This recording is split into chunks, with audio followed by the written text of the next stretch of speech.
I don't care about Stephen Crowder's divorce. If I read in some gossip. Yeah, because just like I said, like this is not something normally I would cover. Some creep gets divorced. That's their own business, right? I think this is a little different, and you're going to see why soon.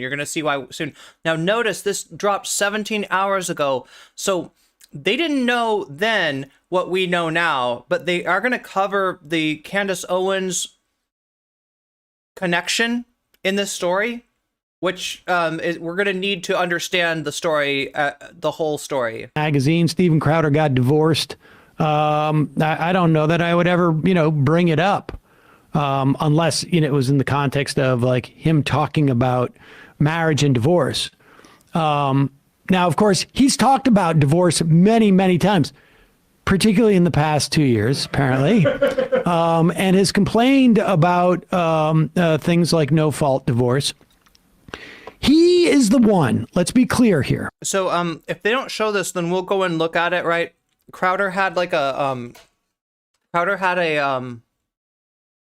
when he announced his divorce, he talked about that he didn't want the divorce. It's not his fault that he's divorcing. And that, he kind of bemoaned the fact that no-fault divorces are a thing, which they are. If you don't know, no-fault divorce means that you don't have to prove that your partner did something wrong in order to get divorced, right? I mean, we take it for granted now, right? But in the past, this didn't used to be a thing. Like, especially for a woman, you sort of had to prove that that you were mistreated in some way to even like get a divorce, and like the judges would not necessarily like grant it. Like judges would, so I mean, like it's not that new of a thing. Like I said, we take it for granted, but Stephen Crowder is not with it. That's too modern. That's the degeneracy of modern society to him. The fact that like we're just like, this is a mistake. He doesn't believe in divorce, or like I shouldn't say that. That absolutely. He doesn't think that most he thinks that divorce is a sign of like moral failing, right? And that people shouldn't do it, and that, whatever, right? So, and he's talked about it as being a bad thing, right? And now that he's getting divorced, he wants to make sure that that he didn't want to get divorced, right? This is not him being like, I want to get divorced. This is the evil. Well, I mean, he does actually say some bad things about his ex-wife here. Who is? Yeah, he wants to own his. Yeah, that's basically wants to hold her hostage. That's the feeling that I get. Yeah, my grandpa was fully shunned for divorcing my grandpa. That's how things used to be, right? And it was hard to even get a divorce. Using his divorce as a leverage tool on not just like I've learned things in my divorce and blah, blah, blah. He's literally using his personal situation, his divorce, to argue that women in particular, but also, I guess theoretically men, should not be allowed to get a divorce. Without proving harm. Without proving harm, or, a narrow definition of harm, because I'm not convinced that Mrs. Crowder couldn't have proved harm. I mean, yes, but and even we know that like from the 50s and 60s that it was quite cumbersome and difficult to prove harm, which was why, women had to go to extreme lengths to get divorces back then. That's what Crowder wants to return to. He's complaining that it was too easy for his ex-wife to exit their marriage. And the big and then he's bringing up all sorts of stuff, like claiming that that he's being blackmailed by this. And let's be clear. I also announced to our audience that I was getting divorced when I was getting divorced. There is, and I'll tell you something. If you ask me right now what's going to be cut from this show and what's going to be clipped on YouTube, I couldn't for the life of me give you an answer. The idea that I would have allowed anybody, and I have a vague notion of how to stop stuff from being clipped on the show, but we don't have a formal process for it. But I would not ever allow someone like go make a video clip of when I'm talking about that I'm getting divorced. Like I introduced it to the audience because a lot of people, like I say, I've been on air for a long time. When I got divorced, when I got married, So yeah, what he's saying here is that Steven Crowder did content on his divorce, right? Literally did content on his divorce, right? It's not something that Sam would do. It's not something that most of us would do, like if we were content creators, but it is something that Steven Crowder did. Now, you could look at that in two ways, right? The first is like, that's gross, right? You are monetizing your divorce, right? That's really gross. Like, your kids, he expresses concern about his kids and all this, right? Imagine your kids grow up and see that, yeah, your daddy got divorced and monetized it, right? Daddy made money off of the divorce, right? That's gross in and of itself, right? But there's a second aspect of this too, right?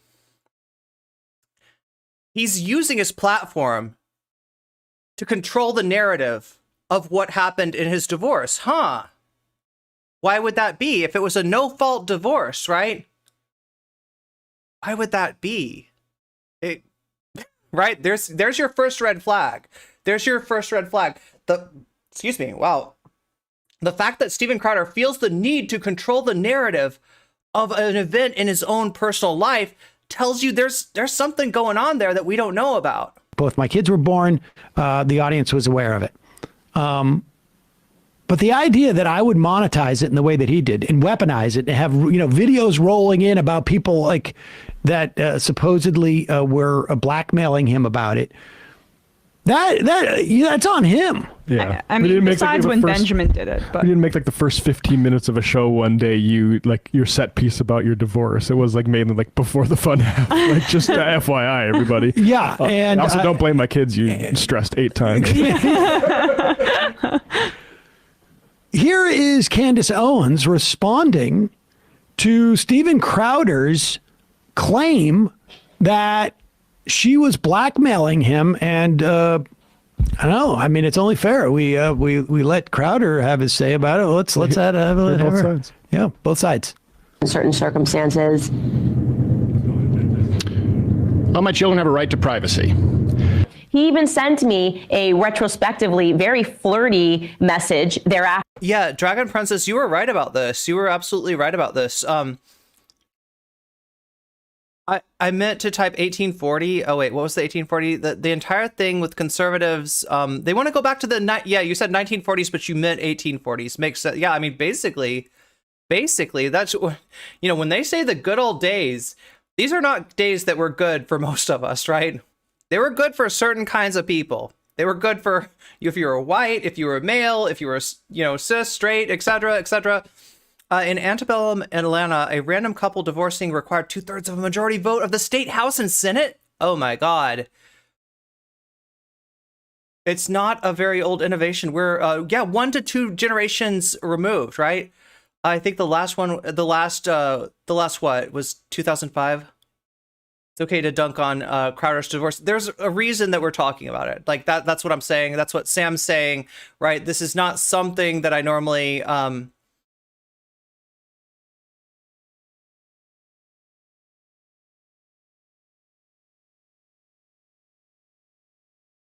it's not something that we normally focus on, right? Because like I said, this is somebody's personal life.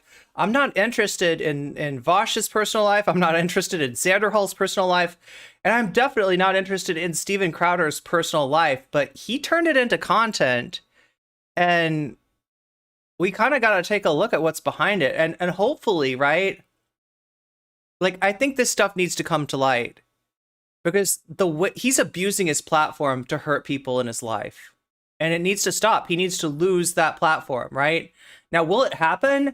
I don't know. There's a tendency in the Republican Party to anytime, like, there's some negative revelation about somebody that is, that conservatives are a fan of, they will tend to take it as a badge of honor and be like, oh no, that was just him being canceled, right?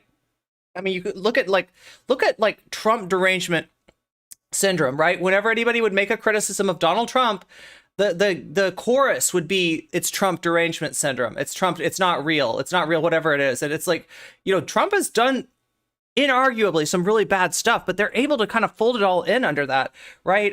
You know, Tucker Carlson, there's some ugly stuff going on with Tucker Carlson. Some, you know, if you look into the reasons that, you know, he could have been fired, we don't know for sure 100% why he was fired, but there's some ugly stuff there. But they want to always be like, we got canceled. It's the Andrew Tate gets popped for human, you know what, right?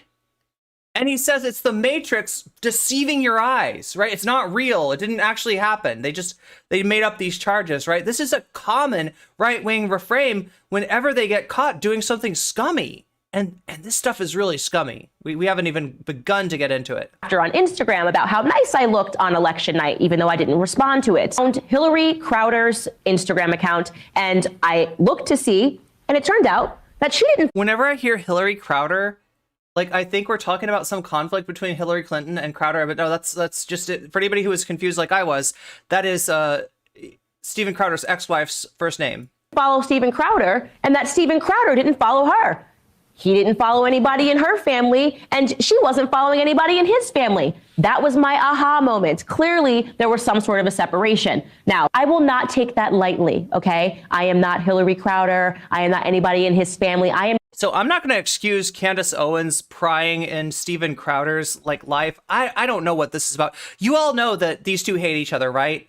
You all know that there's like a huge fight between Steven Crowder and Candace Owens. There was kind of a fight between Steven Crowder and the Daily Wire, and Candace Owens very much took the Daily Wire side in all of that, right?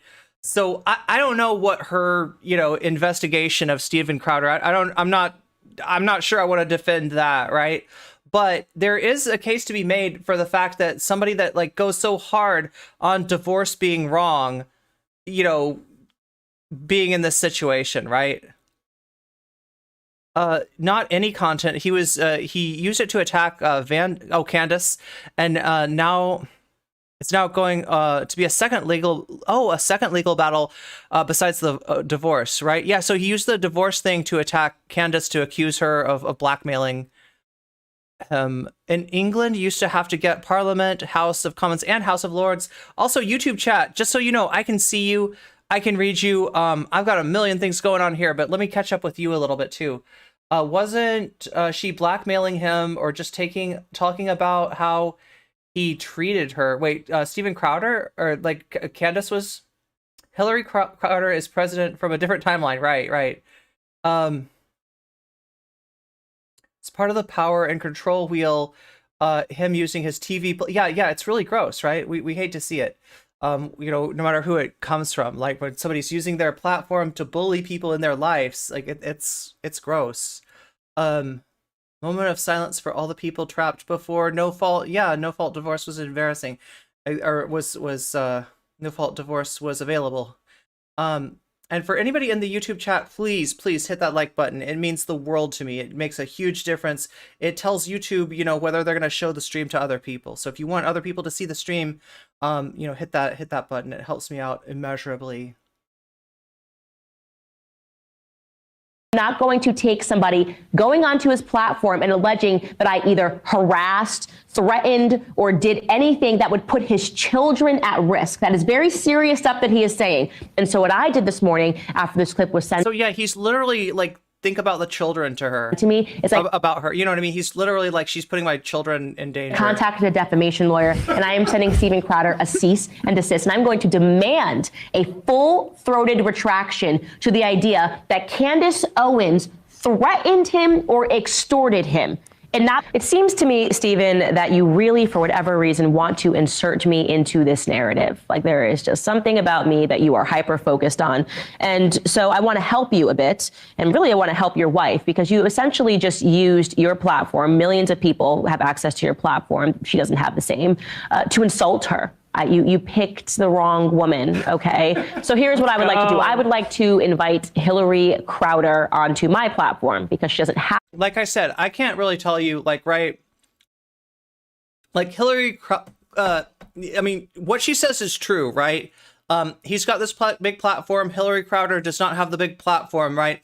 Is Candace Owens doing this to be like, because she cares about Steven Crowder's wife, Probably not. Probably not. This is probably, you know, her getting at Steven. This is probably the fight that they've been having, right? So don't take, I mean, she's saying true facts, but understand this is still Candace Owens, and I feel like her motives, you know, are not noble here. At least, you know, it doesn't seem like it.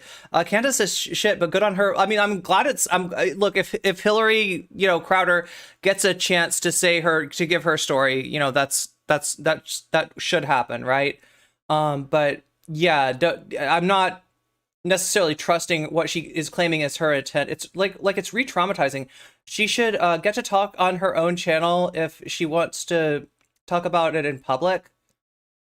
Have one, and because her ex-husband apparently just used his to insult her, to say that he picked the wrong woman, I find that to be really despicable. So Hillary Crowder, if you are watching, you are more than welcome to come on my show and to talk about what's actually going on. Let's go. I would love that. Honestly, I'd love to see it. Solidarity with other women. So can you explain that clip a little bit to me? That was... we should be clear. That was a the compilation Surfs put filed together by the Surfs of Candace Owens last night responding to Steven Crowder. Now, I know, Emma, you are enjoying this. This really, it pains me. I hate to see this type of dissension. No, you hate to see two women teaming up. You hate to see in other words, dissension. I know. I want to just sincerely put out there, I want to invite both Steven and Candace to come on the show and work this out. And if Hillary Crowder wants to come on, if she doesn't want to come on with Steven, I totally understand that. She can come on another time. Open invitation to all of them to come on. We can work this out. So yeah, this is disgusting all around. Like, right? I not on Sam or anything, right? But on Candace and on Steven, like, right? The way that he's, I mean, I gotta say, like, one of the things that I don't like about Destiny is the fact that he will use his platform, you know, on, you know, in interpersonal situations in his life, right? That's kind of scummy, but compared to this, it's nothing, right? Destiny's got nothing on these people. This is like that, but like just ramped up to a degree that you can't even imagine. Also, we'll have Dave Landau come on too, and hear what he has to say about Sven Computer. Let's get the whole game. Yeah, we'll get let's and I would honestly just call on Steven Crowder. And I'm speaking specifically of monetizing stuff like, you know, interpersonal, you know, events, right?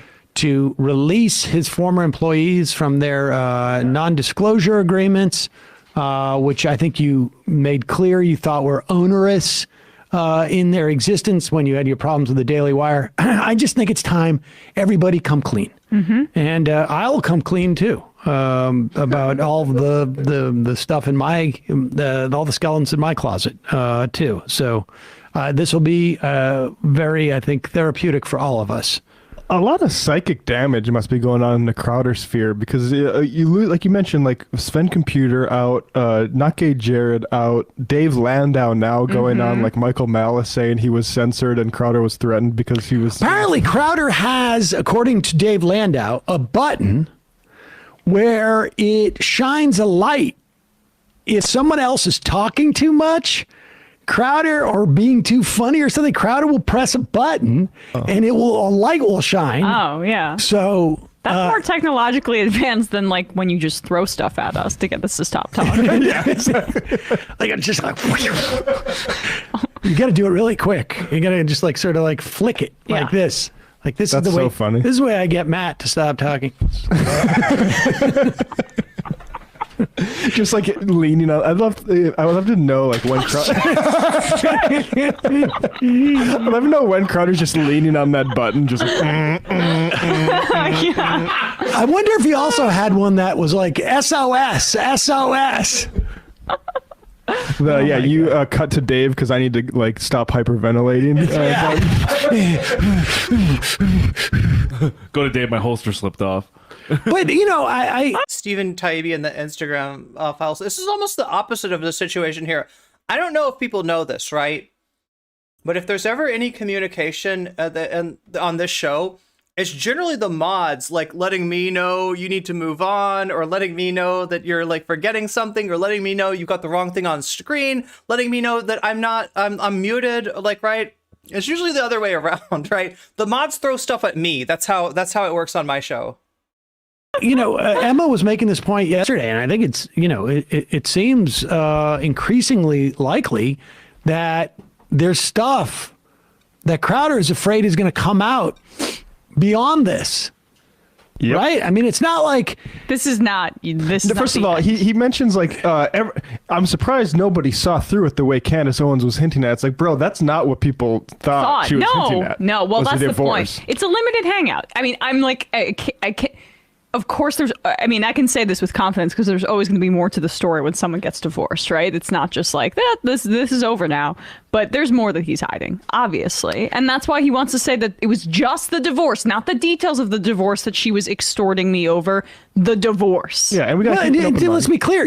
I'm a cat. I'm a kitty cat, and I dance, and I dance, and sometimes the mods have to squirt me with a spray bottle to get me off the furniture. That's a real thing. He hadn't mentioned it, as far as I could tell, in like 2 or 3 months. Now, that guy Owen Benjamin, also who used to work on the show, on the Crowder show, and he's a bit of an odd duck, to say the least. Yeah. I think some people suggest a racist duck. Well, yeah. I mean, you're working on Crowder's show. You are either sort of like, I mean, I don't know how to make this distinction. I don't know that we have the words to really make this distinction, but you're either somebody who is, really comfortable promoting racism, or really comfortable being around people who are promoting racism. Mm-hmm. And in both instances, I think it's fair to say that you're racist. I mean, look, we're all on some level, racist and practice white supremacy. It's the culture we all sort of live in. It is the sort of the waters that we swim in, and but there are some who are actively cheering this and have no lamentation about it, but think it's the way that things should be. Mm-hmm. And a lot of them have worked on Steven Crowder's show, or we should say a lot of the people who have worked on Steven Crowder's show feel that way. And but with that said, Owen Benjamin apparently had outed Crowder's divorce 2 days ago. Nobody would have known about it, it seems to me. And I don't know why he decided to attack Candace Owens about it. That's really interesting. He could have just said, okay, now that Benjamin said it, it's out there. I'm getting a divorce. We're keeping it. Okay, so here's my idea about why did he say something about Candace. I think it's that he knows there's something coming. There's another shoe that's going to drop. There's more stuff that he doesn't want out that's going to be outed. He thinks that it might be outed by Candace. And so he says something about Candace to kind of give. He's setting up the narrative, right? He's setting up the narrative for his community not to trust Candace Owens, right? And to see her as a bad faith actor, right? That's kind of what he's doing. Private, right? Oh my God! Thank you, Buffy. Yeah, juice that tweet. Yeah. What? Yeah, was it Benjamin that leaked the divorce first? I guess. Instead, we get 5 minutes of it's not my kid's fault. I picked wrong. The state of Texas is letting her do this, even though I would want to force her. It's crazy. Well, that part about the state of Texas is I mean, I said something on Twitter about, this is his MRA arc beginning. And people were like, well, hasn't he always been? I know, right? That's a fair point, right? He's always been a conservative, patriarchal, racist nut job. But okay, so what is Buffy talking about? Buffy's talking about this thread. It's my Twitter thread. If you like it, if you retweet it, it gets to more people. It brings more people in, even after the fact, right? Even after the stream is done, more people will see my tweet and, get curious and click on it, and they'll be able to see the replay of the YouTube stream or, whatever they want, right? And so it's really helpful if you can do that. It's really helpful also, YouTube, if you can hit that like button. If you haven't already done that yet, what is stopping you? What is stopping you? Like the song says, the future is waiting for you. The future is behind that like button. As boring as it is, as much of a mundane task as it is, I'm asking you to do to hit that like, to hit that, thumbs up button, right? I swear, I promise, all the exciting stuff lays behind that like button. There's like a new kind of ecosystem of like manosphere influencers in the Andrew Tate mold. And I think that's why Jordan Peterson got hired by the Daily Is Owen Benjamin related to Carl? Not as far as I know. Wire to be behind the paywall. It's the trans stuff too, but it's also like, I'm going to appeal to a certain alienated man who may not be having like a lot of intimacy and make them feel empowered. As a cat, I can say surprise water is rarely kindness. I mean, it's very surprising, but I get that you need to motivate me in a certain way to get me to do the right things, because yeah, the future is waiting for me too, but I got to do all those things and I got to pay attention to the right things. And if you can squirt water on me at just the right time, to get me to do a better stream, I always appreciate it. In some way. Whether you are a mod or whether you are a chatter. And Crowder has been looking for his like next move for a while now. Well, those guys can't fully Oh yeah, Woody brings up, are there any states that don't have no-fault divorce? I'd be surprised. Are there? do the MRA thing because they're in marriages. Spray bottle emoji, that would be so awesome. And then you could do it with like the water emoji. That too. Well, now he's free. He has editorial freedom now to be completely against like no fault The divorce rebrand. and making sure that women stay in marriages that might be abusive. Yeah, it's no longer I waited to marriage and I'm so happy about it. It's the I picked wrong guy. That was a fun reread. His Fox News. You looked it up when you got the story on Jameson's stream, and there are no states with no fault divorces. Somebody was saying that, yeah, it goes back to like the 1800s when 3 states. Oh my God, 3 states. What states are we? So not Texas, right? Not Texas where he lives, obviously. But what are the 3 states? Little Google answer thing. So only 17 states are no fault. But that's not true. Every state allows no fault divorce. In 70 states, you can't allege a fault. Op-ed from 2017 about why it was right for him to wait until marriage. Maybe it helps with picking if you don't do that. It might. You might know yourself a little more. Right. I picked wrong. Yeah, so that's the other thing that he's claiming. He's saying he picked wrong. He's just using that to insult his ex-wife, right? He's like, this isn't my kid's fault. This is my fault. And why is it my fault? Because I picked the wrong woman to marry. Just scummy thing to say. Scummy, manipulative thing to say. Yeah. Selection process. That's because you had no... effed up. It's like, yeah. It's like pushing a button in the dark.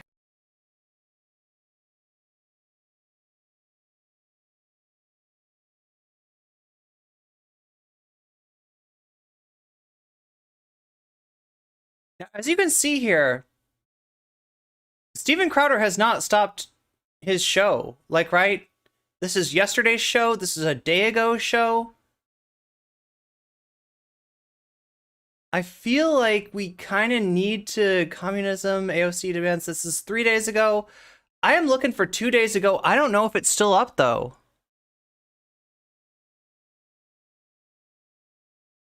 Who is Deaf Noodles? Anybody know Deaf Noodles?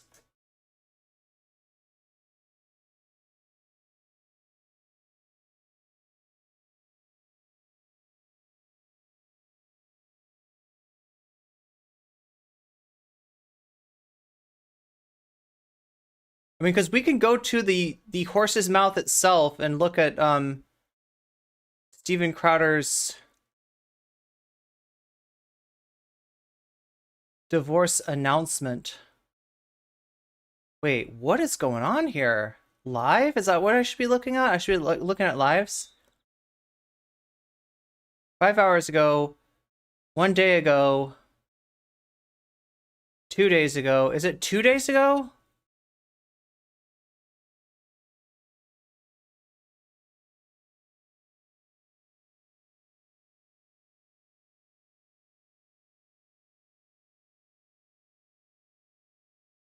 Is Deaf Noodles okay? I think Deaf Noodles embarrassed himself with... Oh, that's that Deaf Noodles. Thank you. Thank you for... He doesn't stream on YouTube. He's on Rumble. Wait, so the stuff that everybody's pulling from, the divorce announcement itself, is actually not on... It's not from YouTube. It's from Rumble. God, you can see, like, what a piece of garbage Steven Crowder is, though. Look at this. Like, Mr. Beast shoves trans agenda on children. What? So for standing by your team member and not being like transphobic against Chris, like Mr. Beast is somehow shoving the trans agenda down children. Anyway. Oh, that's such a weird. I don't like everything about this. I do not like everything. Oh my God, there's so much just toxic garbage here. Okay, well, so chat's signaling that maybe I'm gonna do better not looking for this on Steven Crowder's channel. Is that right? Am I getting you right, chat? He doesn't stream on YouTube. I mean, he literally does have lives on YouTube. My understanding of Steven Crowder is this, right? That his formula is that he starts off streaming on YouTube and he says everything that he knows will not get him in trouble with YouTube. And then he says, follow me over to Rumble and, if you want to see more. And then all the stuff that he would get in trouble for on YouTube, he goes over and says on Rumble. So he literally does have, these are lives of Steven Crowder up on his YouTube channel. He still does stream on YouTube. But he does it in kind of a funny way like that, right? I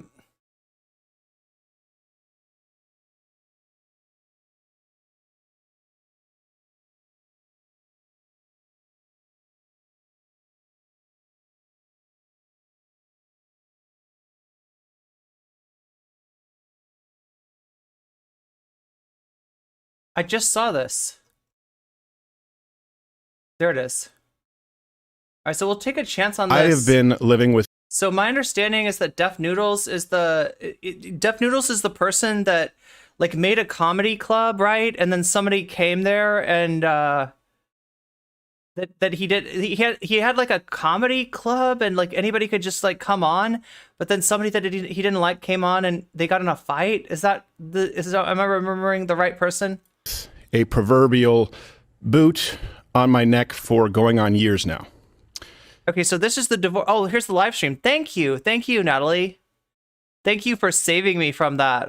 Whatever. I don't know. I don't know if I should trust Def Noodles or not. What's up, Geek Prime? Oh, thank you. You're really sweet. I think you're awesome too, Geek Prime. Comedian. He had a lot of hate on for Adam McIntyre. Had used videos of him to make fun of him because he's a transphobe. Used videos of his stand-up, his really bad stand-up. I know the name from drama videos. Yeah, like I remember people kind of wanted me to cover this, but I just literally did not know this guy. I don't know Def Noodles, and so I didn't cover. But yeah, it was a very large controversy months ago, maybe even more than months ago, maybe like almost a year ago now. Let's see what Natalie Marie's got. Why is that not working?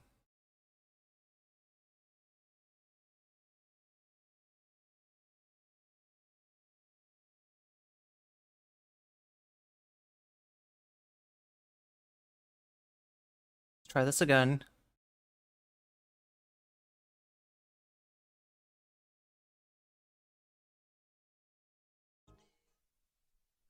Okay, Hey, so we'll be on with your regular oh, that was the one I was just looking at. programming, and Nick DiPaolo in third chair in a little bit, but needed to take a moment here to. So he starts off with this, right?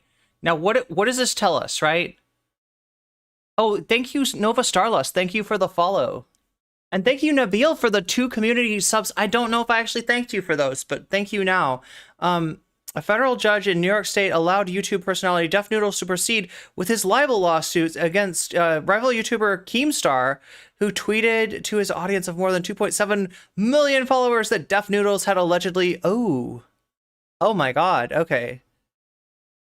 So, yeah, allegations from Keemstar, who we definitely don't trust, but also a libel suit based on this. Def Noodles pushed Salvo Pancakes.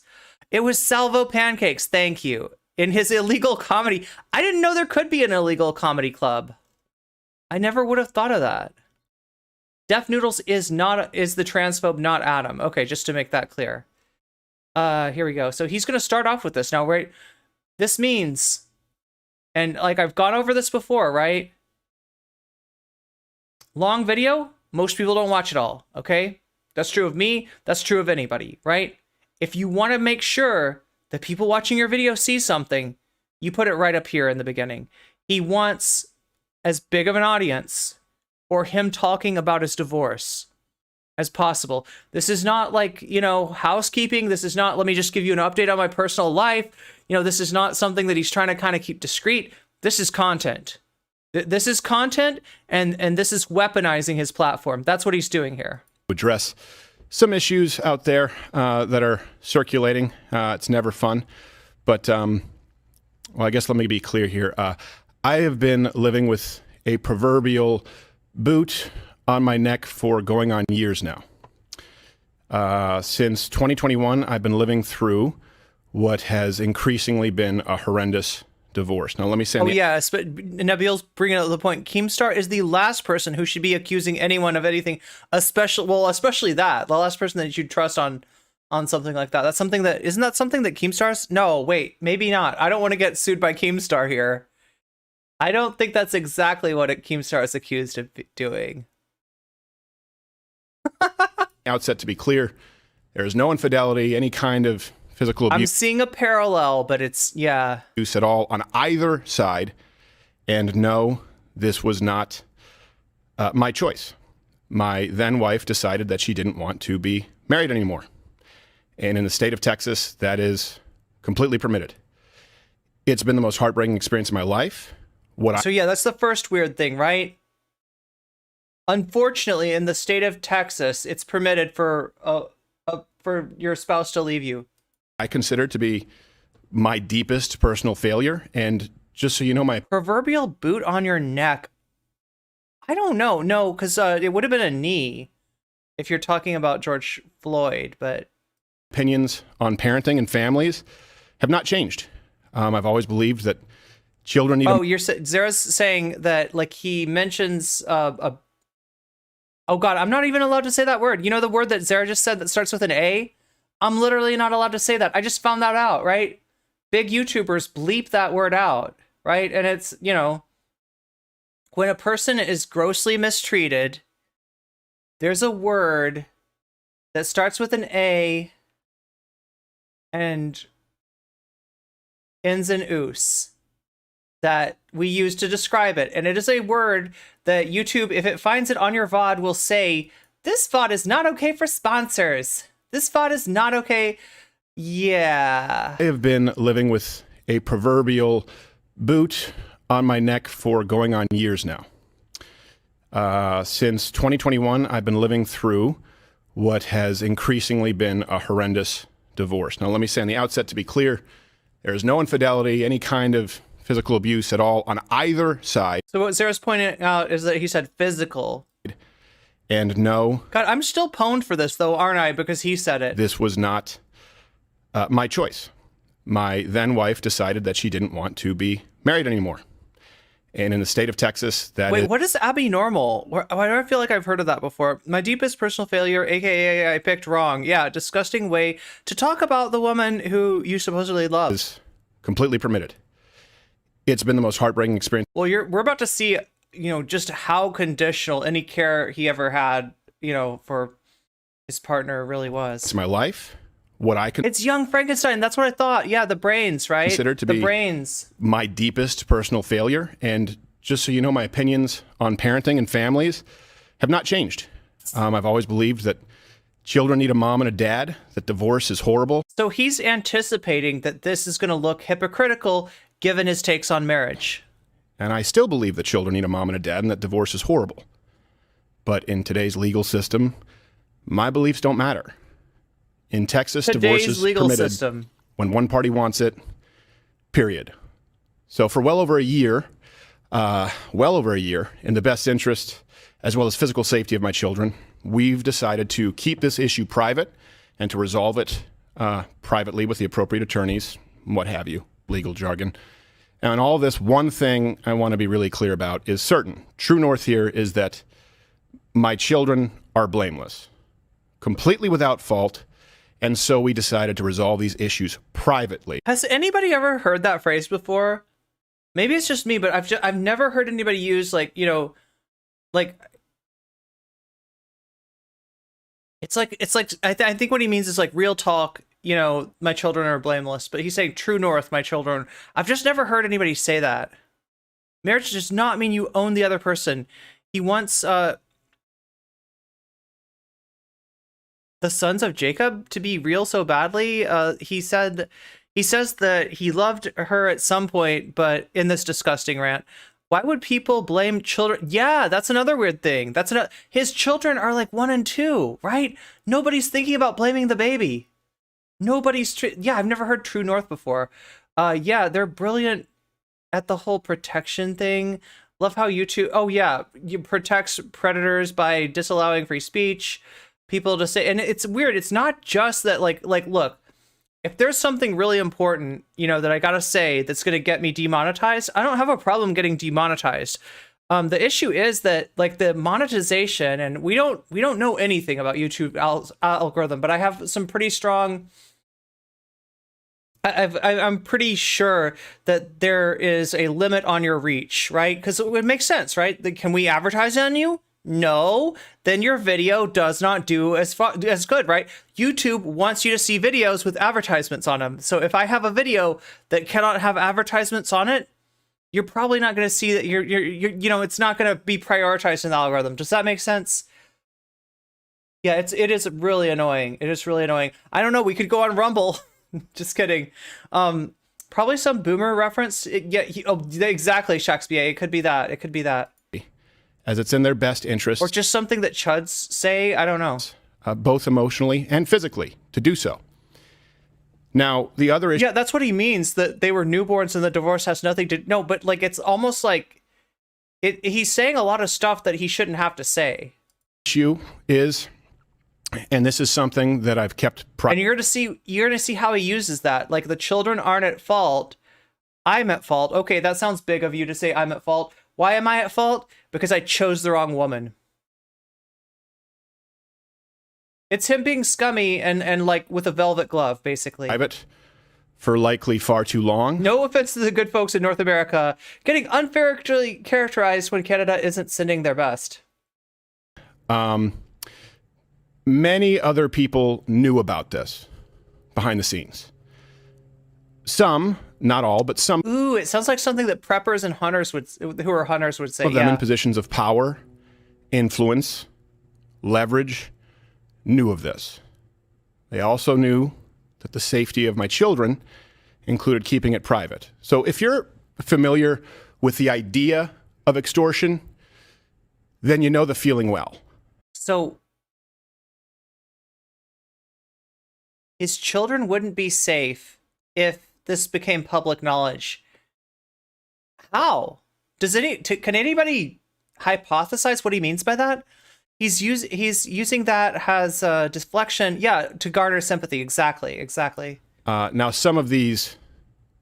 You're back just in time. We haven't gotten to the. I'm trying to give everybody like the whole story because I haven't covered Crowder. This stuff happened on my days off. Like this VOD, for instance, happened 2 days ago, right? I was not streaming that day. I want to kind of catch us all up on like what happened and in what order. So this is his stream from 2 days ago. He starts off talking about, you know, this divorce. And well, more recently, there's been some more revelations, right? He talks about the divorce. He's gonna talk about Candace Owens. He's alluding to people in positions of power who know about this. He's implying that there's some kind of extortion going on, and then he's going to talk about Candace Owens. Now, does he literally say that Candace Owens is extorting me? I'm not sure. We'll have to see. Threats were so thinly veiled that I'm frankly surprised you didn't all guess immediately. Stephen has a lot going on, I guess is the best way to say it. He has a lot going on, and that should be clear because people don't do stuff like this if there's not a lot going on in their lives. I would like to implore my audience and everybody that isn't paying attention to this situation not to condemn him, but to pray for him. Sometimes people need a prayer. Sometimes people need a scripture. You know, Stephen purports to be a Christian. Crystal says Stephen turned down the $50 million deal. To keep from having. Oh, what? Yo, that's an interesting hypothesis. Steven turned down a $50 million deal to keep his ex from getting half, possibly. I am unsure at this moment if it is my place to say more than that. Prayers aren't going to help him. You know, maybe if I feel in further defense, something should be said, or maybe if I feel that the public has a right to understand certain circumstances. So that's going back to January 24th of this year. Well, my children have a right to privacy. Now, some other issues have been, or I should say, inferences have been more pernicious behind the scenes with demands and threats to use this information that they believe would be so publicly embarrassing to me and my wife at a difficult time that it could be used, knowingly putting my children in harm's way. So to those self-styled Christians, conservatives, and does it feel like he's using his children as shields here? Allies, well, not in my book. Now, if you find yourself, I don't want to get into details, so this is going to likely be the only time I have to address this or want to address this. If you're asking yourself, hey, did X person or did Y person know? The answer is likely yes. Okay. Which will be made alarmingly clear. So if you imagine Steven Crowder as a character in an old gangster movie, right? He's surrounded by the other gangsters, and he's spraying everyone. You think of somebody that's who I mean, right? He is throwing guilt in as wide of a pattern as he possibly can. Like, right? You got somebody in mind that you think might have done this to me? Yeah, they did it. They did. Yeah, without saying it. He's impugning everybody. Clear as this process of discovery continues. What's up, Benji? And it also, by the way, makes me that much more appreciative of those who did know about this and in understanding the best interests of my family, my children, kept their word and used discretion. I can't thank you enough. Sincerely, I appreciate it. Won't forget it. It's pretty simple. I loved a woman so much that I married her. A woman who, despite all of this, I still love as the mother of my children. And she wanted something else for her life. Ken, I'm there with you too. I don't know how he could have put how the kids would be in danger from people knowing about the divorce, people not knowing about the divorce, right? It's the kind of thing that I guess if you're a parasocial Steven Crowder fan, you just absorb this without really a lot of consideration. Because like in tough situations, yeah, sometimes you do want to, protect the children, right? If the children are, of a higher age, if the children might possibly see this stuff on YouTube. We're talking about 1 and 2 year olds here, right? We're not talking about like, kids that are gonna be aware of what's going on in social media. So yeah, I can't imagine how that would be a real thing. But I think that the idea is that like his fan base, the Mug Club. Can I get my mug? Yeah, we got our Void coffee. The Mug Club is not going to think too hard about this one, right? That's not my choice. She simply wanted out, and the law says that that's how it works. Now, of course, look, I get it. There are multiple sides. Can we talk about the arms? Are these fake arm pumps? I don't know. To every story, but one. It does look like there's something under, like, on his maybe his arms and his shoulders. Thing that is undeniable in this case is that it's no one's fault but my own, in that I picked wrong, and that's certainly not the fault of my children. And I will say that what's in the best interest of my children is not internet drama, speculation. So what he's told us is that his wife is like a bad person for leaving him. Because, if you've been listening to Crowder, if you're a fan of Crowder, if you believe what Crowder says, you kind of think divorce is wrong. Like maybe in some situations it's like acceptable, but that it's like, really like it's not good, right? It's the failures of modern society, right? So, whose fault is it? It's definitely not my children's fault. Oh, that's so big of you to say that. Oh, he's protecting his children. Oh, right? It's my fault. Oh, he's such a big man. He's taking it all on himself. He's blaming. And why is it my fault? Because I picked the wrong woman. What a jerk. Certainly not blatant or veiled shakedowns or dragging their father or mother And I can't be clear on that enough. Or their mother threw the mud. And to anyone who tries You it... just dragged their mother through the mud. You did it. To anyone who tries it, okay. I'm no longer going to pacify, capitulate, or sidestep because I love them a whole lot more. Well, you're not going to pacify, capitulate, or sidestep to yourself then, because you are the one dragging your ex-wife through the mud. More than I love you. Oh And my I will continue to God. do whatever is necessary to protect my children. Discussing the divorce any further on social media or on this show or in any public space is not what's best for them. But like, just to understand what is best for them, though, is that I make sure that this happens in the first 5 minutes of my show, right? This is the first 5 minutes of his show here, right? But I don't want to discuss it anymore. Like, I'm gonna be real mature about this. Like, this thing that I've just discussed in the opening part of my show. I'll be handling this through the proper legal avenues and channels available as a matter of record in which I have more than full confidence. So I'd ask that you understand the need for and respect our privacy in what is obviously a pretty tough time. And I hope that none of this has to go any further than that. Now, on with the reason you're all actually here. Tucker. Oh, Mug Club? Oh, no, this is his intro. Okay. I think I've seen this before. The intro is kind of funny. We're not gonna hang up on this today, right? Because we got a lot to go over. We got a lot to cover. So Candace Owens, Steven Crowder.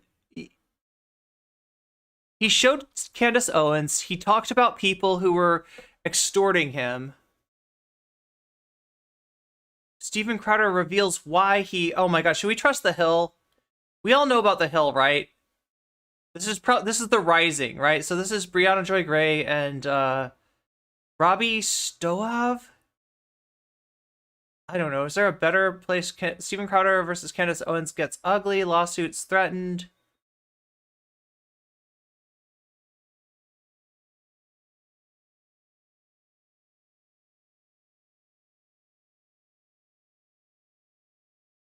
The Quartering is covering this. Walsh is covering this.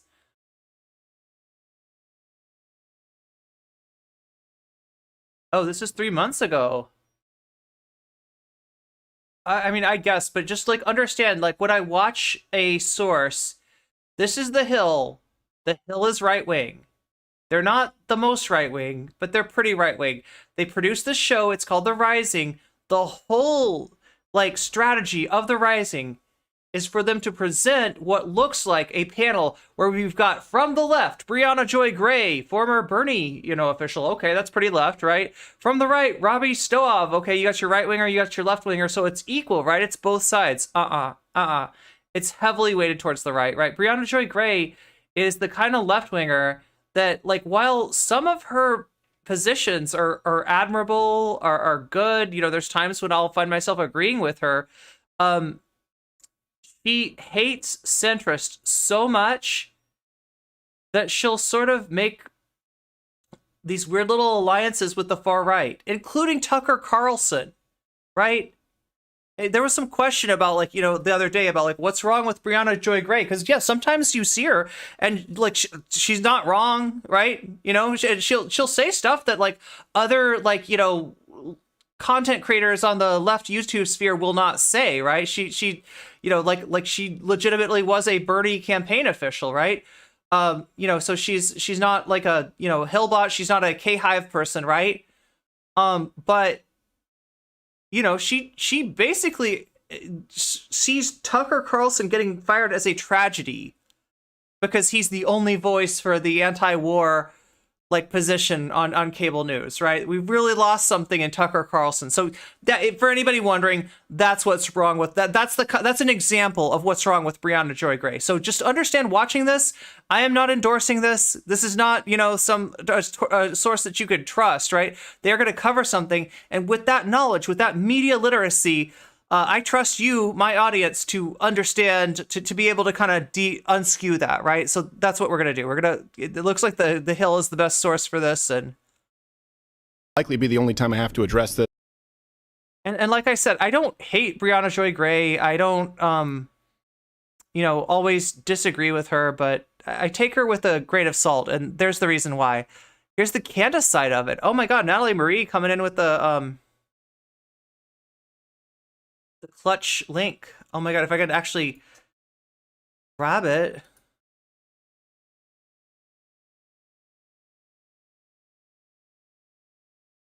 This is so much harder than it looks.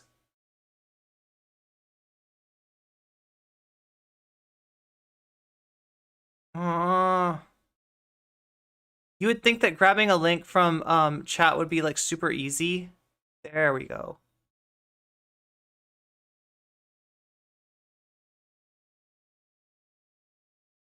Oh my God. Okay, we're just gonna have to do it like that. It's almost impossible to describe what's hard about it too, right? Because you'd be like, yeah, just click it, right? Nope. Nope.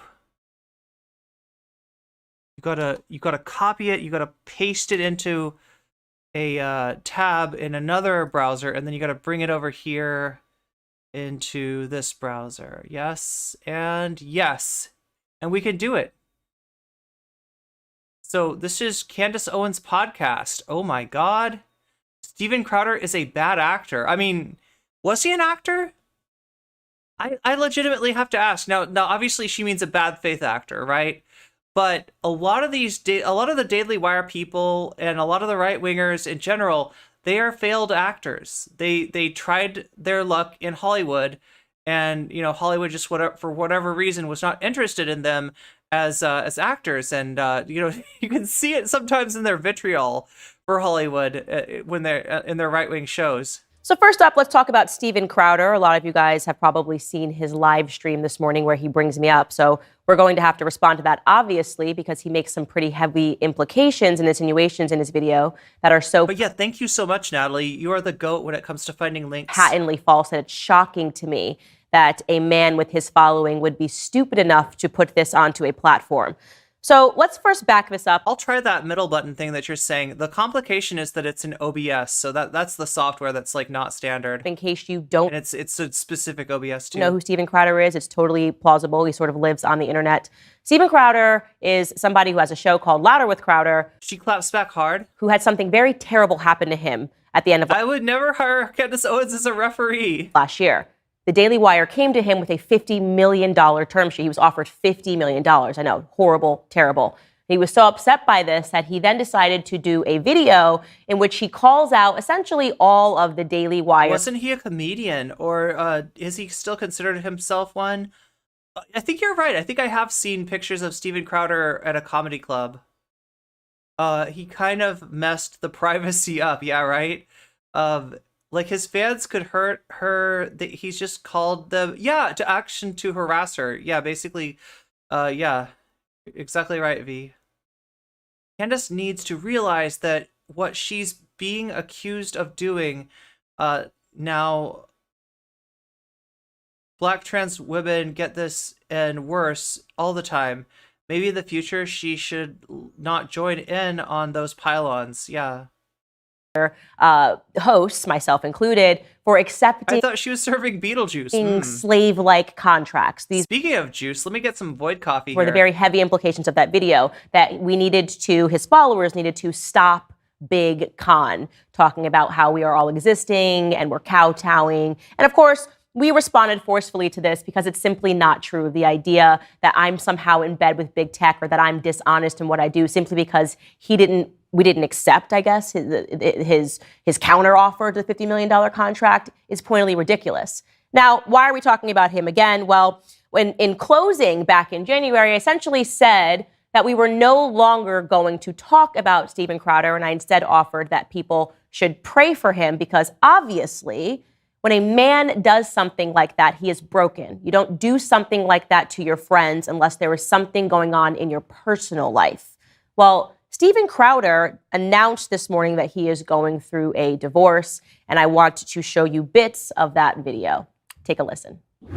But needed to take a moment here to address some issues out there that are circulating. It's never fun. But, well, I guess let me be clear here. I have been living with a proverbial boot on my neck for going on years now. Since 2021, I've been living through what has increasingly been a horrendous divorce. Now, let me say on the outset, to be clear, there is no infidelity, any kind of physical abuse at all on either side. And no, this was not my choice.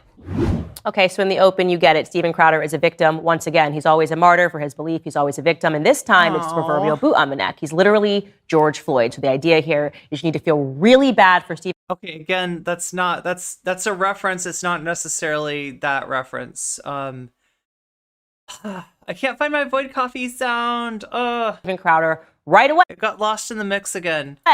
Because he's got a boot on his neck. Let's see what else he said. So if you're familiar Maybe I should pin it with the idea of extortion, then you know the feeling well. Now, some of these threats were so thinly veiled that I'm frankly surprised you didn't all guess immediately. Steven has a lot going on, I guess is the best way to say it. He has a lot going on, and that should be clear because people don't do stuff like this. Okay, so wait. Oh, okay, I see. This is so this is Candace on Steven Crowder, and she's watching Steven Crowder. Like, this is Candace on Steven Crowder on Candace, if that makes sense. That's the embed. If there's not a lot going on in their lives. It's not looking very void today, yeah. I would like to implore my audience and everybody that isn't paying attention to this situation not to condemn him, but to pray for him. Sometimes people need a prayer. Sometimes people need a scripture. You know, Steven purports to be a Christian. I am unsure at this moment if it is my place to say more than that. You know, maybe if I feel in further defense, some things should be said, or maybe if I feel that the public has a right to understand certain circumstances. Well, my children have a right to privacy. What's that sound? Now, some other issues have been, or I should say, it's on his audio.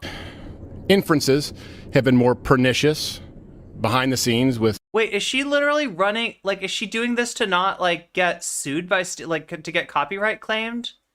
Like, do you hear that? There's like a rumble going on. Demands and threats to use this A fan to dry his tears, yeah. information that they believe would be so publicly embarrassing. Because I noticed that her audio, when he played it, was really low quality. I wonder if they just do this to not get copyright claimed. To me and my wife at a difficult time, that it could be used, knowingly putting my children in harm's way. So to those self-styled Christians, conservatives, and allies, well, not in my book. Now, if you find yourself, I don't want to get into details, so this is going to likely be the only time I have to address this or want to address this. If you're asking yourself, hey, did X person or did Y person know? The answer is likely yes. So much that I want to say here. First and foremost, if you're a person that watches his show, how do you not see that he is so obviously acting and that he is a very bad actor? Do you I mean, again, I gotta agree with Candace here. feel bad for him when he says I gotta agree with her. He does seem like he's acting. that? When he says, if you're familiar with the idea of extortion, well, if you are familiar with the idea of extortion, you should realize that that video that he just showed of me wasn't that. Nobody threatened him. Nobody made demands behind closed doors. His insinuation that I knew about his divorce before he decided to attack the Daily Wire God. is Anonymous gifter, you are on it today. Narrow Cassidan just got a gift sub. Thank you. a pointed lie. Let me tell you what actually went on behind the scenes. Steven Crowder on election night was our friend. He was on the backstage with all of us, laughing, having a great time. He even sent me a retrospectively very flirty message thereafter on Instagram about how nice I looked on election night, even though I didn't respond to it. Thereafter, obviously, he attacked the Daily Wire. He decided to record his friend, Jeremy Boring, and to release the recording out of context. Oh, yeah, the Boring recording. I remember this. To make it seem like Jeremy Boring knows that he's employing all of us like we're Sometimes you're afraid to comment, so you just lurk. Well, see what it gets you when you comment? Get a gift sub. Sometimes. slaves, right? This is what Steven Crowder did. We had a right to respond forcefully to all of his claims. We all did that on our different platforms. And then I said to myself, just sitting there one day, why is he doing this? It's a very simple question. and an obvious question that any person would Aren't all his recordings? Yeah, Jeremy Boring is a boring guy. ask. This is not normal behavior. It's very erratic to go from being friends with somebody, being with them on election night, laughing, having a great time, to suddenly wanting to ruin their entire company and launching Stop Big Con. It's bizarre behavior. I turned to my husband and I said, where's his wife in all of this? Looks like we are on 29 likes on YouTube. Can we make that 30? Isn't she so supposedly a Christian? I'm just thinking about the way that I talk about everything in my life with my husband. Every night I'm talking to him about what's going on at work. I thought to myself, Anybody out there on YouTube has not liked the video yet, please like it. There are good things, I promise you, right behind that like button. We gotta increase the reach, and part of that is liking the video. where is Hillary Crowder in all of this? How did she not tell him not to do something this vicious and this disgusting? And then I said to my husband, I bet they're not even together.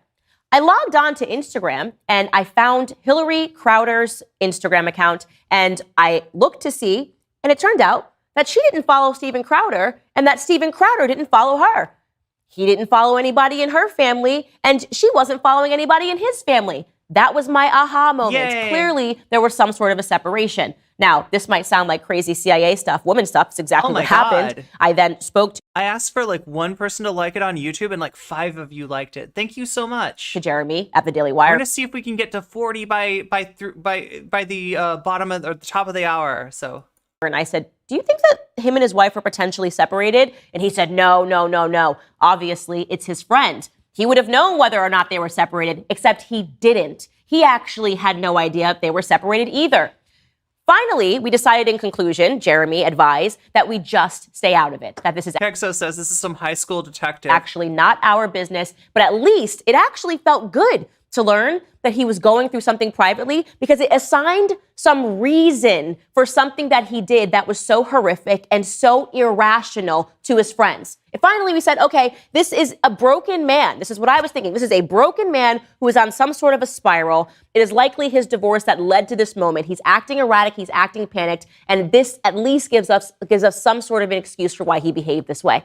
That's it. That's the big scary story. I then went onto my platform and I said, pray for Steven Crowder, honestly, because that's what he needs. He needs a prayer. And apparently, nobody's answering those prayers right now because he's still acting erratic. He's now upping the ante and suggesting that I extorted him. I will not take that lightly, okay? I am not Hillary Crowder. I am not anybody in his family. I am not going to take somebody going onto his platform and alleging that I either harassed, threatened, or did anything that would put his children at risk. That is very serious stuff that he is saying. And so what I did this morning after this clip was sent to me is I contacted a defamation lawyer, and I am sending Steven Crowder a cease and desist. And I'm going to demand a full-throated retraction to the idea that Candace Owens threatened him or extorted him. And not that I simply did a little math. 1 + 1 = 2. A crazy man doing these sorts of things to his friends obviously means that something is going on personally. Honestly, this time, I'm not even going to suggest that anybody should pray for him. I am so deeply troubled by the idea that he is trying to insert me into this narrative pertaining to his divorce. I'm frankly angry about this. So I'm going to hope that he does the... Nobody's answering those prayers right now. That is kind of funny, Ken. What do you think about that, chat? What is she saying there? I don't always grok what religious right language is saying, you know? Like, I mean, obviously, I know that, like, when somebody says pray for you, like, in the South, like, that's like, oh, well, we'll pray for you. It's like, it's shade. It's at the very least shade, if not worse, right? So I know that. I'm aware of that, right? Not in God's favor. Okay, so going to hell, right? He's going to hell! This is like... Oh my God. Okay. I get it. I think I get it. Is that what she's doing? Is that what she's saying? Nobody's praying for him. He's still not going to heaven. He's still not going to heaven. Oh, I get it. Cause he's acting erratically, right? And therefore, like, the prayers are not getting to God or something. Full-throated apology. What is that? Sounds so dirty. Oh my God. I feel like I've given some full-throated apologies before. Anyway, chat, that's neither here nor there. Right thing, okay? Neither that here he does nor another there. one of his live feeds on the exact same platform and via the exact same medium and offers me an apology and takes back every single word that he says. And, by the way, if you think that that's bad, here's how he decided to end this clip pertaining to his divorce. It's pretty simple. I loved a woman so much that I married her. A woman who, despite all of this, I still love as the mother of my children. And she wanted something else for her life. That's not my choice. She simply wanted out, and the law says that that's how it works. Now, of course, look, I get it. There are multiple sides to every story, but one thing that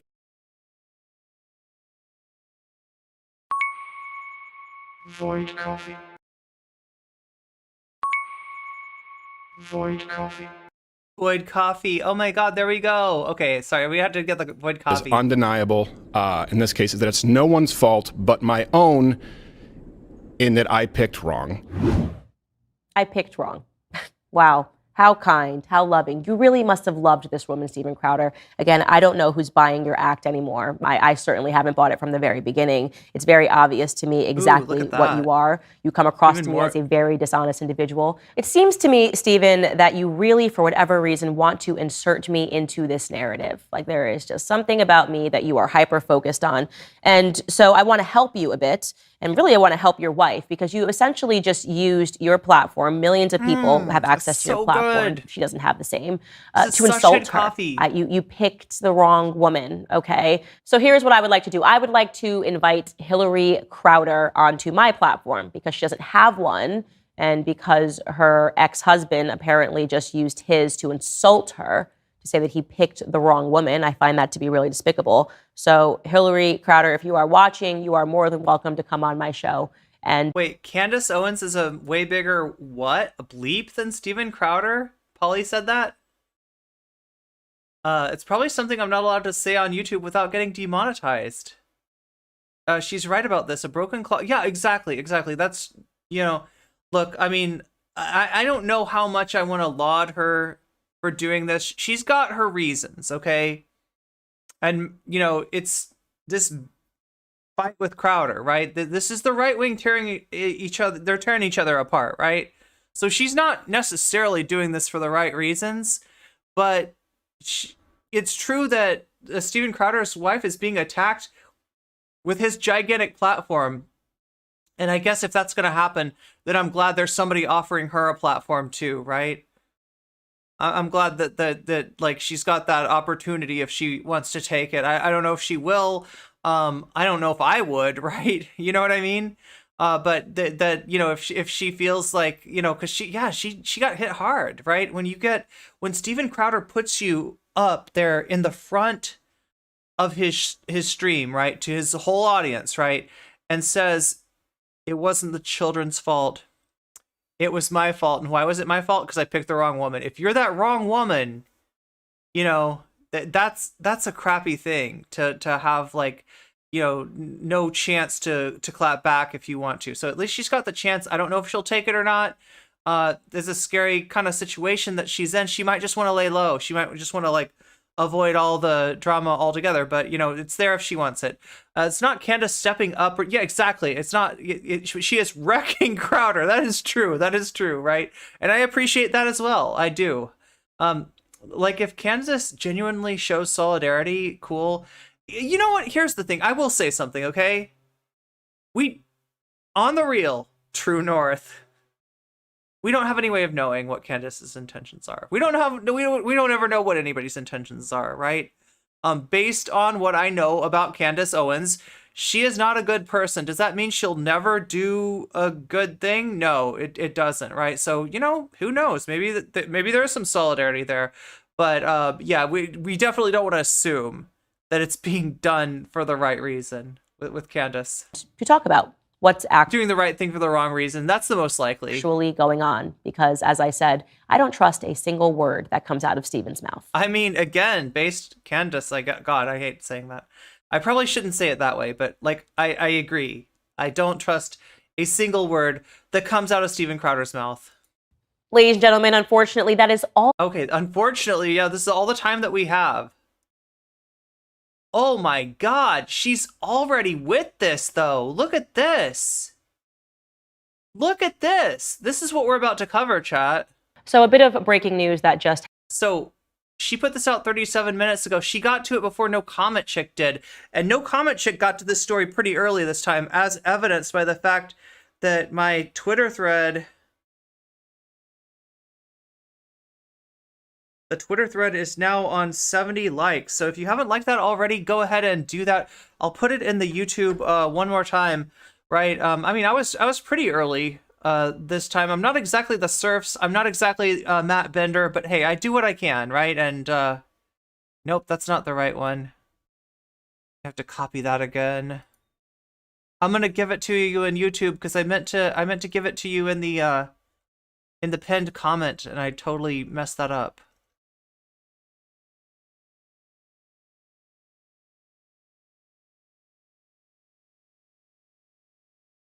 So yeah, this will give you a little sneak peek at what we got coming up, because I've been NCC famous. Oh my god. Well, that's a weird thing, right? I call myself Random Small Streamer Chick on Twitter, and that's actually not a name that I gave myself, right? That's something that Demon Mama called me when she wanted to refer to me without giving me any sort of credit or any sort of clout. She was like, some random small streamer, you know, right? And I'm like, okay, I guess I'm Random Small Streamer Chick now, right? But even though I am random, and even though I am small, and even though I, you know, have been attacked by the debate bros for a long time, and you know, probably would have a much bigger audience, you know, save for that, right? Probably a much worse audience too, right? If I had more fans of Dylan Burns and Demon Mama and Walsh, you might not like me, right? But yeah, you know, I mean, like those are fans that I'm willing to give up, right? But yeah, I do find myself at the center of a lot of controversies. Obviously, the first one was calling out, you know, Dylan's misuse of his platform to bring on transphobes like Rob Noor and let him just go off and hurt us, right? And you know, Keffels challenging me to a debate, despite the fact of me being a Random Small Streamer Chick, which verifiably, objectively, by the numbers I am somehow a very influential streamer chick as well. So, you know, take that as you may. Take that as you may. But yeah, Candace Owens has already gotten to this. Now, I don't know. Do we want to watch this with her? Should we watch this with Candace Owens? Because I've got this just, Hassan did that too. Hassan has not challenged me to a debate, though, if that's what you're saying. That has yet to happen. Small but mighty, exactly. And getting larger, and you can help us out with that by hitting like on YouTube and a bunch of other things, right? Let's yeet Candace. People do not want to watch Candace go over this, right? Because we do have just the straight up video as well. Let's, I'll have to, like...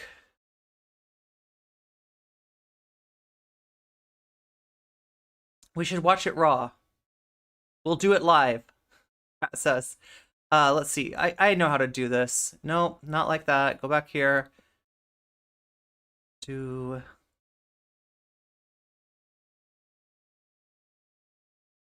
Add another media source. Add another media source.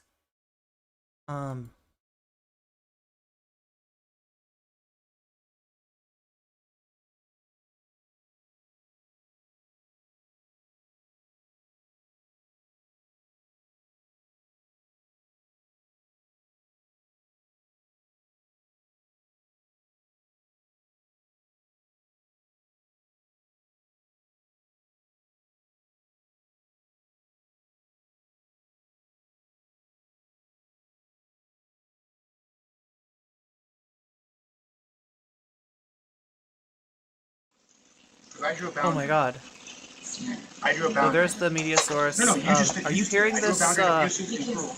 You are not taking the car. Because if you I am not hearing this. To do wifely things, then I will go pick up the groceries. There's no groceries. I do have Steaks, wood pellets, my grill. I know it's an unreasonable request, but I'll go do it.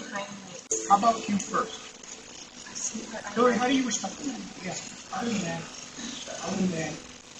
You see love on that. No, I don't man. No, you're not taking the car. You're not taking the car. You are not. Then I will ask them to do that. Would you like me to ask? Hold that, right? It's not about Steven. Get an Uber. Okay, Steven, I can't. Feeling some constraints?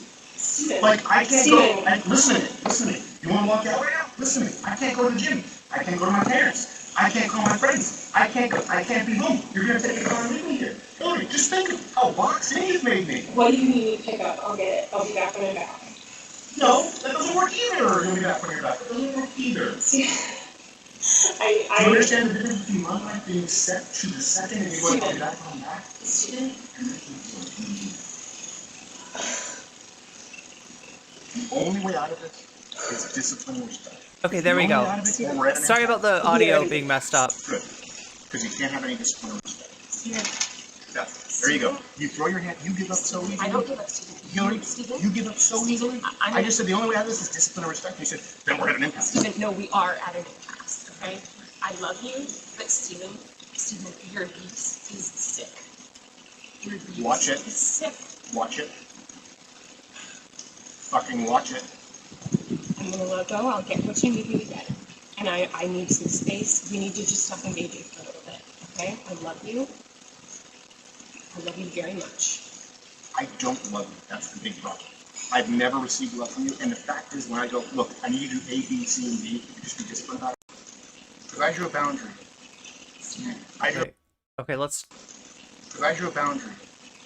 Okay, I drew a sorry about boundary. that, chat. No, you just did it. I drew a boundary of abusive and cruel.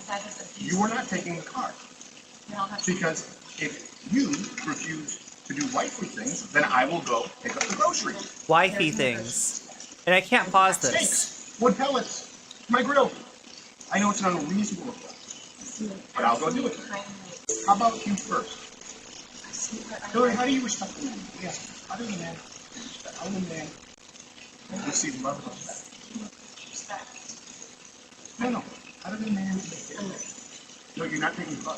Steven, You're not taking the car. Steven, You are not then taking I the will car. ask them to pick me up. Would you like me to ask? Oh, that's right. It's not about Steven. Get an Uber. Okay, Steven, I can't. Feeling some constraints? Steven. Like, I can't Steven. go. Listen to me. You want to walk out right now? Listen to me. I can't go to the gym. I can't go to my parents. I can't call my friends. I can't be home. You're going to take the car and leave me here. Hillary, just think of how boxed in you've made me. What do you need me to pick up? I'll get it. I'll be back when I'm back. No, that doesn't work either. You'll be back when you're back. That doesn't work either. Steven, Do you understand the difference between my life being set to the second and you're going to be back when I'm back? Steven. And making it work. The only way out of this is discipline and respect. It's the only way out of it, or we're at an impasse. We are at an impasse. Good. Because you can't have any discipline or respect. Steven. There you go. You throw your hand, you give up so easily. I don't give up, Steven. Hillary, Steven. you give up so easily. I just said the only way out of this is discipline and respect. You said, then we're at an impasse. Steven, no, we are at an impasse, okay? I love you, but Steven, your abuse is sick. Your abuse Watch it. is sick. Watch it. Fucking watch it. I'm gonna let go. I'll get what you need me to get. And I need some space. We need to just stop engaging for a little bit, okay? I love you.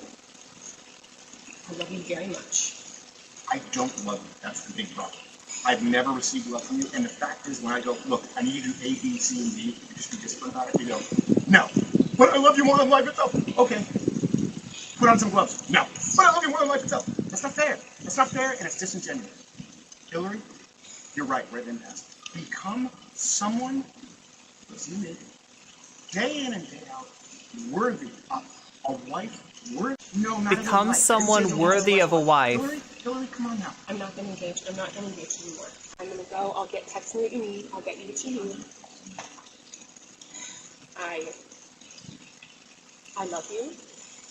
I'm committed to you. This is hard to watch. This is really hard to watch.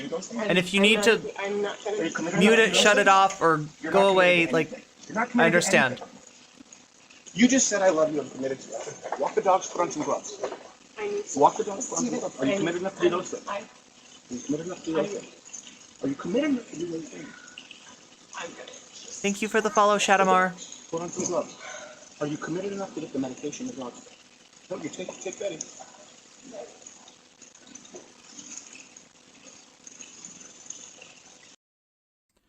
So there it is.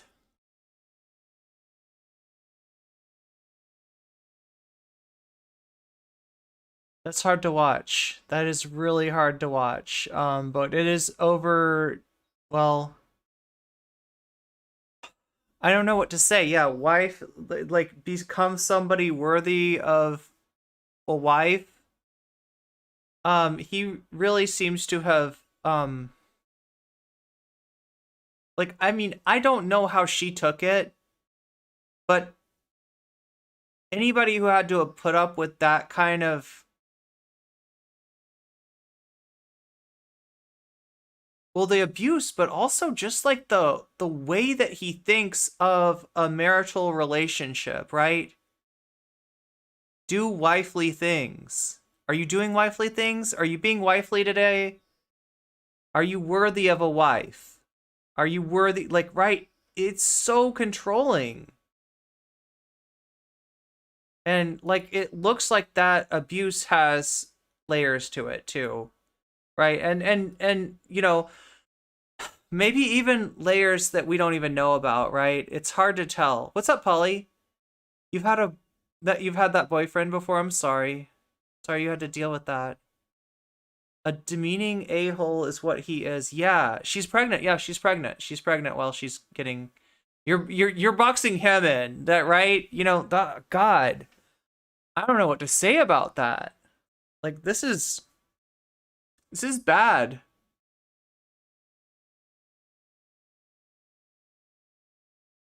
This is really bad.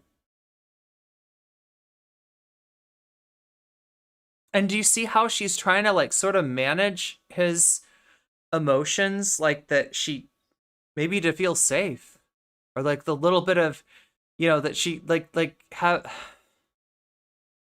having to, like,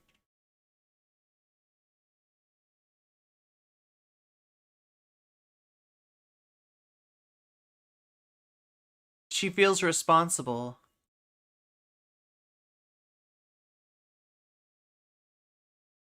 Yeah, it's even more sad, especially since she was pregnant here. She wants to take her own car so as not to be exposed to COVID. Oh, yeah, good point. Good point. Yeah, so, yeah, we don't even know, like, well, this would have been at least a year ago, wouldn't it have? I hate to say it, but we're probably going to have to go to Candace Owens for some context on that, because, like, I don't know exactly when that was taken, right? But yeah, I mean, like, look, there's even right now, you know, taking an Uber is, you're more likely to contract COVID in that situation. And COVID's not, you know, people are still getting it, so. 6/26/21. Okay, so, you know, that's pretty much like, yeah, that's one car only. They only have one car. She was like, I'm committed to try to, yeah, there's a lot of stuff that she's doing that seems like she's trying to calm him down to keep herself safe. And obviously that's not a safe situation for her to be in. One car is a control mechanism. Her pregnancy was high risk or slash difficult. She found another way out of the situation than respect and discipline by just leaving his ass. Yeah, right. Yeah, that's how he starts it off. Respect and discipline is the only way out of this situation. Like, yeah, so, I mean, okay, so the things that strike me about that, right? Okay, so, you know, a lot of times people are different in person, right? And I wouldn't be surprised, you know, if I saw Ring camera footage of Steven Crowder, if he was kind of a different person than he is on his show, right? However, that's not what surprises me. What surprises me is he's not that different. That personality is not that different than his show personality. The only difference is the target, right? The difference that we're seeing is that instead of the target being this abstract notion of trans people, this abstract notion of women, this abstract notion of whoever his target is at the time, right? The target is in the patio, on the patio with him, right? The target is right there. And also, he's using his, like, and I'm not saying debate bro is, I'm not referring to, like, you know, Twitch or YouTube debate bros or anything like that, right? But the way that he's interacting with her is berating her and bullying her and using rhetoric. Like, he's debate broing her, right? Into doing wifely things, into like the you know, discipline and what was it? Discipline and respect is the only way out of that situation. Like, there's something really gross about this. And it's not gross because he's so much different, because he's like a different person night and day from who he is on in his content. It's that you see that person in a different context, but not really acting all that differently, right? It's just that it's a different situation. And you know, that you're seeing, I mean, we know who he is, but maybe we didn't see the implications of that towards his personal life before. Yeah. It's not surprising. He goes after women all the time. Yeah, exactly. His wife isn't an exception. Yeah, the only difference is that, like, she's like subject to not just his rhetoric, but to his anger. And, you know, if you saw what it said at the very end, maybe more. Like, right, at the very least, to like a physical intimidation, if not to, you know, what that implies. Discipline, respect of who? Yeah. Well, yeah, dominance of masculinity, abusive BS. Yeah, he very much, like, that's what the stuff that these traditionalist fucks say on their shows. That's what that actually means. That's what that actually looks like, right? It's not an abstraction. It's not a paradigm. It's like ownership. I mean, this is the least surprising news today. As we know for sure why he made the point of claiming that there was no, yeah, that's exactly right. That's exactly right, right? So let's see what Candace has got for us. Happened. And before we get to it, I just want to back up and tell you why we are discussing this breaking news, because it's occurred to me that there are some people out there who believe that to be a conservative, what it means is that we become tribal and we defend other. Oh, yeah, right. Good point, BPECL. Maybe if you cast him in the nicest possible light, if you, yeah, he could be threatening divorce or something, but we already know he never would. Yeah, that he's already kind of like said that that's not what he's about, right? So, you know, yeah, what is the threat? What is the, yeah. Conservatives, even when they do things that are wrong, that we don't discuss things that are horrible on our own. He probably only thinks abuse is it's abuse if it's physical. Own side, because we need to just make sure that we. Well, I'm not sure that that's not going on too. Like, after seeing what I just saw, I'm not sure that that's score wins in other ways, and that is wrong. That to me is the exact opposite of why I have this platform. I am not tribal. I want to expose things when they are bad on the left, and I will also expose things when they are bad on the right.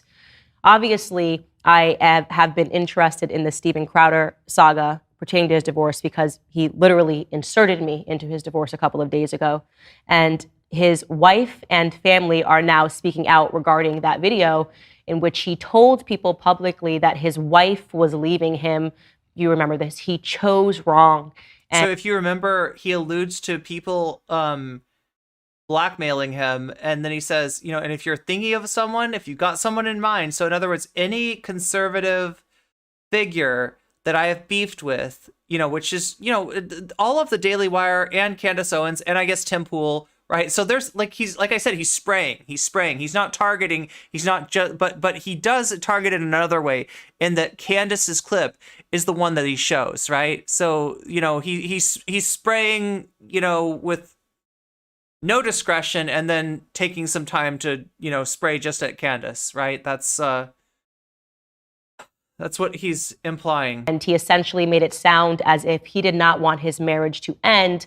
Abuse is common and often happens without physical But his wife simply violence. wanted to leave. Well, she has responded by giving video, and I want to prep you. I want you to know this is horrific video. It is very difficult to watch. Okay, so it does come from her. Yeah, It's I mean, I especially guess where difficult else would it come from? It's a ring cam, so. to watch because in this footage, she is 8 months pregnant. And the video essentially reveals. Yeah, she's doing the both sides thing again. She's saying that she would, she's not.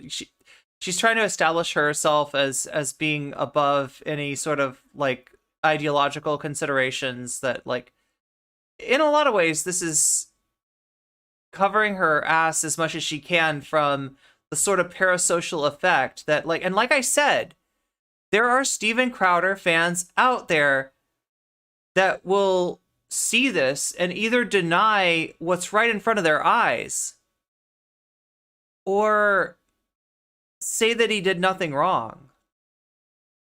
Right? Or blame Candace, or blame Hillary, or blame anyone they can other than Steven, right? And so her saying that is her protecting herself from the charge that's no doubt going to be leveled at her, that she is wrecking, she's a wrecker on the right, that she's hurting their cause by, talking about this stuff, by showing this, by not covering it up for him, by not helping, with that. And the thing that Tate says, right? It's the Matrix. It's not real. Like, right? The verifiable proof that you just saw is not real. That's the Matrix. The Matrix has got you. You gotta not believe the Matrix. So in other words, just deny what you see. Don't believe your lying eyes, right? That's what that is. And Tate does it, and Crowder does it. All the right. Trump is the king of this, right? There's so much, like, what would you call it? Compartmentalization that goes on in the right in order to sort of hold what they see as the truth, the things that Trump said about how he treats women, this, like all the charges against Andrew Tate, they want to hold that like separately from like how they consider their parasocial daddies, right? And I mean, I guess this is her kind of doing her best to protect herself from that.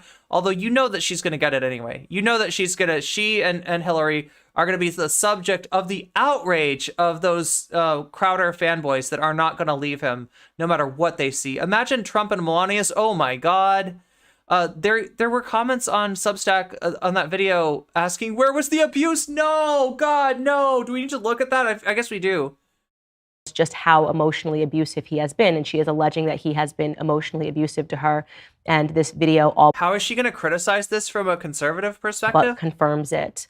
So let's first get to the footage. Yeah, fair and balanced, another conservative lie. I'm just going to allow you to watch it in its entirety. And again, like, if anybody has to take a break from the stream right now, if you've got something like this in your past, whether it's physical, emotional, or otherwise, like if you've experienced some of this is making you uncomfortable, you have no don't protect yourself. Like, do what you need to do, mute it, go away from the stream, turn it off and come back, whatever you need to do, right? Because I mean, this was hard for me to watch. I guess I've had to deal with a lot of really uncomfortable stuff to the point where I feel like I can handle it, but like, it still hurts. It still hurts, and I don't want to spread that hurt to people that it's gonna, if it's gonna mess you up, do what you need to do, I guess is what I'm saying. So major trigger warning, major content warning. We're gonna show this again. It's important to note that this abuse crosses the political spectrum. Oh yeah, God, yeah. Pretty. Yeah, no, this is like, I mean, he's justifying it with his traditionalist viewpoint, but it's not like this doesn't happen, with people who don't hold that kind of viewpoint. I drew a boundary. I drew a boundary. No, you just did it. I drew a boundary of abusive and cruel. You were not taking the car. Because if you refuse to do wifely things, then I will go pick up the groceries. There is no groceries. I'd be happy. Steaks, wood pellets, my grill. I know it's an unreasonable request, but I'll go do it. How about you first? Hillary, how do you respect the man? Yes. How do you how do man receive love and respect? No. How do the man no, you're not taking the car. Stephen, You're not taking the car. Stephen, You are not then taking I the will car. ask them to pick me up. Would you like me to ask? Oh, that's right. It's not a threat, Stephen. Get an Uber. Okay, Stephen, I can't. Feeling some constraints? Stephen. Like, I can't Stephen. go. Listen to me. You want to walk out right now? Listen to me. I can't go to the gym. I can't go to my parents. I can't call my friends. I can't be home. You're going to take the car and leave me here. Hillary, just think of how boxed in you've made me. What do you need me to pick up? I'll get it. I'll be back when I'm back. No, that doesn't work either. You'll be back when you're back. That doesn't work either. See, Do you understand the difference between my life being set to the second and you going, I'll be back when I'm back? Stephen. And that's not what you do. The only way out of this is discipline. Wait, did he say I can't call my friends? It's the only way out of it, or we're at an impasse. We are at an impasse. I don't even understand. Because you can't have any discipline or respect. Stephen. Yeah, there you go. You throw your hand, you give up so easily. I don't give up, Stephen. Hillary, Stephen? you give up so easily. I just said the only way out of this is discipline and respect. And you said, then we're at an impasse. Stephen, no, we are at an impasse, okay? I love you, but Yeah, the only way out of this is discipline and respect. Like, oh my god.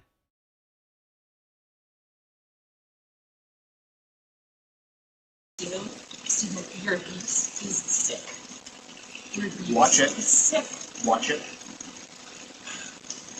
Watch it. I'm gonna let go. I'll get what you need me to get. And I need some space. We need to just stop engaging for a little bit, okay? I love you. I love you very much. I don't love you. That's the big problem. I've never received love from you, and the fact is, when I go, look, I need you to do A, B, C, and D, you just be disciplined about it, you go, no. But I love you more than life itself. Okay. Put on some gloves. No. But I love you more than life itself. That's not fair. That's not. What is the gloves thing about? I don't even understand. I don't know. It doesn't matter. This is gross. This is gross. Like, I almost, like, this is just...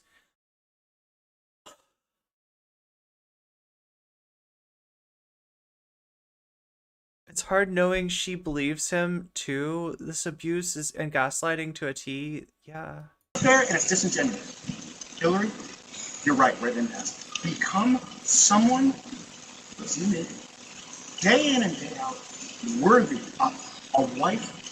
No, not as a wife. I didn't say as a wife. As a wife. Hillary, come on now. I'm not gonna engage. I'm not gonna engage anymore. I'm gonna go. I'll text me what you need. I'll get you what you need. I love you. I'm committed to you. He wanted her to give the dogs medicine, and she was worried that it could harm the baby. Oh, yeah, touching the medicine. Yeah, that makes sense. Apparently the glove. Oh, so she would need the gloves in order to give the dog medicine, and he only has one car. Yeah, Steven Crowder. Like, he's definitely a millionaire, right?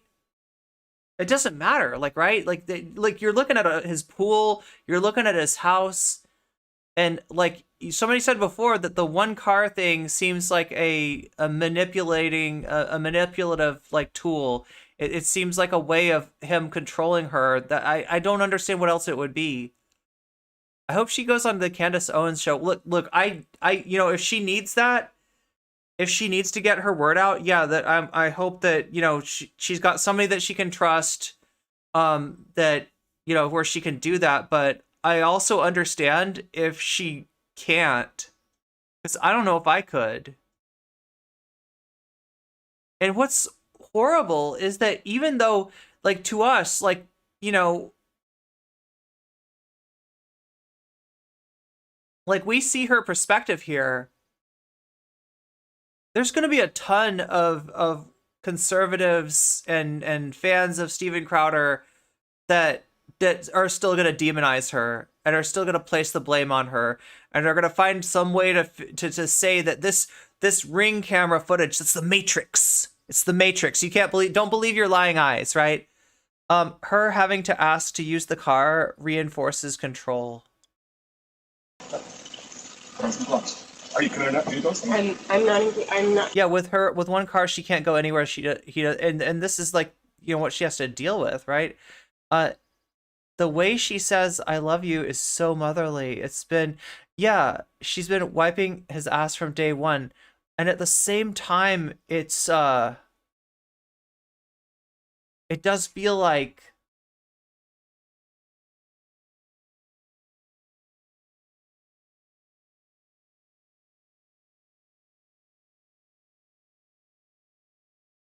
I don't know how to say this, chat, but it's like it's kind of reminding me of stuff that I experienced growing up that wasn't great. Are you committed enough to do those things? You're not committed to anything. Like the level of control and like ownership that he's exerting on her is sadly not unfamiliar to me. She probably doesn't even have her own bank account or credit card either, another form of control.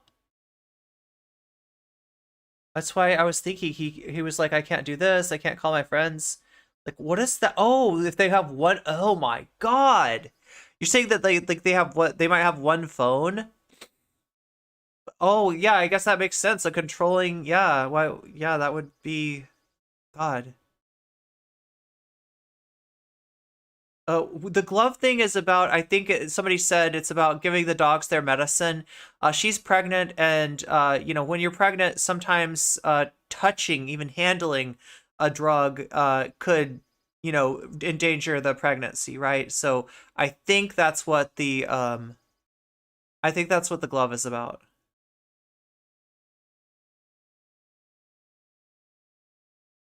She's worried about his well-being. She isn't trying to end it.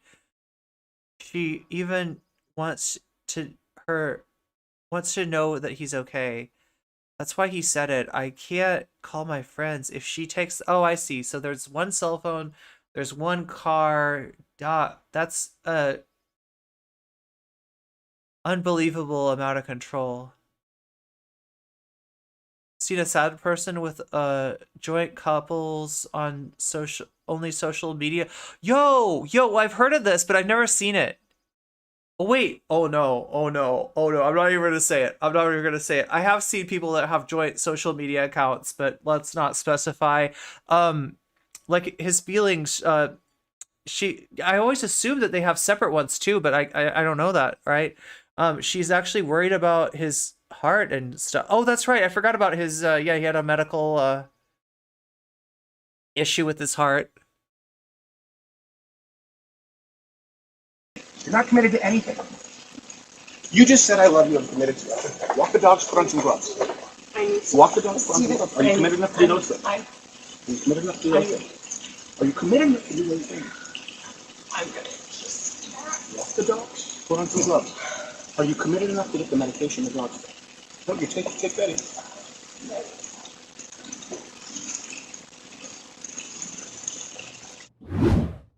So that is both heartbreaking and infuriating for me to watch. I cannot even comprehend how any man can speak to a woman. He plays up that heart shit, yeah. Like that, least of all when she is 8 months pregnant. And sadly, that isn't the worst part of that correspondence. Solidarity to fellow survivors. Thanks, V. I know some people who have those, oh yeah, joint accounts. We thought of the same people. Oh no, yeah. It could be. The mocking of her, maybe looking at a copy of the power and control wheel with this might make explaining it why its abuse clearer to people who are lucky enough not to the power and control wheel.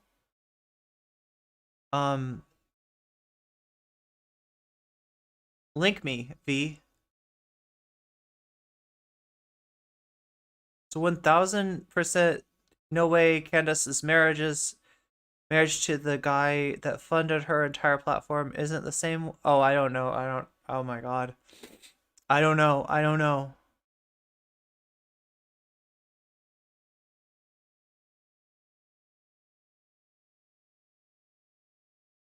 she cares right through his, yeah. Well, I mean, I don't even know. Like, right? She's in a dangerous situation, and it's.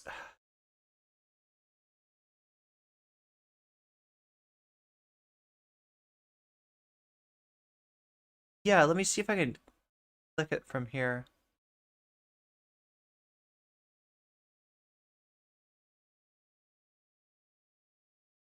Okay, so this is the power and control wheel. Family violence does not come from anger. It does not come from violence. It does not come from drinking alcohol. Family violence comes from the desire of the abuser to exert power and control over his/her victims. The power and control wheel, developed by the Domestic Abuse Intervention Project in Duluth, Minnesota, describes that many types of abuse suffered by victims of family violence. Rarely does the victim of family violence suffer from only one form of abuse. More often, the victims are terrorized by a number of abusive tactics the abusers use to control them. So we've got like using intimidation, using emotional abuse, using isolation, minimizing, denying, and blaming, using children, using male privilege, using economic abuse, and using coercion or threats.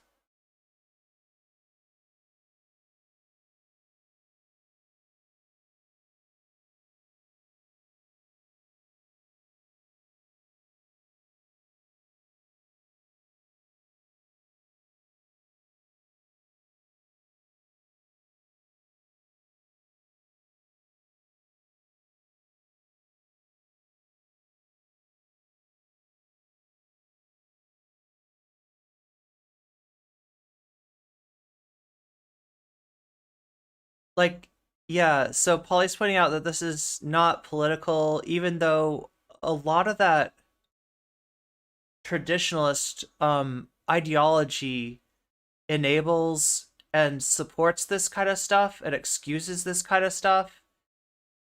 It's not endemic to people with traditionalist, ideology. The journalist that dropped it occurs, in other words, it occurs among people that don't have that ideology as this well. video is Yashar Ali. He dropped this as well as a Substack entry accompanying it. On the Substack article, he wrote, moments later, off camera, Steven Crowder, by his own admission, would lose control and scream at his pregnant wife in a threatening tone, quote, "I will f you up," end quote, which led his wife to flee their home. She then sent a statement, which I want to be very clear. This statement I knew was going to come out. I didn't know any of this information. I had no idea there was a video or there was any evidence. I did know that their family was thinking about issuing a statement, and Hillary Crowder did issue a statement. And I'm going to read you that statement in its entirety because it's important. I think it reveals a lot of the lies that Steven has been telling publicly to his audiences. It reads, Hillary is currently living alone in Dallas apart from her family and support system in Michigan and is focused on taking care of her young children. She is not prepared at this time to speak about her divorce becoming public or the misleading statements made by Steven about their relationship. The truth is that Hillary spent years hiding Steven's mentally and emotionally abusive behavior from her friends and family while she attempted to save their marriage. She was the one who was asking to work on their relationship to keep the marriage intact for their unborn child. In June of 2021, Steven left their home to pursue elective surgery. That's very important. I want you to remember that. I'm going to come back to that point. Hillary urged him to get the help he needed to address his abuse with the hope that their marriage could be saved and they could peacefully live together as a family. Instead, Steven refused to do so and chose not to be with his wife during the birth of their twin children. After the birth, Steven bought a townhouse and left their home permanently. Hillary was not aware that Steven hired a divorce attorney and asked his assistant to cut Hillary off financially. There is significant documentation substantiating these facts. I want you to remember that portion as well, because that's another lie that Steven has told publicly. We hope that Steven will cease from speaking publicly about these personal matters in an untruthful manner. We also look forward to there being full transparency in the legal process so there is fairness and accountability for the actions that caused the divorce and to ensure the outcome is what is in the best interests of the young children. I would first like to go back to that portion where she says Steven left their home to pursue elective surgery, because I know exactly what surgery she's referring to, because during my first backstage here at Daily Wire, we actually prayed for Stephen and this surgery. So before I show you a clip from us on backstage, here is Stephen describing that surgery, and it certainly doesn't sound like it's elective. Take a listen. I explained to you a little bit what it is. You know, a lot of people say, why are you smoking? My heart is actually great, but my heart doesn't work great. And the reason my heart doesn't work great is, long story short, because of a connective tissue disorder I have, and my chest is caving in on my heart. So I've got about, I'm at a little more than half of the blood flow that you guys have, ventricular output from my heart. So it's a mechanical fix. And I don't know, maybe I'll feel like Lance Armstrong, you know, like I'm on EPO after this, because I don't know what it's like to go through life with full blood flow. To me, I'm looking forward to it, not looking forward to the pain. Yeah. So he initiated the divorce. He hired the divorce attorney unbeknownst to her, and also it sounds like cut her off financially. So he moved out, got his own townhouse, hired a divorce attorney, and cut her off, you know, financially, which it's, you know, another, like, does that that kind of impacts her ability to, like, because, you know, he's hiring a divorce attorney, and now she's kind of in a situation where she doesn't have access to the funds, so like, what's she supposed to do? The Watch It was threatening divorce. Yeah, it could, yeah. Because it was so peaceful up here, but now there are freaking communist invading radicals. They didn't say that he's the one who filed, but they did say that he hired a divorce attorney unbeknownst to her, so, you know, very likely could have been.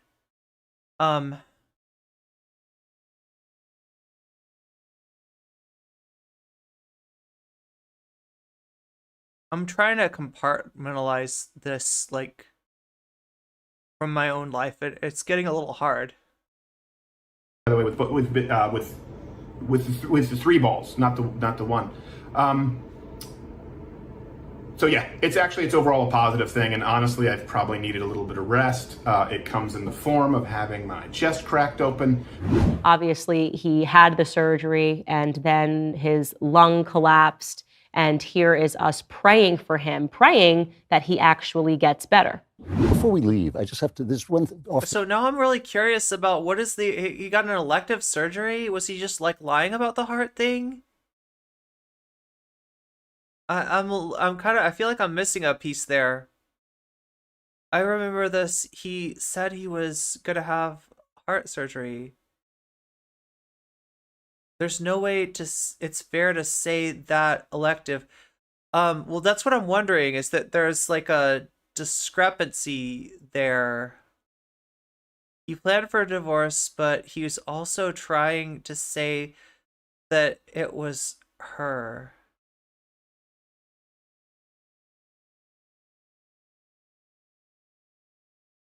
Yeah, he is really trying to have it both ways, and just unbelievable hypocrite, in addition to all the garbage that he put her through. Timing, maybe, sure, but that's shitty. The subject for a minute. Our pal, Steve Crowder, who makes the best ashtrays in the country. Ashtrays? He makes ashtrays? Hospital fighting for his life, and he's really come close. He's come close to the... I think he needed it at some point, but the timing was elective. Okay, I didn't know that the elective could refer to timing. The dark edge of things. And I just want to say that crazy as he is, we love him, and we're thinking about him. That you know, we hope he makes it back. You're a better man than I am. Well, that's true. I was actually just looking forward to the show being over so that I could text him and say, you know, hope you don't make it, pal. You know, actually, this is a real story. Last night I had to go for a drive. Because a long story, but I had to burn down gas to take my car into the shop. And so I was going to smoke a cigar, and, you know, I was going to say my nightly prayers. And I thought, oh, you know, I should probably pray for Crowder, you know, because he's in this. And I thought, oh, well, you know what's great? I'm going to light up one of the cigars that Crowder sent me. Yeah. And Crowder, this guy who's a complete maniac, he sent me these beautiful cigars. And I was like, oh, pal, I'm going to send you some cigars right away from my humidor. Haven't sent him a single thing, you know, but that guy, he, you know, really a generous fellow, and doesn't get enough credit. I actually did text him and say that we were praying for him at great risk to our souls. And if he dies, I personally will kill him. Right? And yet, according to his wife, this was an elective surgery. Wait, so can anybody give me so I mean, I'm seeing that she's got the Daily Wire logo on here. How long has Candace been I guess I wasn't aware that Candace, you know, I mean, obviously she took the Daily Wire side during the Crowder controversy, during the whole issue where you know, he went to war with the Daily Wire, right? How long has she been at the Daily Wire? I guess I didn't really realize that. Maybe a lawyer wrote that elective shit because it's tone deaf at a minimum. This was 2021 is when she started. Okay, so she's been there for a while. I guess I didn't realize that when she was when she came into the picture, when she went on Tim Pool to talk about the Crowder situation, I thought that there was some chance that she could go either way, but it sounds like she's definitely been on the Daily Wire side of things for a while. She's been on there for quite some time. Really a cosmetic surgery because Stephen didn't like the way that his chest looked because he had a sunken chest. And it was not something that was actually required to save his life. And yet we see that same pattern of behavior. Stephen garnering a... Thank you for the YouTube sub, EMD, and thank you for the YouTube sub, wait a minute. I feel like somebody else subbed on YouTube. Thank you, whoever you are. I don't know. Stream Elements is keeping track of that for me. I don't see it, but I know somebody else subscribed on YouTube, so thank you for invading my YouTube chat, you communist invading radicals. Ton of affection and prayers from his followers purporting to be the victim, when in fact the facts don't line up with his narrative. The second portion that I'd like to point to is where it says Hillary was not aware that Stephen hired a divorce attorney. This stands in stark contrast to what he told his followers when he said how hard divorce was and how difficult and horrific it had been and how he really didn't want it and just, you know, Texas is a no-fault divorce state. What is the truth here? I don't know. Obviously, right now we have his wife's word versus Stephen's word, but given my personal experience with Stephen, I am very much inclined to believe his wife. Now, I'd like to get in some other portions of this article, which I think are really important. The writer has a bunch of audio files. So wait, what is her contention that the sunken chest thing is like a cosmetic?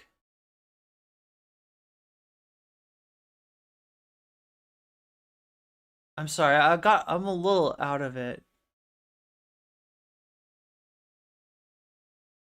When in fact, the facts don't line up with his narrative. The second portion that I'd like to point to is where it says Hillary was not aware that Stephen Thank you, Molly Snee. hired a divorce attorney. This stands in stark contrast to what he told his followers when he said how hard divorce was and how difficult and horrific. There's nothing. She's basically claiming that there's nothing wrong with his heart, or at least the surgery wasn't related. It had been and how he really didn't want it and just, you know, Texas is a no-fault divorce state. What is the truth here? I don't know. Obviously, right now we have his wife's word versus Stephen's word, but given my personal experience with Stephen, I am very much inclined to believe his wife. Now, I'd like to get in some other portions of this article, which I think are really important.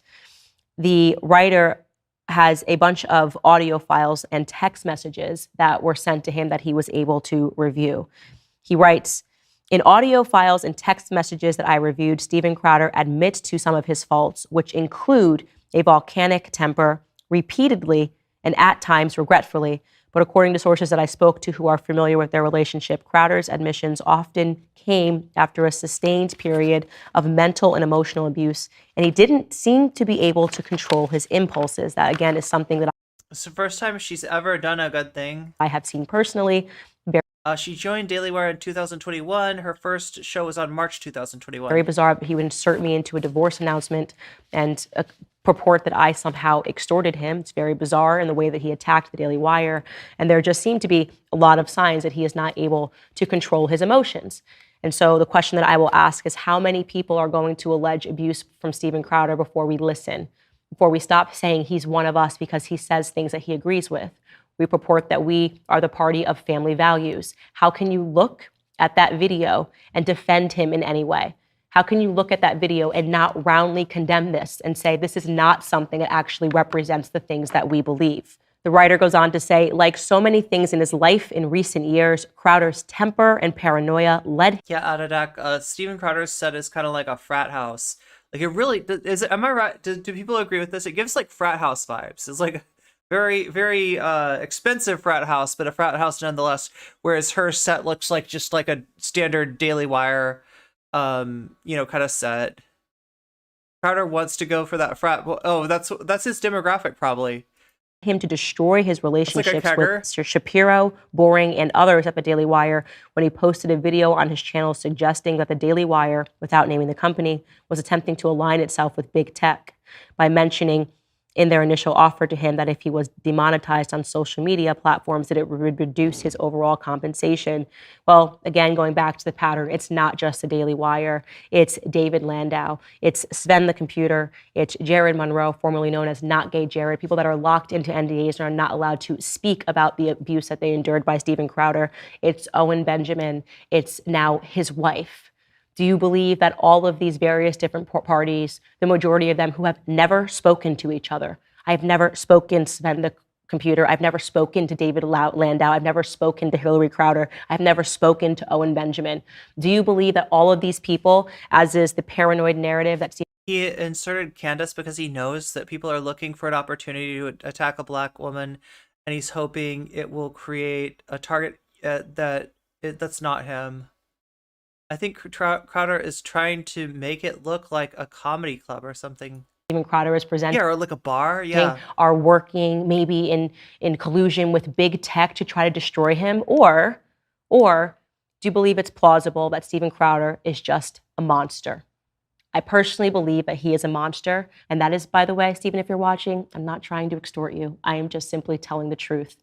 There was a lot of things that are going on, and I am... Candace set him up with a vague... Yeah, she basically vague posted. She basically like kind of... like sometimes when you subtweet somebody, right? Because like you usually think of subtweeting as like this passive aggressive thing, and it can be. It absolutely can be. We're not talking about Twitter. We're not literally talking about Twitter. I'm talking about subtweet as a metaphor, right? Like that.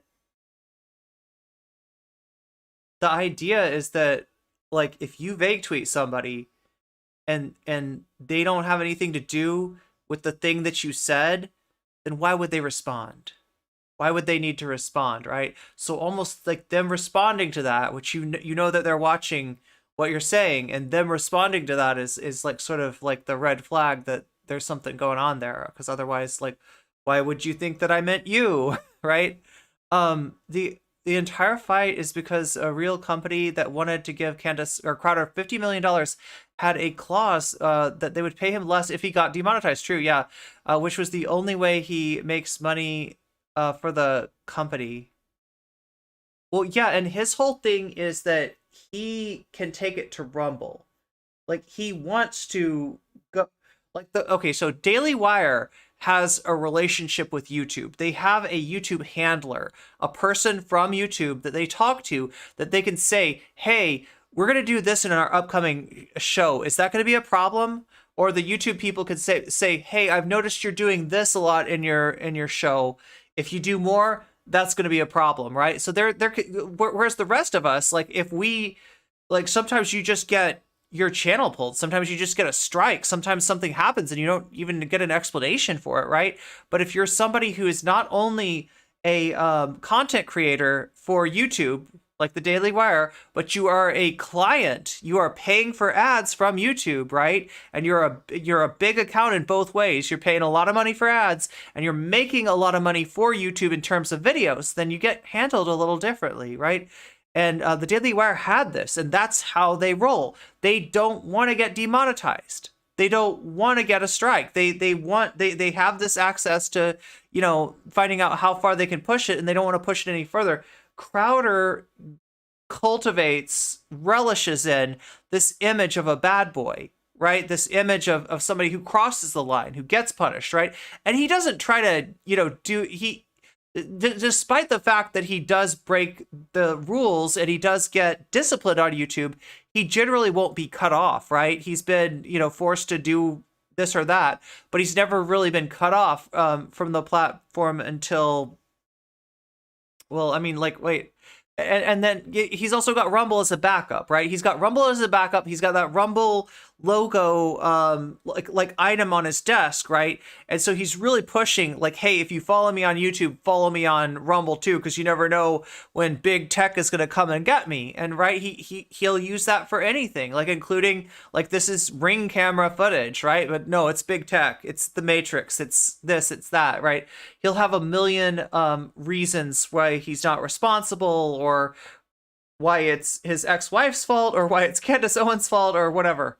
Glad that his wife found the strength to speak out, and I'm calling upon everybody to roundly condemn this, to reject this firmly, not to somehow come up with an excuse and say, oh, well, it's a divorce, so we shouldn't talk about it. We should mind our own business. No, the way that we represent ourselves privately and publicly should be the same. If you purport to care about family values, again, then you should care about this situation and you should condemn it.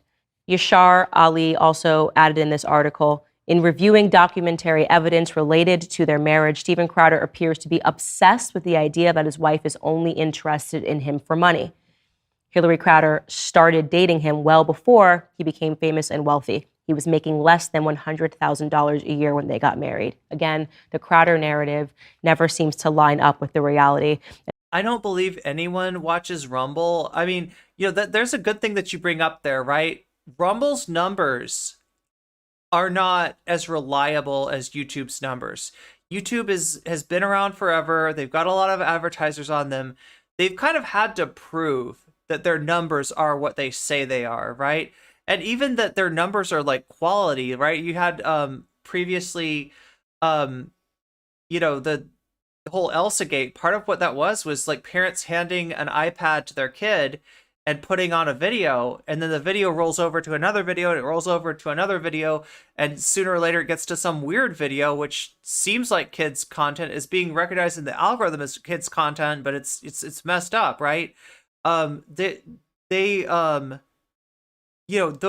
child with an iPad is not real views, and that's probably part of the reason that YouTube set up YouTube Kids and made it so there's no rollover. It doesn't automatically roll over at all, and I don't think they advertise on that either. Or, I'm not sure, but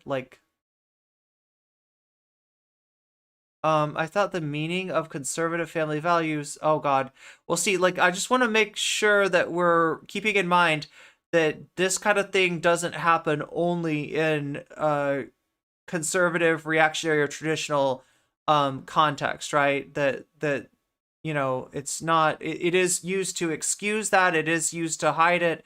It is used to enable it. But that there's other things, as Polly pointed out earlier, that are used for that too, and that it's not. Unfortunately, it's not politically only an issue on the right. And on that note, for those of you that are asking for an update, yes, I did send a cease and desist to him regarding his comments that I somehow extorted him. I sent the cease and desist. I heard back from his lawyer, and essentially what I get from this is that his lawyer is saying that this was just his opinion and it was just Steven Crowder's feelings, and even though it wasn't reality, too bad, so sad. Here's exactly what that legal letter back to me said. I'm going to read you a couple of quotations. It says, "The simple fact is that Ms. Owens, as shown in the clip, made thinly veiled threats directed at Mr. Crowder that she would release the alleged dirt she had on him if he kept making statements about the Daily Wire. Mr. Crowder's opinions fall short of any defamation.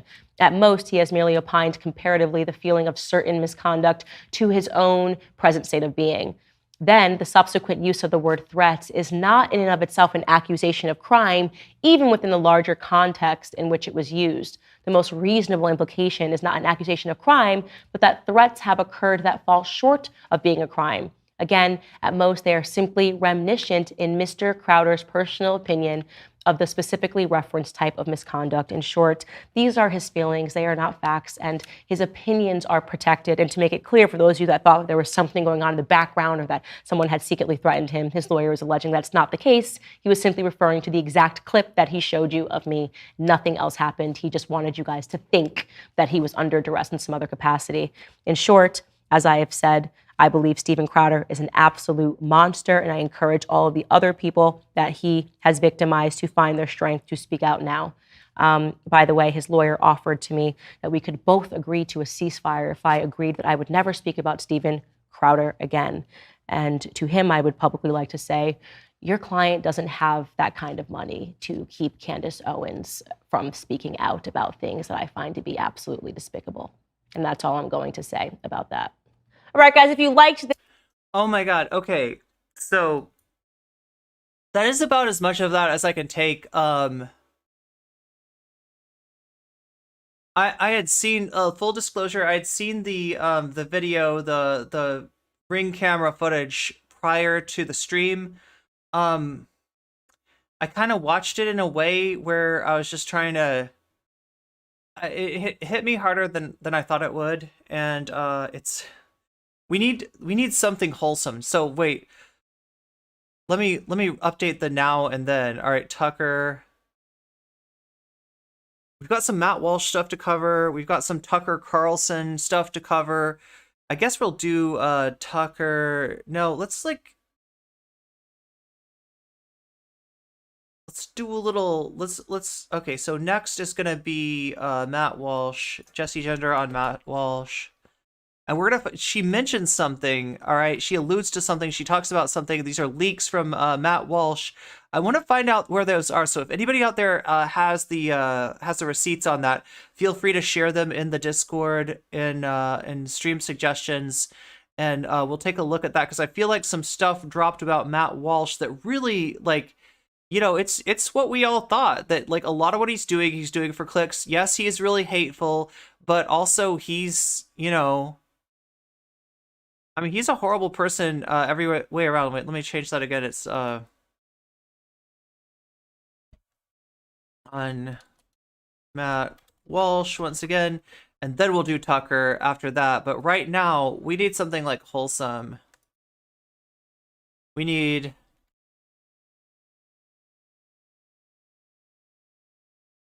some foxes. We are getting right back to that though. What's up, Fitness Chick? Good to have you. Yeah, Candace is not a good person. This is the beef though. Steven Crowder and Candace Owens. Steven Crowder and the Daily Wire, and I'm definitely not upholding Candace Owens just because Steven Crowder is the person doing the horrible thing in this situation does not make Candace Owens any less of a Reigns with Save a Fox Rescue. Horrible person herself. I've got to massively pee.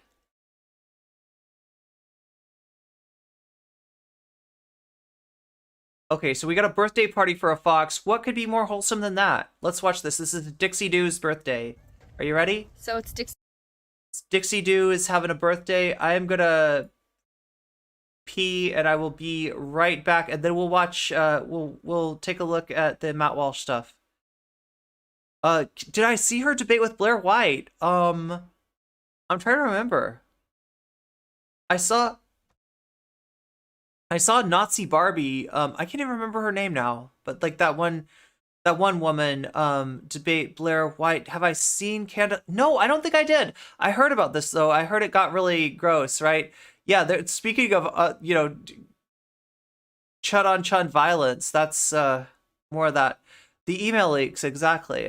Lauren Witzke, thank you, Nina. Thank you for remembering for me. I'd forgotten Nazi Barbie's name is Lauren Witzke. The only reason I'm happy with the Candace Owens coverage is because it's ultimately going to do so much damage to her own brand. Oh, I see what you're saying. Yeah, even though Candace isn't really saying anything wrong here, and like, Crowder is a monster, And like, it's Hillary Crowder should have a platform to be able to clap back, right? In the conservative movement, they are so good at cognitively distancing themselves from what's actually going on, and they will find a way to see the Crowder fans are gonna.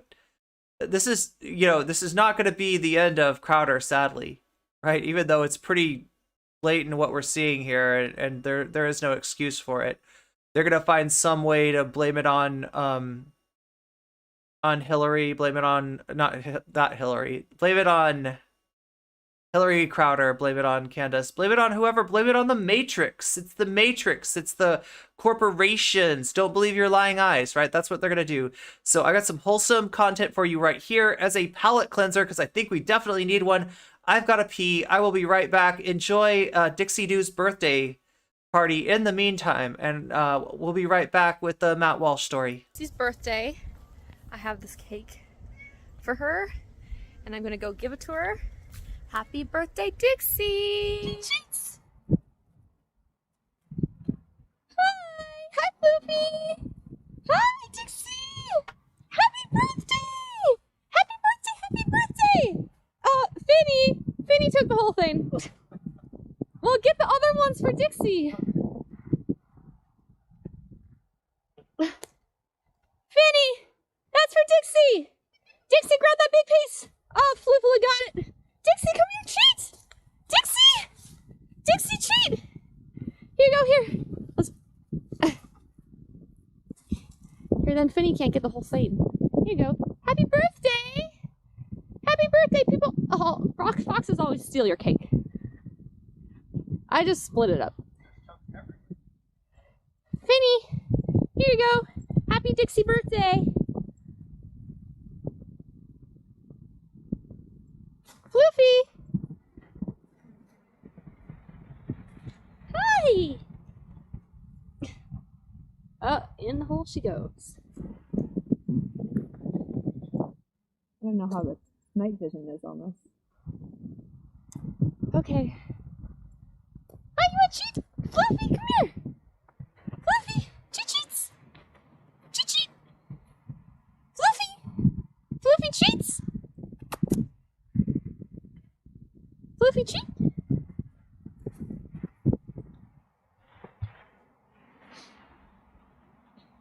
Alright, so let's pass them out to everybody else now.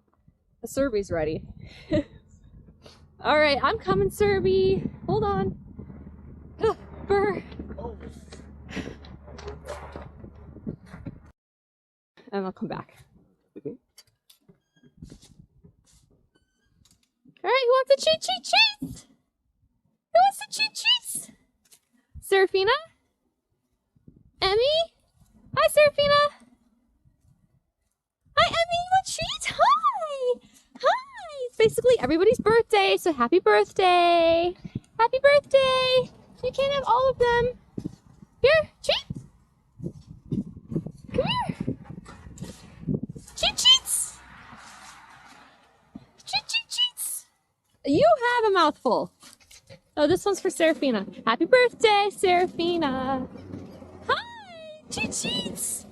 Happy birthday, Nikita.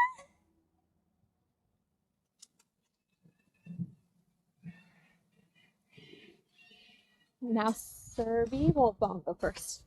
Bongo. Hi, Bongo. Happy birthday. Happy birthday. Let's save a fox. Cupcake for you. D'Amica. D'Amica needs one. Serby needs one. Yep.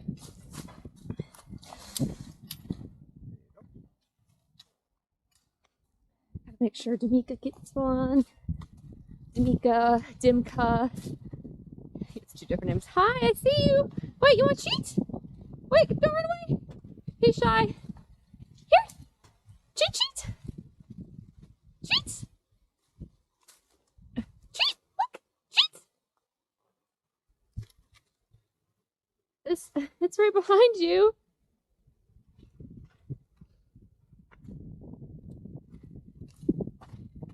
just look to your, look, yep. There you go.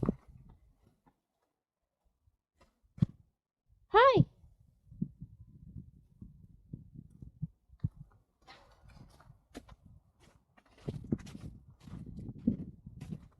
Don't be shy.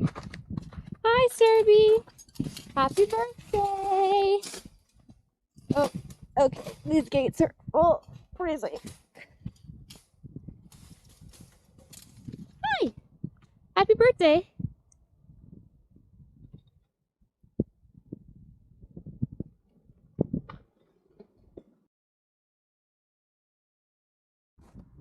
Hi. Happy birthday, Maynard.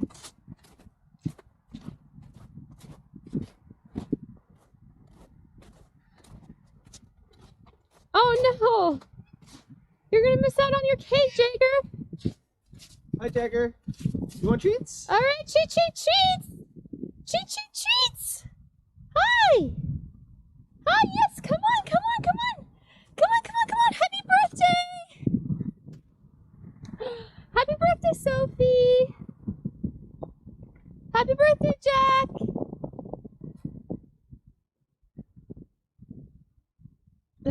We'll just take the whole thing. Here you go. Pan grab one? No. Do you see him? He's just chasing Sophie. Pan, treat! Pan, come here! Treats! Happy birthday, Pan! Hi! Okay, Opal, Jade, how are we gonna get one to Felix? I don't see him in the tree. I do. He might be in... Oh, there he is. Oh yeah. Should we send one up the pulley? Yep. I don't know how this thing works. Got it. Closer, it's better. Oh. Okay, we're sending one up to Felix. He's too shy to come down.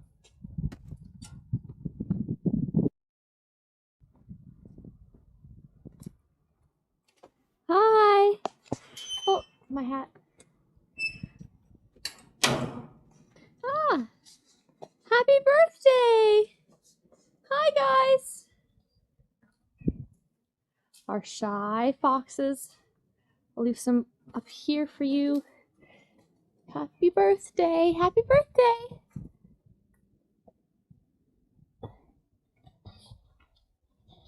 Hi,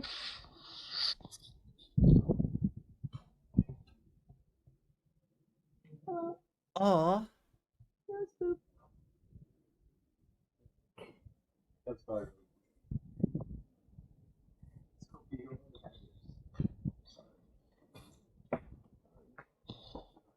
Are you guys gonna get your snacks? You're gonna wait till I leave? Yeah. Okay. Hi. Hi guys, you want cheat sheets? Do you want cheat sheets? Who wants cheat sheets? Who wants cheat sheets? Hi. Hi. Cheats. Cheat sheets. Hi, Molly. Happy birthday. Kipper, cheats. Come on, Kipper. Kipper's scared of Ethan. Did Save a Fox get a new camera? It kind of looks like a 360 or something. Not all the foxes love Ethan. Or like a VR. The shy ones don't.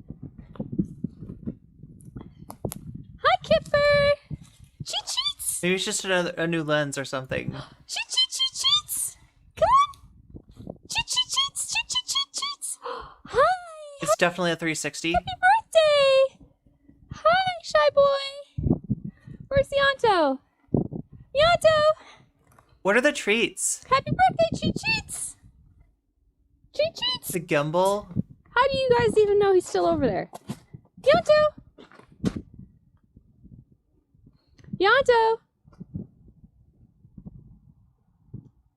Kipper's very pissed. Yanto, you don't want a treat? Okay. Oh. Looks like a Google Maps kind of. Hello. Yeah. Hi. Oh, Come okay. here. Cheats. Yanto. Cheat. Oh, Esme, you're so good. Don't tell anybody else you got two, okay? Sit. Can you sit?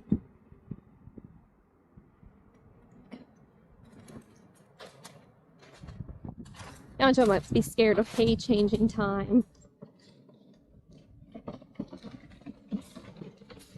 It feels like being in Minecraft, but I'll in the just real meet world. you at that gate.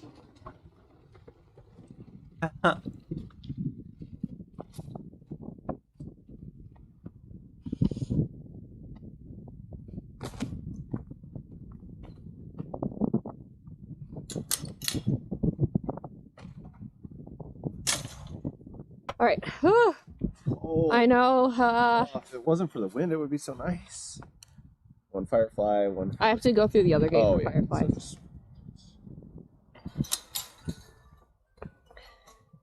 All right, Forest and Waverly. Hi, guys. You want a treat? Here. Happy birthday. It's your first birthday with us. Treat, treat. It's okay. Be shy.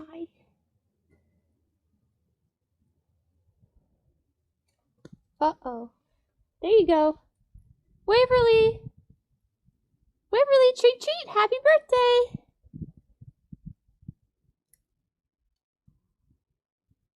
Everybody's a little skittish today because of the wind. And so am I, to be honest, because I don't like wind. Wind makes me cold. Yeah. Who'd be next? Firefly, probably.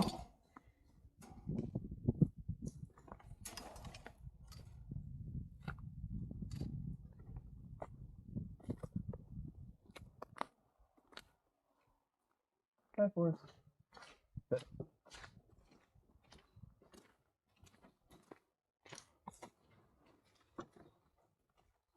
Hi, Firefly. Happy birthday. Happy birthday. Come here. Treat treats.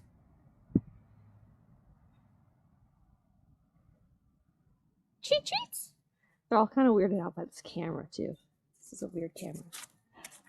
Happy birthday. Aw.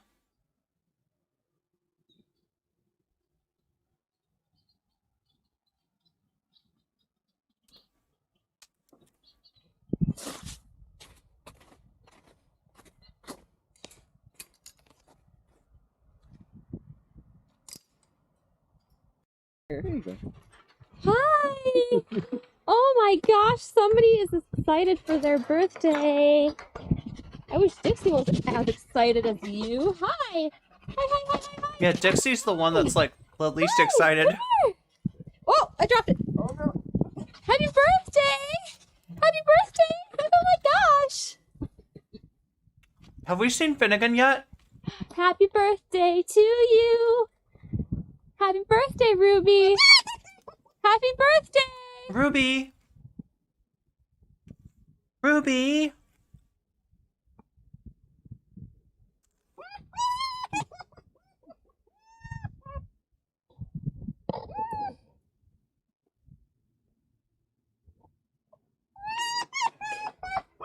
Okay, bye! Um, Happy birthday! She's very happy about it. Yeah, I wish Dixie talked today. Dixie was very quiet. No talk. Dixie's usually so talkative. Hi guys! Happy birthday! You want treat treats? What happened to your playset? Hi! Treat treats! Treat treats!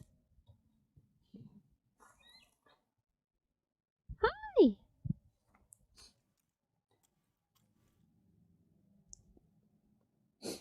Happy birthday!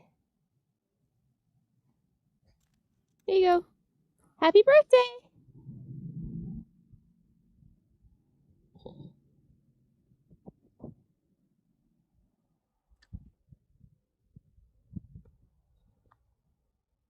Where's Lestat? Treats!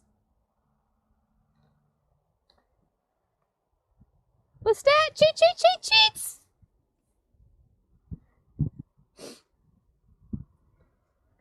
Well, okay. Somebody will find that. Wait. How am I not subscribed to Save a Fox? Well, that concludes Dixie's birthday. really go very well because of the wind. There's Dixie. But we tried. Dixie do. Dixie. Dixie. Oh shit! Look at that winter Happy coat. birthday, Dixie. Love you. Hello, Serby. I see you too. Hi, Matthias. Matthias. Did we see Finnegan? Are you finishing off that birthday cake? They are very floof. I love you. I love you. You're not in the mood for pets. Not in the mood for pets. Okay, it's your birthday. Whatever. Okay. Oh no, your phone died. Brr. Oh my god. Okay.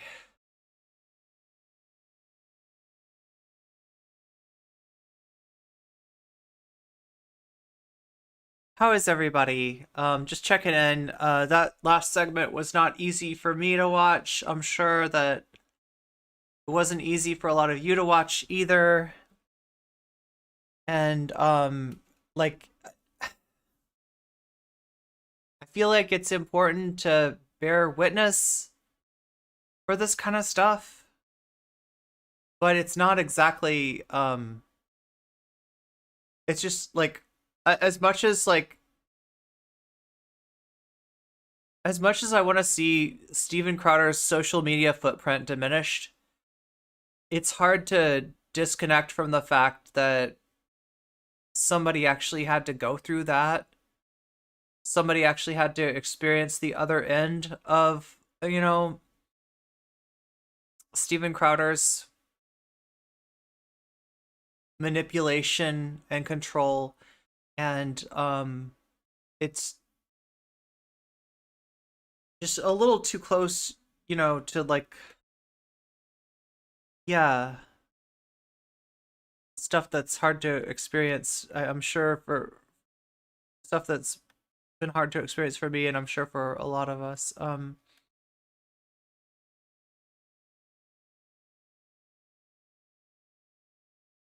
That's a super fluffy fox, yeah. I don't like seeing it, but it can't be ignored. Yeah, exactly. It's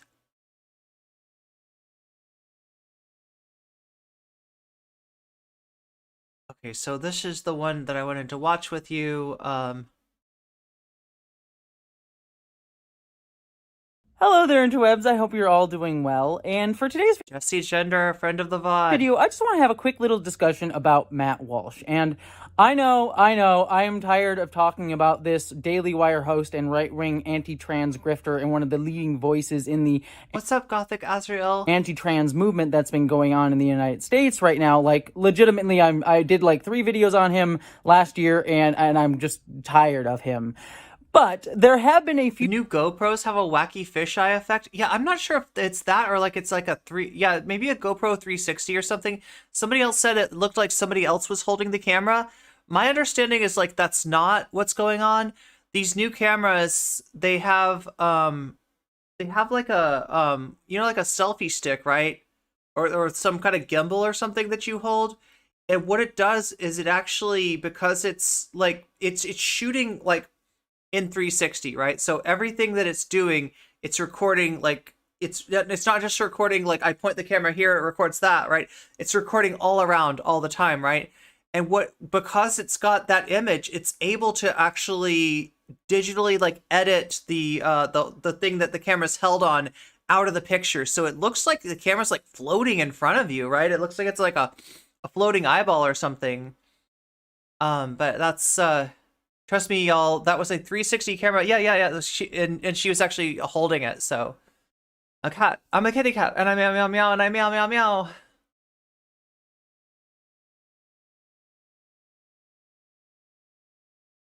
Few things that have recently happened with Matt Walsh that have honestly filled me with a lot of joy, and I just kind of wanted to talk about them. The first thing, just as our jumping off point, right? Like we've covered a little bit of what's going on with Matt Walsh. Matt Walsh has been demonetized. That part we know.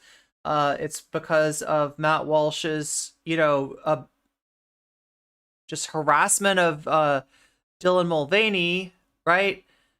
And we know that like Matt Walsh is, I guess, not doing his content on YouTube anymore. It's going out on Twitter, and it's going out on the Daily Wire Plus. So that part we know. That part we know. But Jesse's going to give us a few new things too, and that's hopefully going to be a jumping off point for. That I want to talk about is the fact that someone recently hacked into Matt Walsh's the book Manhunt accounts, and it was honestly kind of funny. This hacker apparently got into his account and just tweeted out some funny threads and weird stuff. Some that I found like, okay, these jokes are a little bit in bad taste, but overall, I'm like just glad. Screw Matt Walsh and his Twitter account, and it's even more funny. Good point, Chad Alpha. If they changed Fox News into actual news about foxes, or how about this? Foxes read the news, right? Because like Fox News is gonna have to look for a new direction. The fallout from Fox News is this, right? What I know about the Tucker situation. We'll get to Tucker in more detail in just a bit, right? But the basics of that are that the Tucker spot, which I don't know what are they filling it with, right? Whatever they're filling it with is getting like a fraction of the views that Tucker himself would get, right? Newsmax views are way up at that time, so some of the viewers are going over to Newsmax, and you know Fox News has taken a decent sized hit from that. It wasn't just Tucker that they got rid of; it was Maria Bartiromo. It was like a whole bunch of people, and a whole bunch of people who were kind of a liability for the company, and basically. A lot of the people who were the most in the tank for Trump are the people, or the most in the tank for conspiracy theories and all that kind of stuff. Because remember, Tucker publicly is pro Trump, but privately not so much, right? So like they really took a hit in their core audience, in their pro Trump audience. They lost a lot of that audience. So they may actually be looking for a new media strategy, a new like demographic, right? And what, why not change the news to news being read by foxes? When you learn that the reason that this hacker hacked into Matt Walsh's account was because the hacker was bored. At least that's what they told Wired in the article that Wired did about this. And I love that. I love that someone just like bored, maybe getting high one night and was like, screw it. I'll fuck with this asshole. And honestly, that's the best way to deal with Matt Walsh, and honestly what he deserves. But was even more sort of interesting to me when it came to this hack, besides just, the schadenfreude of getting to see Matt Walsh get fucked with, is the fact that apparently some of his emails were released, and specifically there was an email thread between Matt Walsh and Steven Crowder, the host of Louder with Crowder, that they had a few years ago. And being frank, the idea of those two men talking makes me have my gag reflex, but there was one specific email that the Wired article pointed out, where Matt Walsh apparently said, "There's certainly plenty of money to be made when you can get millions of hits online, and I'm a capitalist and I have a family, so I've decided to start getting serious about that."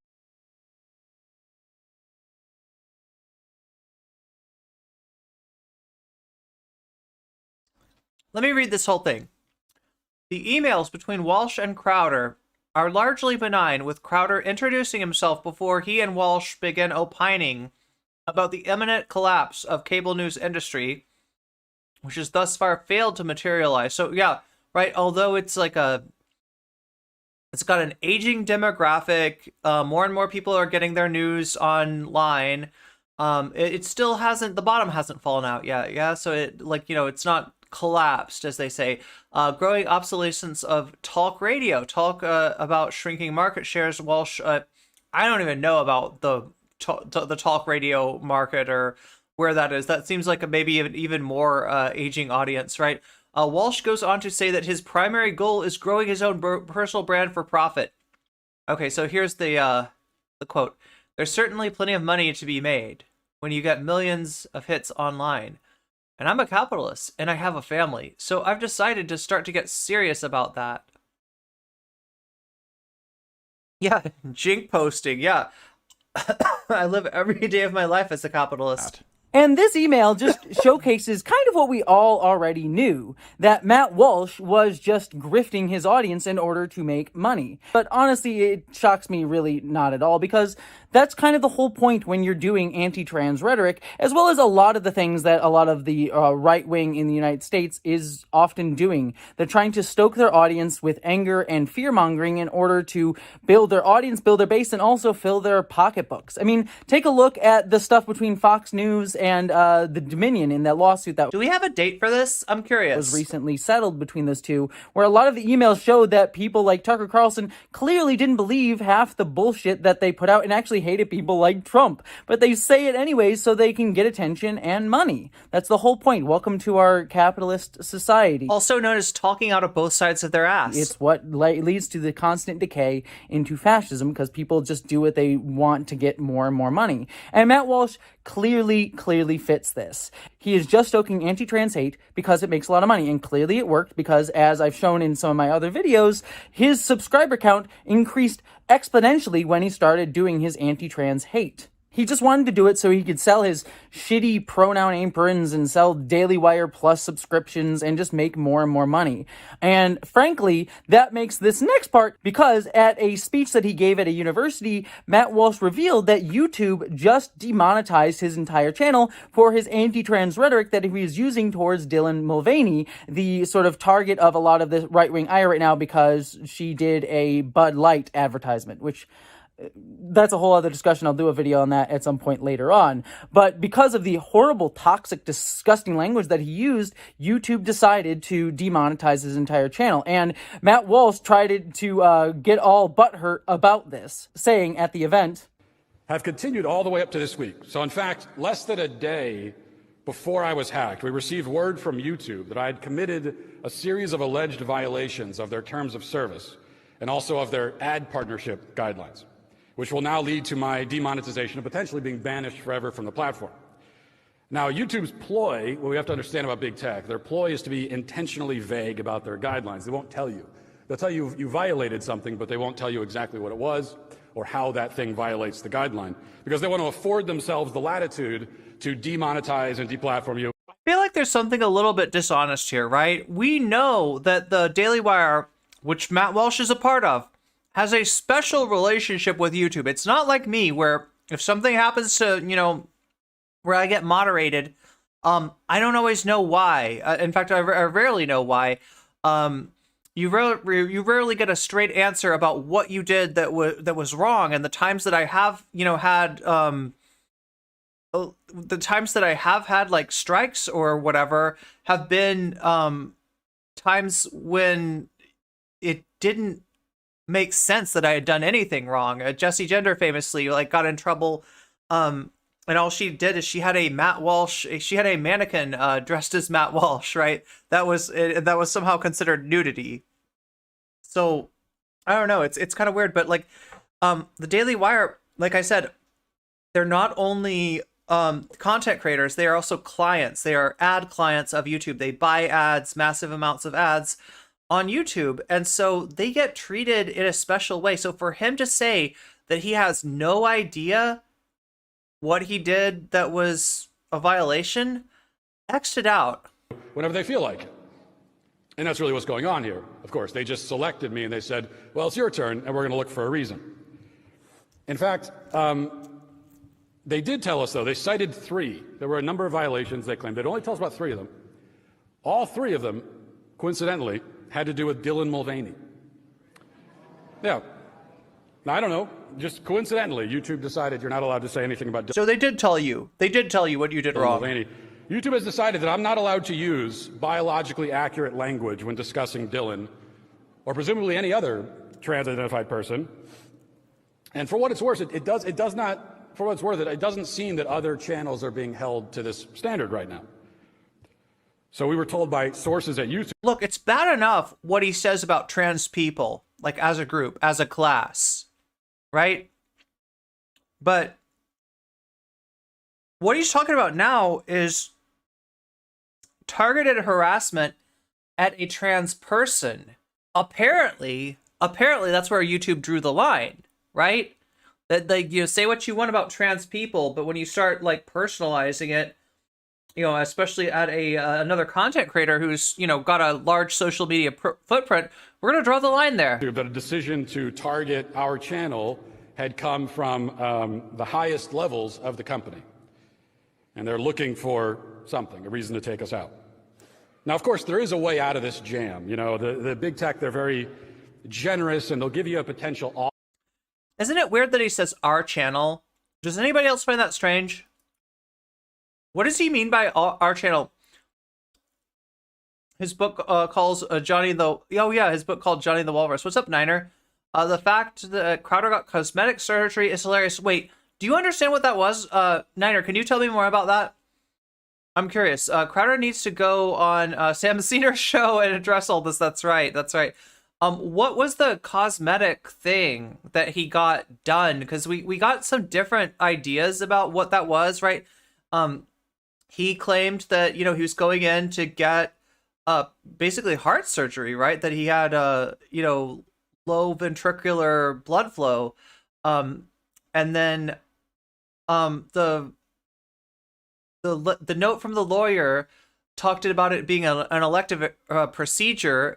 Somebody in chat hypothesized that maybe that could be like, elective in terms of the timing of it, that he didn't need the surgery immediately, but he got it at that time anyway. And then like there's this idea of like cosmetic surgery. I'm not sure. Do we know? Does anybody know what the cosmetic surgery was?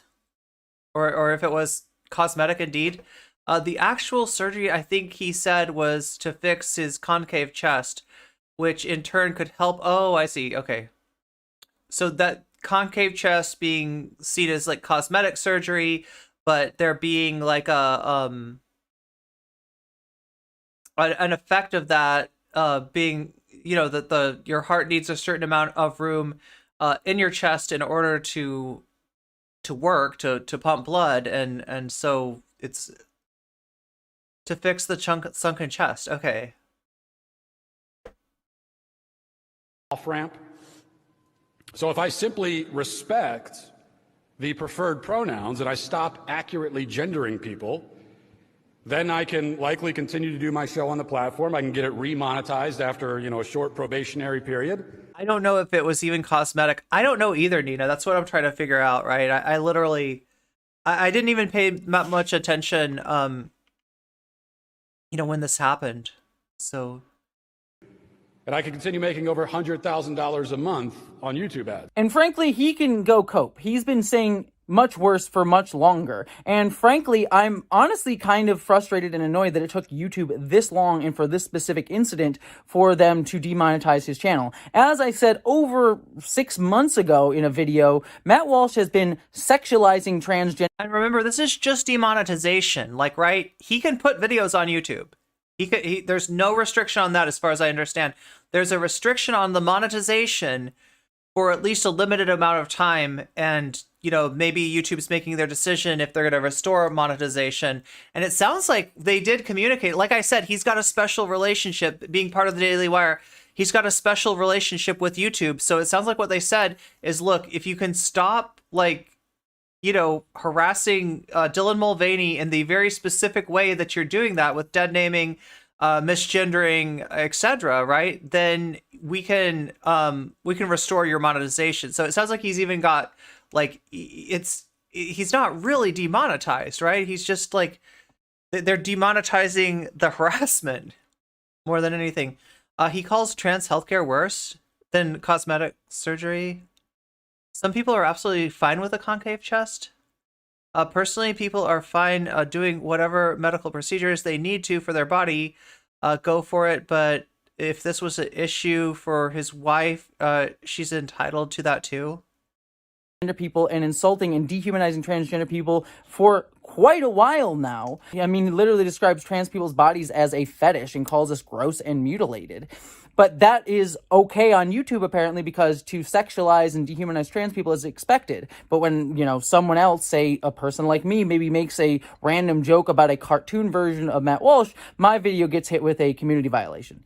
Anyways, besides the point, he's been doing it for a long time now, so it's honestly kind of embarrassing that it took YouTube this long and for this specific incident, but honestly, I am happy that it has happened at all, and the fact that Matt Walsh has not posted another video to YouTube should tell you everything that you need to know, that he's just being a little baby about it, despite the fact that he's been breaking the terms of service for a long time, and that, again, he only really cares about this movement insofar as he can make money off of it. And so for him to finally get demonetized, again, took way too long, but fills this little trans girl's heart with a bunch of joy. Maybe I will not have to look at his mid-level beard ever again on this channel. Sadly, I doubt that that's actually going to be the case, but one can hope. Give me this brief moment of joy.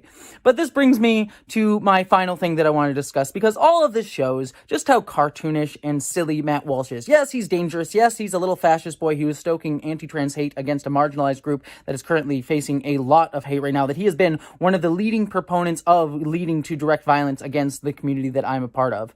But he is also just a silly, dumb, just ridiculous little man, and that is highlighted by the fact that at that university speech that I spoke about earlier, protesters apparently went up to his stage and dumped marbles all over him, apparently forcing him and people who were on his side to try to leave the event, but having to walk very, very slowly. And I honestly wish I had video of that so I could add like the Benny Hill like song to it, like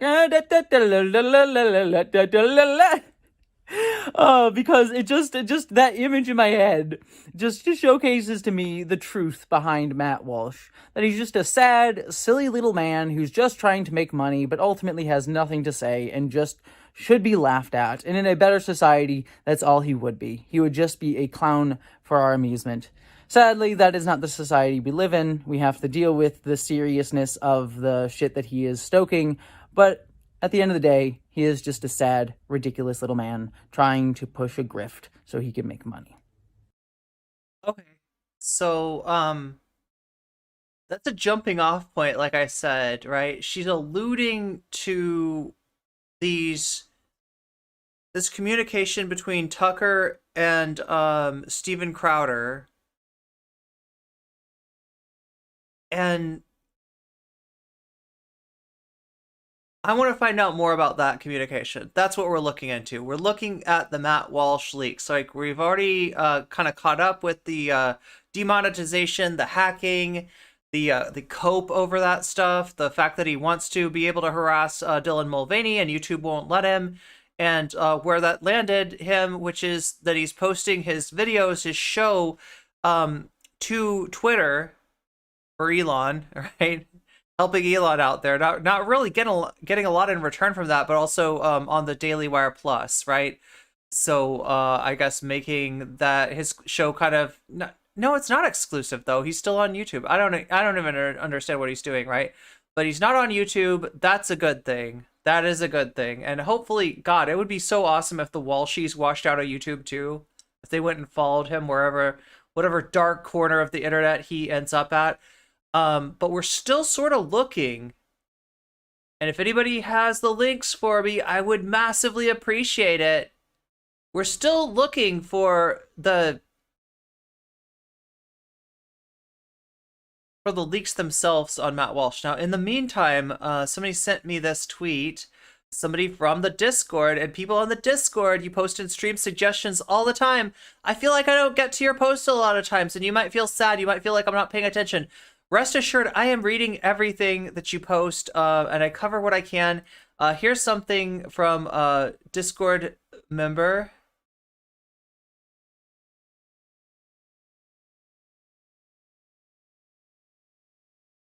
This is a Hassan tweet. Okay, this one's sad. Weird sad. Okay, Steven Crowder says, I just wish women understood how much men love them and want them to be the women they were designed to be. Wow. Okay, Matt Walsh email. Let's see what we can find. I'm just searching now.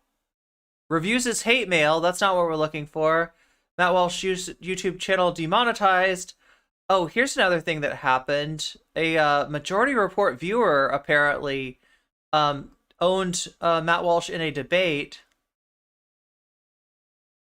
Well, where's the information on these leaks? Does anyone know? Does anybody know where we can find this?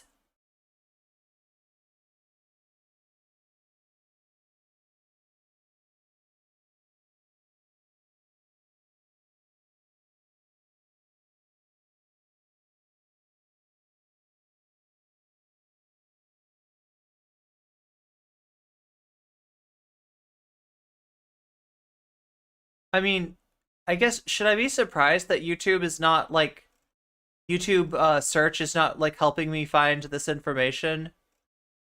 Matt Walsh... Tucker Carlson?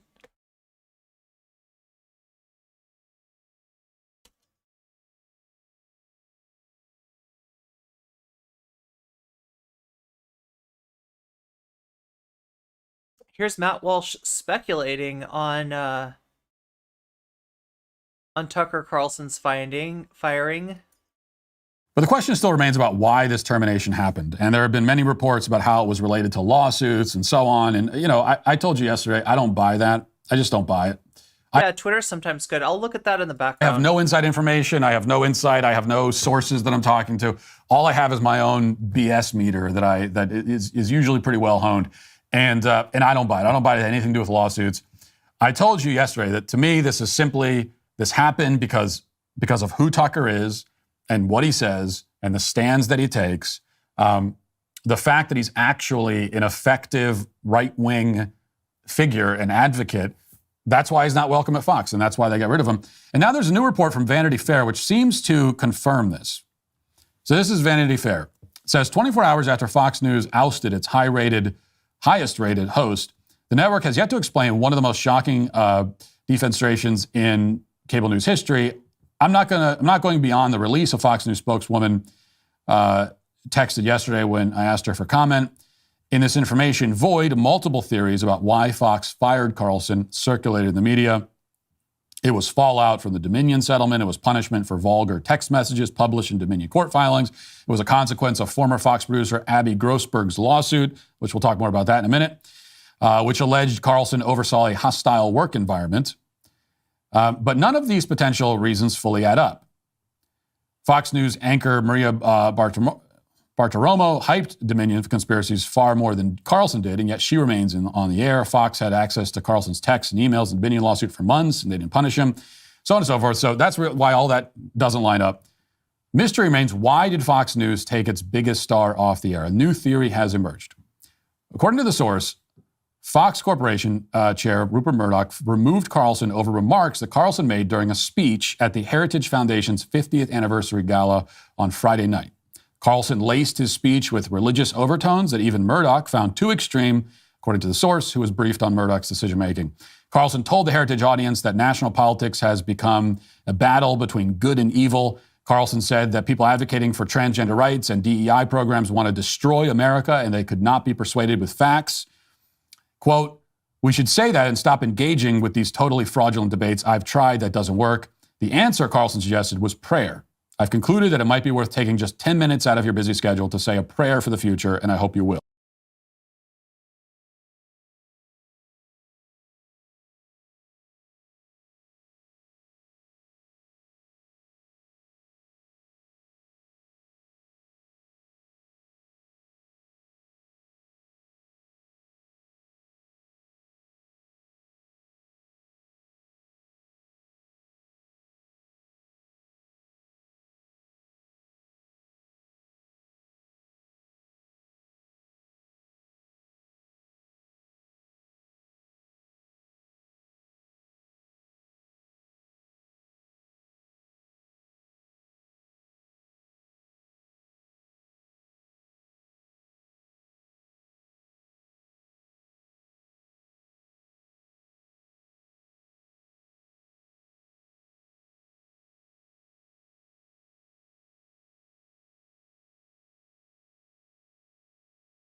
That's what he said in the speech. It's a great speech, by the way.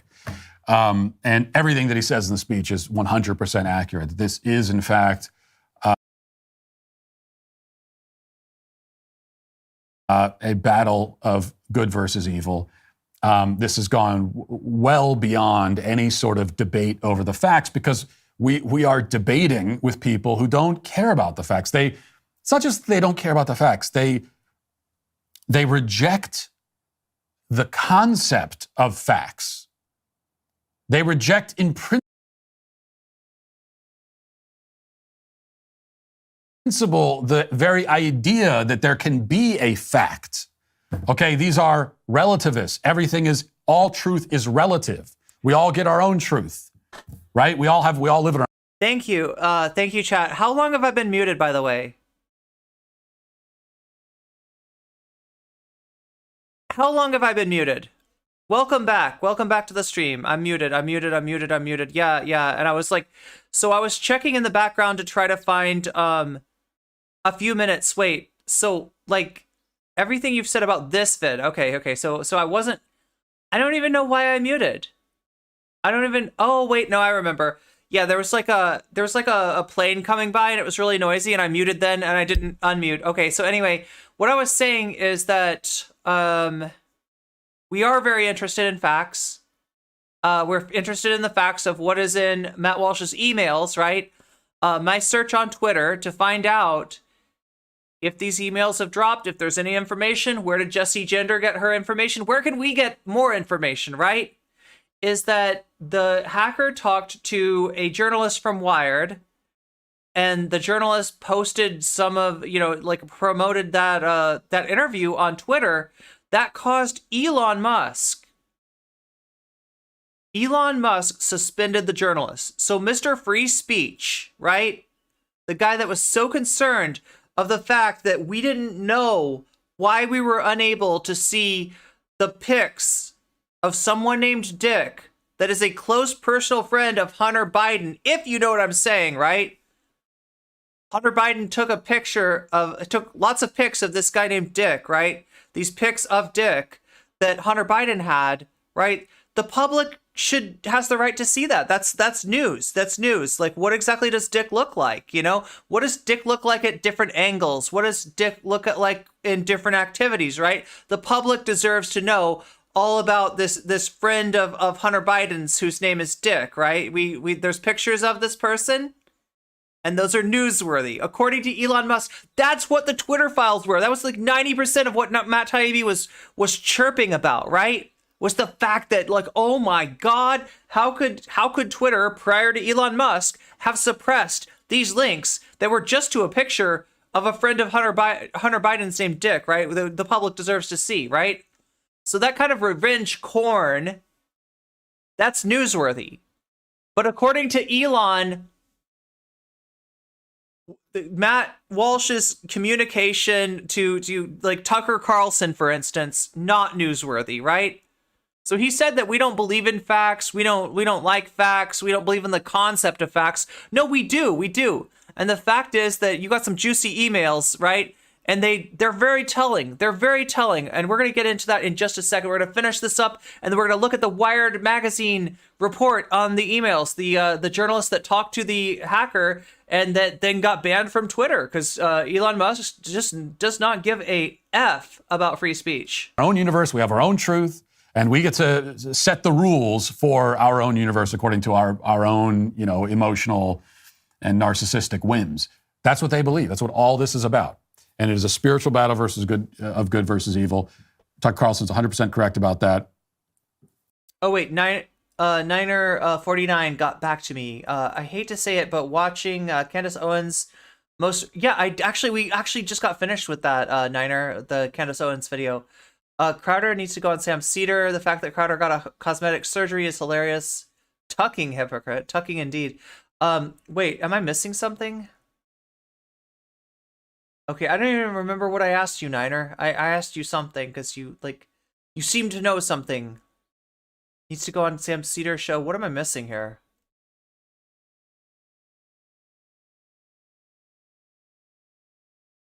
I don't even remember what it was. My son Hunter. Yeah. And according to this report, that's a big reason why he got canned. Quote, that stuff freaks Rupert out. He doesn't like all the spiritual talk, the source said. Rupert Murdoch was perhaps unnerved by Carlson's messianism because it echoed the end times worldview of Murdoch's ex-fiancée, Anne Leslie Smith, the source said in a May cover. There was so much more in Discovery that came out about things that Tucker had said, right? He's kind of hypothesizing here. What was it that got Tucker fired? Story of Vanity Fair. Murdoch and Smith called off their 2-week engagement because Smith had told people that Carlson was a messenger from God. Murdoch had seen Carlson and Smith discuss religion firsthand, and so apparently they were at a dinner back in March, and Rupert Murdoch's then fiance, Okay, so yeah, he did cut off his engagement to this person. That part's true. Would have been going on wife number 5, I think, was having this conversation with Tucker Carlson, where Rupert Murdoch was there, and they were talking about all these things, about how this is a spiritual battle, good versus evil. Rupert Murdoch was there. He didn't like that. Shortly after that, he dumps the fiance, and then shortly after that, he gets rid of Tucker Carlson. That's the report anyway. This makes a lot more sense. I mean, it doesn't make sense to fire him for it, but it makes sense that Fox would. Makes more sense than anything tied to this Abby Grossberg lawsuit, which, other media. We're going to take a look at that in a second, right? This is our Matt Walsh segment. We're going to do a Tucker Carlson segment after this, right? Abby Grossberg is more likely the reason, has more to do with Tucker's firing than what he's talking about, right? The outlets are still claiming is one of the central reasons why he got fired. So Yahoo has this. Grossberg, formerly a senior booking producer for Fox News, began working as the head of booking for Tucker Carlson Tonight last year. She was fired by Fox News last month after filing suit against the company, claiming that she was bullied and subjected to sexist and anti-Semitic comments while working on Carlson's show. There are other reports, by the way, that she never actually met Tucker Carlson. So she was never in the same room as him, according to some reports. But in a separate lawsuit filed in Delaware, Grossberg claimed that she was coerced by the company's lawyers to give misleading answers to her deposition in the Dominion case. In the 79-page lawsuit filed in the Southern District of New York, Grossberg said that she was startled by the behavior of male colleagues when she showed up for her first day of work on Carlson's show in September. According to Grossberg, she arrived at the office to see many large and blown-up photographs of Nancy Pelosi in a plunging bathing suit, revealing her cleavage. I think we have, she also was doing the rounds on MSNBC, of course, and other media outlets talking about all her horrible. Okay, prediction, right? If you've seen the coverage of the lawsuit against Donald Trump, that like, I think it's actually a defamation lawsuit, but it's based on Trump inappropriately like touching somebody, right? It's based on,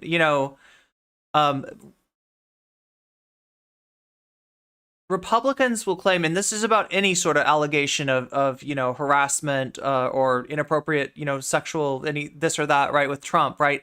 They will show a picture of the woman and be like, she is not that hot. Here's a picture of Trump with a more attractive woman.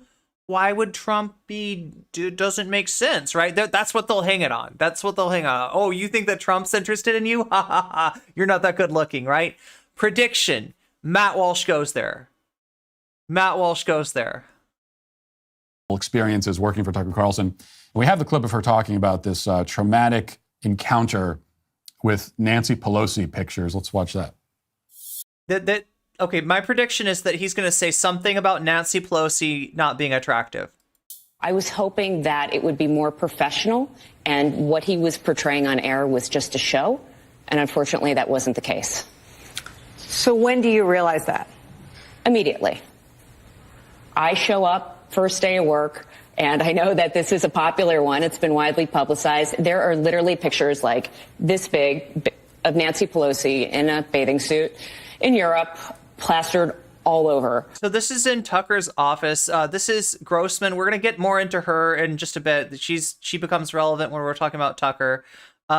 She was Marita Bartiromo's producer. she worked for Maria Bartiromo. I don't remember if she was the producer or what exactly her role was, right? But she was a key person in Maria Bartiromo, Fox Business host Maria Bartiromo's, working. She went from there to working for Tucker Carlson, right? This is her describing like her first experience in Tucker's office. Like, what's there? A bunch of pictures of a bunch of cleavage pictures of Nancy Pelosi, right? In a swimsuit. And like she goes to use her computer for the first time, right? That's the wallpaper. Bikini picture or swimsuit pictures of Nancy Pelosi are the wallpaper. Now, it's obviously creepy, but they're trying to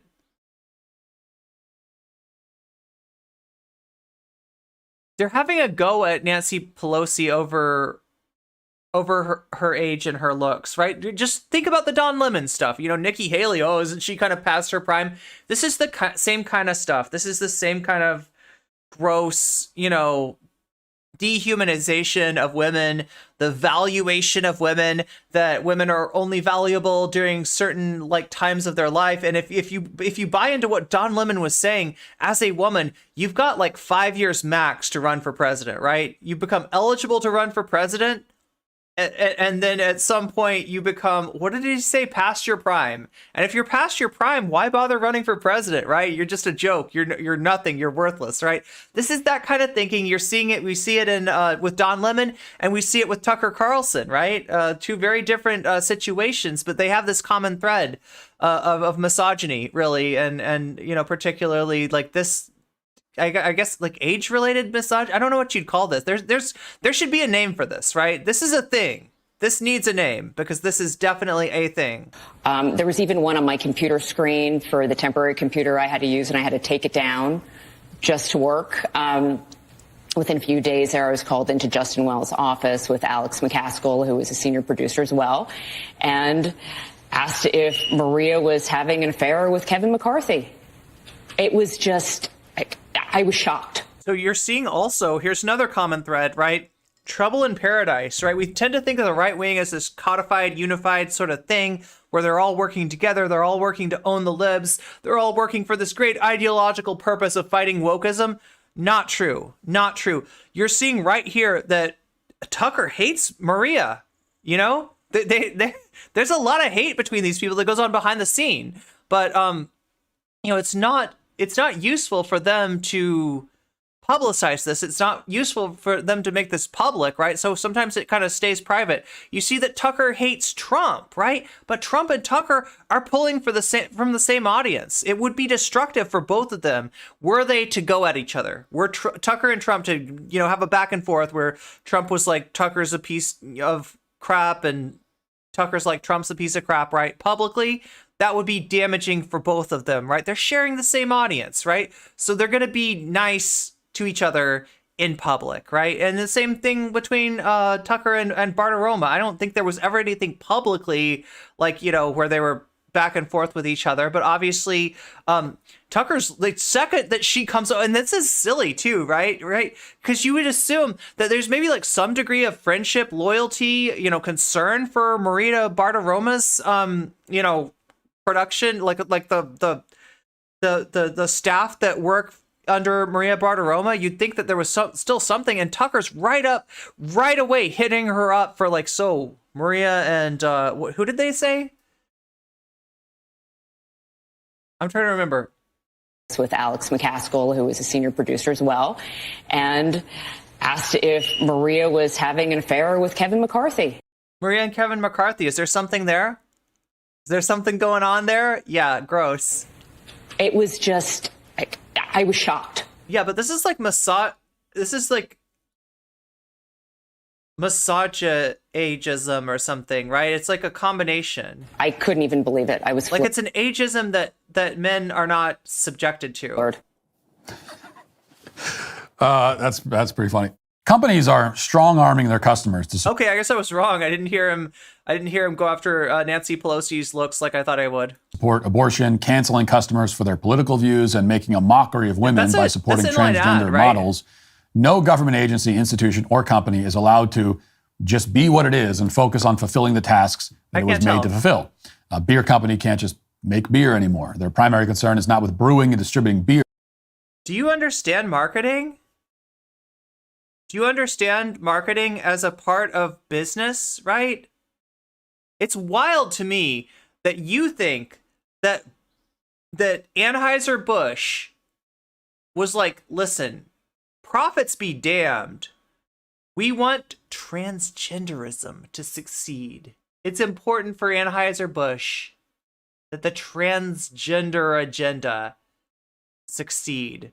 So let's bring in Dylan Mulvaney. No, they didn't. They didn't. Literally, you can go to there's like, I think there's an interview with a with a administration person from Anheuser-Busch, with somebody from advertising or whatever, where she says that like the demographic of Anheuser-Busch, of Budweiser in particular, was aging, and that this was a decision to stay relevant. This was a decision to try to keep current. They're trying to get some of that Zoomer market, right? This is not like he's literally proposing something that's so silly, right?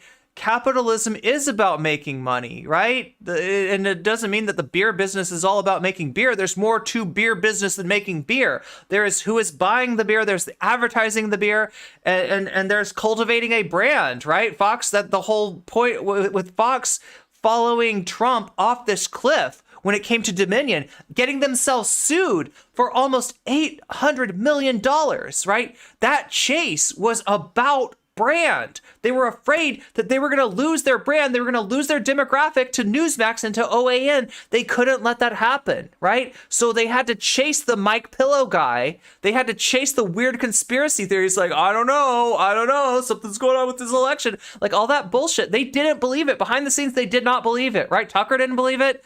Rupert didn't believe it. Like nobody at Fox actually believed that stuff, right? It's branding. You got to understand that that's a part of business. The business of beer making is not just making beer. It's making profit, right? Which is beer's part of it. But if you've ever had, oh God, I can't talk. I'm going to get in trouble by talking smack about a specific beer here.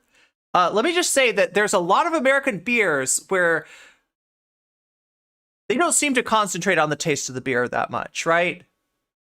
The advertising, the brand, the this, the that, the bottle, yeah, they put a lot into that. But in terms of the quality of the beer, a lot of American beers just do not seem to like have that in mind. They seem to be, thinking that it's more important to cultivate that brand. It's more important to cultivate the the advertising demo rather than to make a good product, which, if you've ever met anybody who's not from the United States, they'll tell you that our beer isn't sought after as much as other beers might be.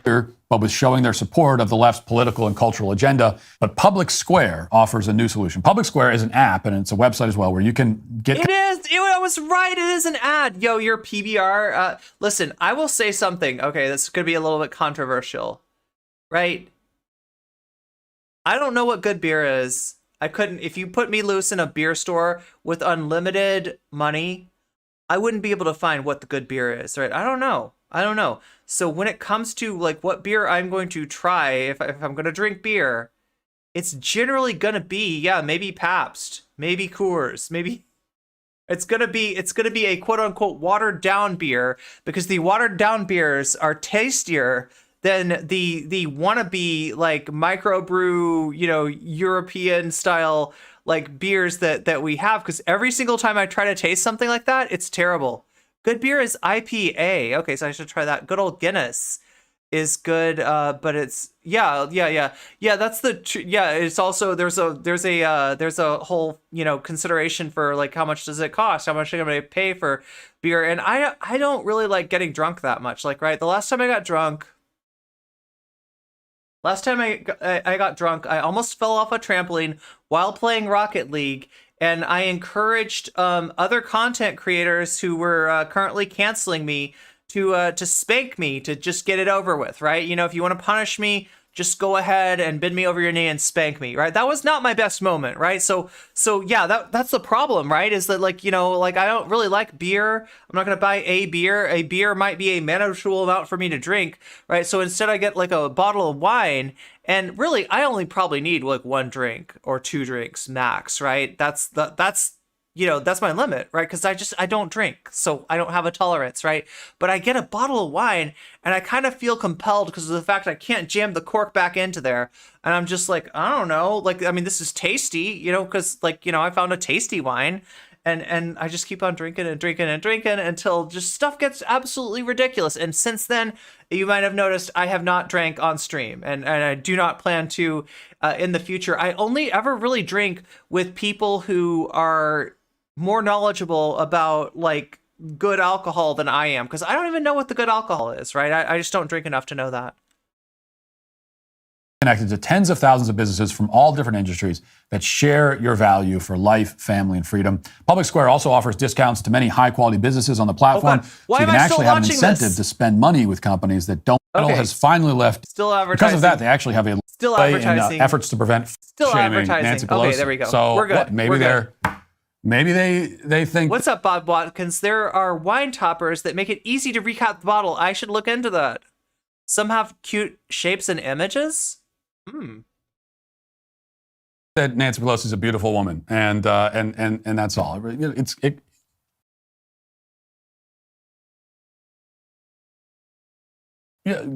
This is your assumption, so you have decided to interpret that in a negative way. Shame on you.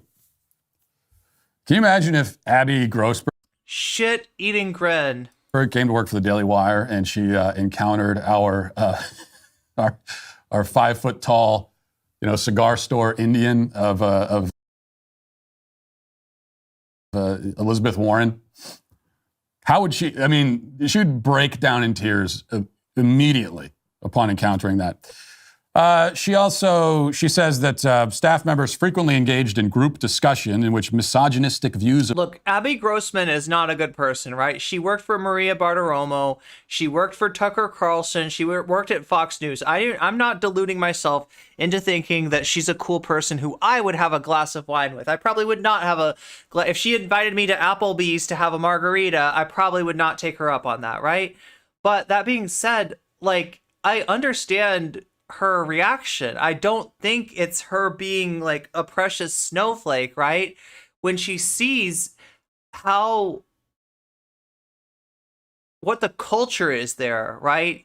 You know what's going on there when you see them. And no, I don't think they were sexualizing Nancy Pelosi. I think they were making fun of Nancy Pelosi, and I mean, in a weird way, it is sexualizing, right? But it's like a really like hostile, derogatory form of that, I guess, right? But you see, like, you see how women are valued, especially, like that whole thing I said about like the Don Lemon, past your prime, right? Women are only good up until a certain age, and then they're just the subjects of derision, right?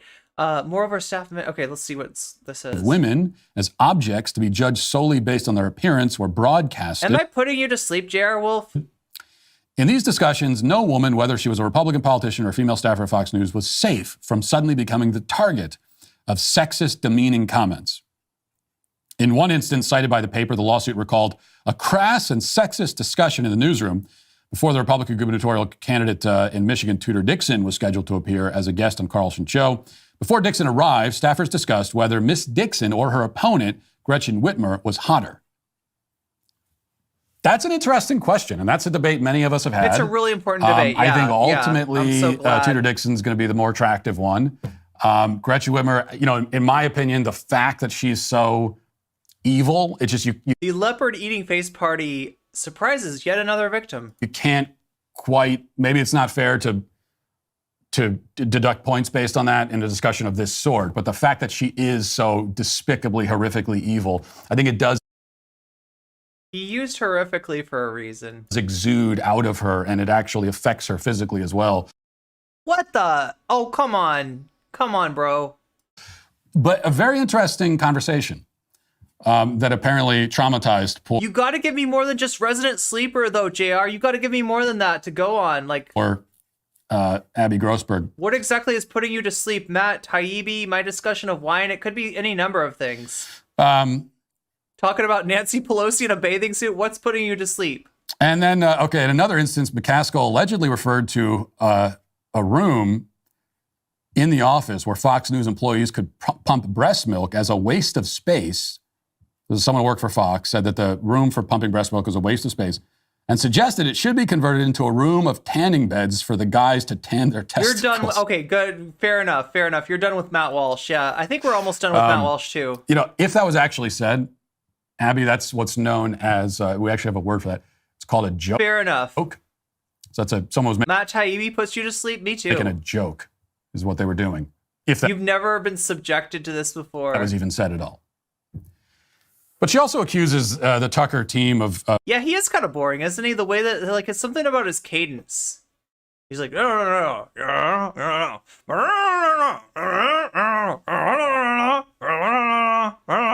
he's boring. He is boring. I will give him that. I can't stand him. Yeah, Dr. Butler, I totally understand. Okay, well, if chat's sick of Matt Walsh, then chat's... I'm not trying to impose Matt. I'm not trying to turn you into Matt Walsh fans. Let's try to turn you into, what kind of fans am I turning you into?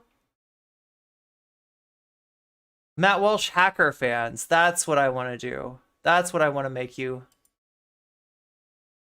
If Matt Walsh is boring, maybe his hacker is more exciting. I don't know. Elon didn't think so, but let's give this a try. Okay. Editor's note. Are we ready for this? Are you all ready? PBR hams and Olympia are the best cheap beers. Yeah, I actually don't mind. Like if I just want to get drunk, then sure. Yeah, weasels in chat. Okay, so there he is at that weird Tennessee rally. He got booed so hard at this, right? The weird thing about Tennessee, okay, I gotta say this, right? They have had some of the worst anti-trans legislation. They're kind of like they're like what do you call it? Like ground zero for the anti-trans movement, right? But I gotta give it to them. When Matt Walsh came to the State House to talk, the protesters showed up, right? And you know, when they were after the shooting in Nashville, when they're all trying to like foment like transphobia and hatred against trans people, like the protesters showed up and tried to were more concerned with gun violence, right? So I will give them I will give some credit to the people of Tennessee, or at least some people in Tennessee seem to be a little bit better than their legislature. And even some of the legislators, right? You know, there were those people that got kicked out of the state house for standing with the protesters, right? Okay, so editor's note. Following publication, Twitter permanently suspended this article's author, Wired senior reporter Del Cameron, citing its policy against distributing hacked materials. Wired, I feel like that's an unevenly imposed like policy there. Wired believes Twitter's actions were unjustified. Yes, indeed. Please see statements from Wired's managing editor, Himmel Javeri, and editor-in-chief Gideon Litchfield for more details. Okay, here we go. The hacker who claims to have compromised the Twitter account of right-wing commentator Matt Walsh. Oh, weird. Claims to. So that's interesting. They didn't confirm this, right? Because this is the kind of thing, like somebody does a hack and then like, you know, who did it? Well, you don't know unless somebody steps up and says it was me. So this person stepped up and said it was me, but I guess they don't know for sure. It could be somebody who claimed it but didn't really do it, right? Have compromised a Twitter account of right-wing commentator Matt Walsh last night. Says he meant no harm, though he was clearly in position to exact some. The whole purpose of the attack, he says, was to stir up controversy and sow chaos on Twitter. If that was all he was after, well, mission accomplished. Walsh's account first appeared compromised Tuesday night after a series of out of character posts appearing on his feed. They included jabs at fellow conservative media figures, including colleague and Daily Wire host Ben Shapiro, based in a tweet directed at Shapiro, the hacker who goes by the alias Doomed. Whoa, you think he's a Matt Walsh fan? Bananas Foster? Ooh, wait, is that a dessert? Anyway,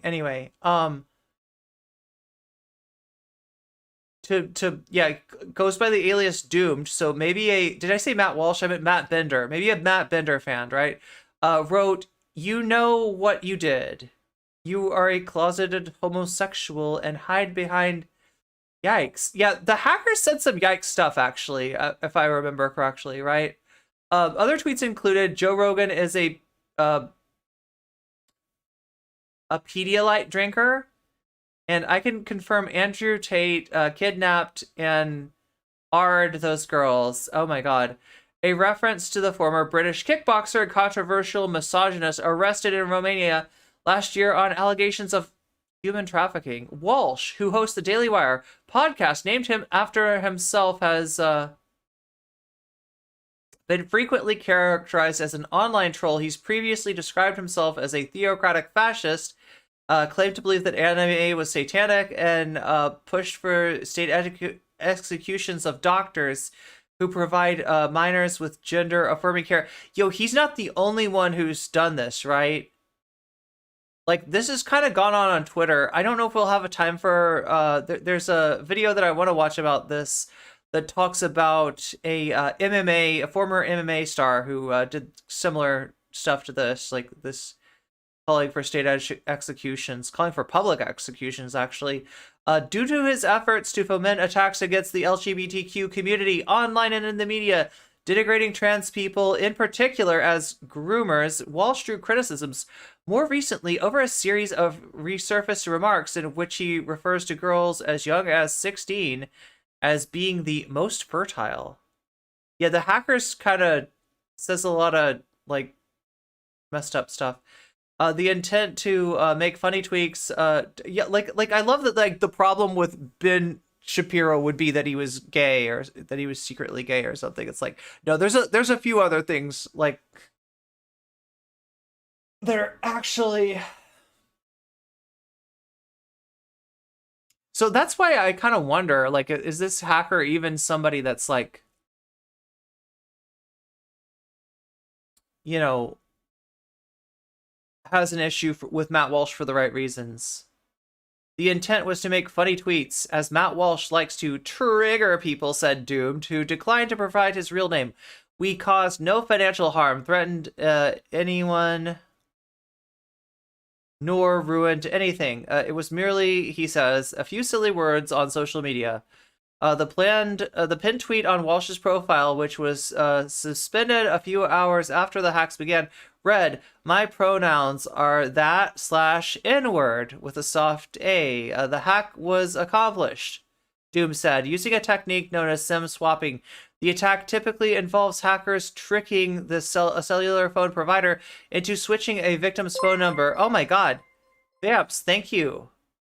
Thank you for your membership on YouTube. Anime is satanic, says Black Phillip. Dolly Parton is from Tennessee, and she... Oh yeah, Dolly Parton's pretty based, right? That was a perfect impression. Wait, I did an impression. Oh my god, I don't know how long ago that was. YouTube, how are you doing? I gotta check in on you. I keep forgetting to do that. I keep forgetting to check in and see how... YouTube's up to 44 likes. Can we get that to 50 likes by the bottom of the hour? You got 30 minutes, YouTube. Make it happen. Let's get to 50 likes.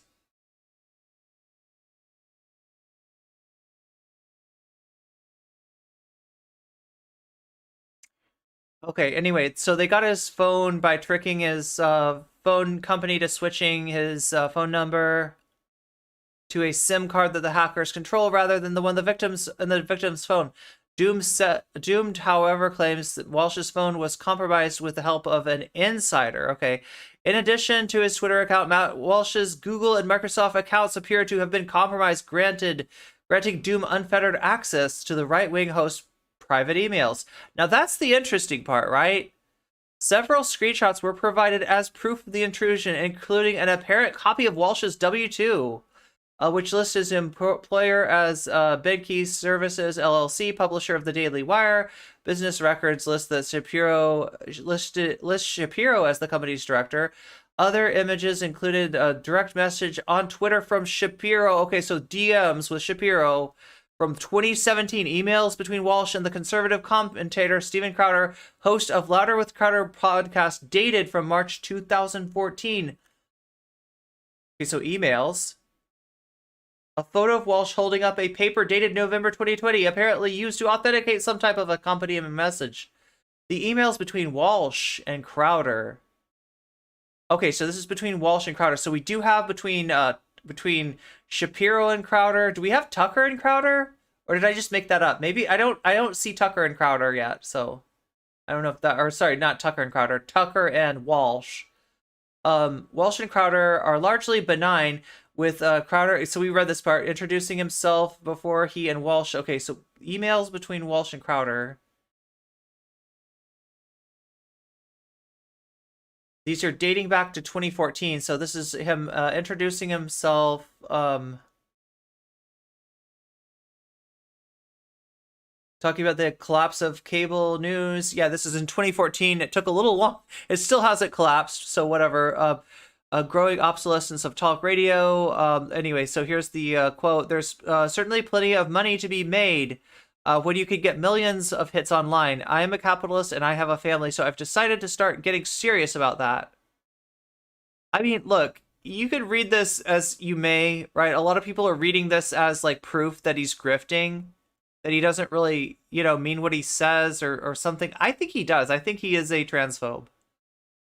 Like, I take him at his word. Like, he's part of a branch of religion that is,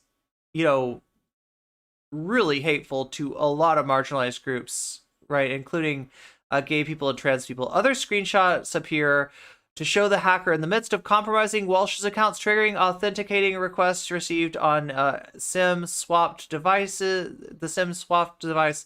Attacks on Walsh could have been prevented using an authentication app instead of receiving security codes via SMS, or by upgrading his defenses with a USB token, such as YubiKey. Twitter announced in February that it would no longer offer SMS authentication.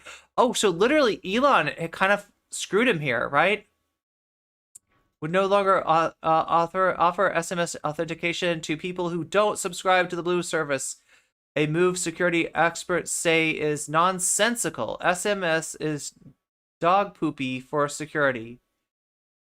A hacker who acknowledged that he was merely bored, felt like he wanted to stir up some drama, also used Walsh's account to plug what he called a silly, ironic LGBTQ rap song written by a friend. One tweet said, "I ain't a gangster, I'm a sassy shooter." Oh, that's what the sassy shooter thing. It's like a rap LGBTQ rap song. Okay. Vice News first reported on the meaning behind the tweets. Though the hacker, he kept on saying sassy shooter, in the hacked Twitter post, right? The hacker says promoting the song was not really the primary goal. So promoting the song for fun rather than to get his friend famous or anything like that. Dolly Parton is pretty cool from what I've seen. Yeah, Dolly Parton's a pretty cool person. Seems pretty based. Seems like a 4chan troll. It makes sense, yeah, but not like a 4chan poll troll. This is like an old school B person or something. I don't know. Because this isn't ideologically motivated. These are all to establish that Walsh was in fact actually owned by the hacked. Yeah, this is not a moral 4chan poster, if you know what I'm saying. This is he did it for the lulz. Let's just put it that way. He did it almost exclusively for the lulz here. This is receipt proof of the hack, not to show us DMing info. Yeah, which is too bad because those emails sound juicy. And really the thing that they showed us, like, right? Like, it's not as much of a smoking gun as some people are making it out to be, sadly, right? I noticed he panicked and removed his iCloud stuff, Doomed says, adding he didn't really care what Walsh had stored on it. I literally only wanted his Twitter account to make stupid tweets, and it worked. Both sides are arguing over it, likely to the chagrin of Walsh's online detractors. Doom says he has no plans of continuing to continue plaguing the self-described fascist, telling Wired that he already signed out of Walsh's account and has even tried to return access, as attempts to contact Walsh have so far failed. Doom says a Wired email to Walsh went unanswered, however. Understandably, he may not immediately be reachable for comment. And that's the story. That's what we got. So no juicy emails. A lot of people were hoping for more, but that's all there is, at least for now, on Matt Walsh. So I think we need to move forward to the Abby Grossman stuff. Let's take a look at her. I heard the news. I was starting to get these texts come in from friends, and so again, this is somebody that worked for Bartiromo, and then switched over to working for Tucker Carlson. Just said a few words at Tucker Carlson. I thought, okay, maybe it was the 60 Minutes episode that they're talking about. And I started to write back, oh yeah, I saw the Epps thing. My wet mulch impression? Yes, it's terrible. I was there while we were doing this kind of coverage, and they said, no, he's fired. And it was literally, are you sure? Because obviously, I'm at the center of a lot of this, and it felt surreal. And there were a lot of mixed emotions that went through my head. There were feelings at first like, yes. And then also the reality that you don't want anything bad to happen to anybody. But at the same time, Tucker and his executive producer, Justin Wells, who was also fired, really were responsible for breaking me and making my life a living hell. So there is a feeling of justice, but it's only partial. Why did you go work for him? I was working with Maria Bartiromo at the time. I knew as a female that I would never get the executive producer title there, working on that show. The opportunity came up to go to Tucker, and it was a promotion. I would be overseeing a team. I would also be overseeing 3 different platforms. And I liked the staff, honestly, when I interviewed with them, and I was hoping that it would be more professional. We are and at 45 what he was portraying likes. on air was just a show. And we are at 45 likes on YouTube. We got 22 minutes that we're gonna try to get to 50. Unfortunately, that wasn't the case. So when do you realize that? Immediately. I show up first day of work. And I know that this is a popular one. It's been widely publicized. There are literally pictures like this big of Nancy Pelosi in a bathing suit in Europe, plastered all over.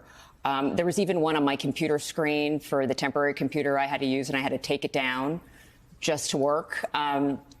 Within a few days there, I was called into Justin Wells' office with Alex McCaskill, who was a senior Elon is the reason people can't have two-factor producer as well, and asked if Maria was having an affair with Kevin McCarthy. It was just, I was shocked. I couldn't even believe it. I was floored. Let's go through some of what you allege in your lawsuit. It is this culture of misogyny. How did that manifest in a more personal way? I'm tough. I have a thick skin, obviously, having been through all I've been through in the last month, but it's hard to take day in and day out, which is a big part of why I'm speaking out now, to let people know that it's not okay, and the impact of bullying when it's done day after day after day. And very quickly, I spoke out. For example, early on, they had Andrew Tate on the show, and I raised my hand and I said, we have to be very mindful that this is 2 white males together. And I used the example of Gayle King and R. Kelly, saying that she could go in a different direction with that interview, that I felt Tucker couldn't. And they weren't happy about that because they wanted to be a bro fest. They were all laughing about how fun it would be to go to Romania and hang out with him. they liked his messaging. So whenever I said something like that, it put a target on my back, and gradually I was shut out of meetings. I was mocked. I was eventually demoted. That's how it played out for me. And it got worse and it got worse and it got worse every time I spoke out. What was your experience with anti-Semitism? It's interesting because I've never experienced it in my life until now. It was nothing I ever really thought of. And it started sort of around the holiday period. I had a colleague who was Israeli, and they do this thing with HR where you become this global ambassador for Fox for the show, and you get $10,000 essentially to represent the program as a diversity ambassador, and the whole staff was white. So they recommended that he be that person because Israelis and Jews are minorities. And they first suggested it in a meeting, and then they brought it to him. I think he was shocked. And they said he could use that money to buy pizza for the whole staff for a year. Now, I know HR claims they did an investigation, and they said that some of these things were said, but the feelings about it in the office were different than me. It was said, but they weren't offended. What is it about the culture at Tucker? Because listen, as someone who covers him and covers him as a force that threatened democracy until Friday night, it falls in this category of shocking, not surprising. What was for you, as someone inside Fox, shocking about the culture at Tucker coming from Maria's show? It was very out in the open. What you see is what ends up on air. People are believers who are there. I found it difficult to cover the kind of stories that they wanted me to cover. I wasn't expecting it. Maybe I should have. That's what some people say. But, for example, right toward the end of my time there, when the January 6 tapes were coming out, Tucker was very set on finding an FBI person who was implanted in the crowd and spinning this conspiracy that they were ultimately the ones responsible for the Capitol attack, not Fox News, as their... Okay, so this is interesting, right? Like, despite the fact that Tucker doesn't believe the stop the steal rhetoric, right? The idea that the election wasn't fair, the election wasn't valid, right? Doesn't believe Trump's cope about this, right? He still wants to blame January 6th on the FBI.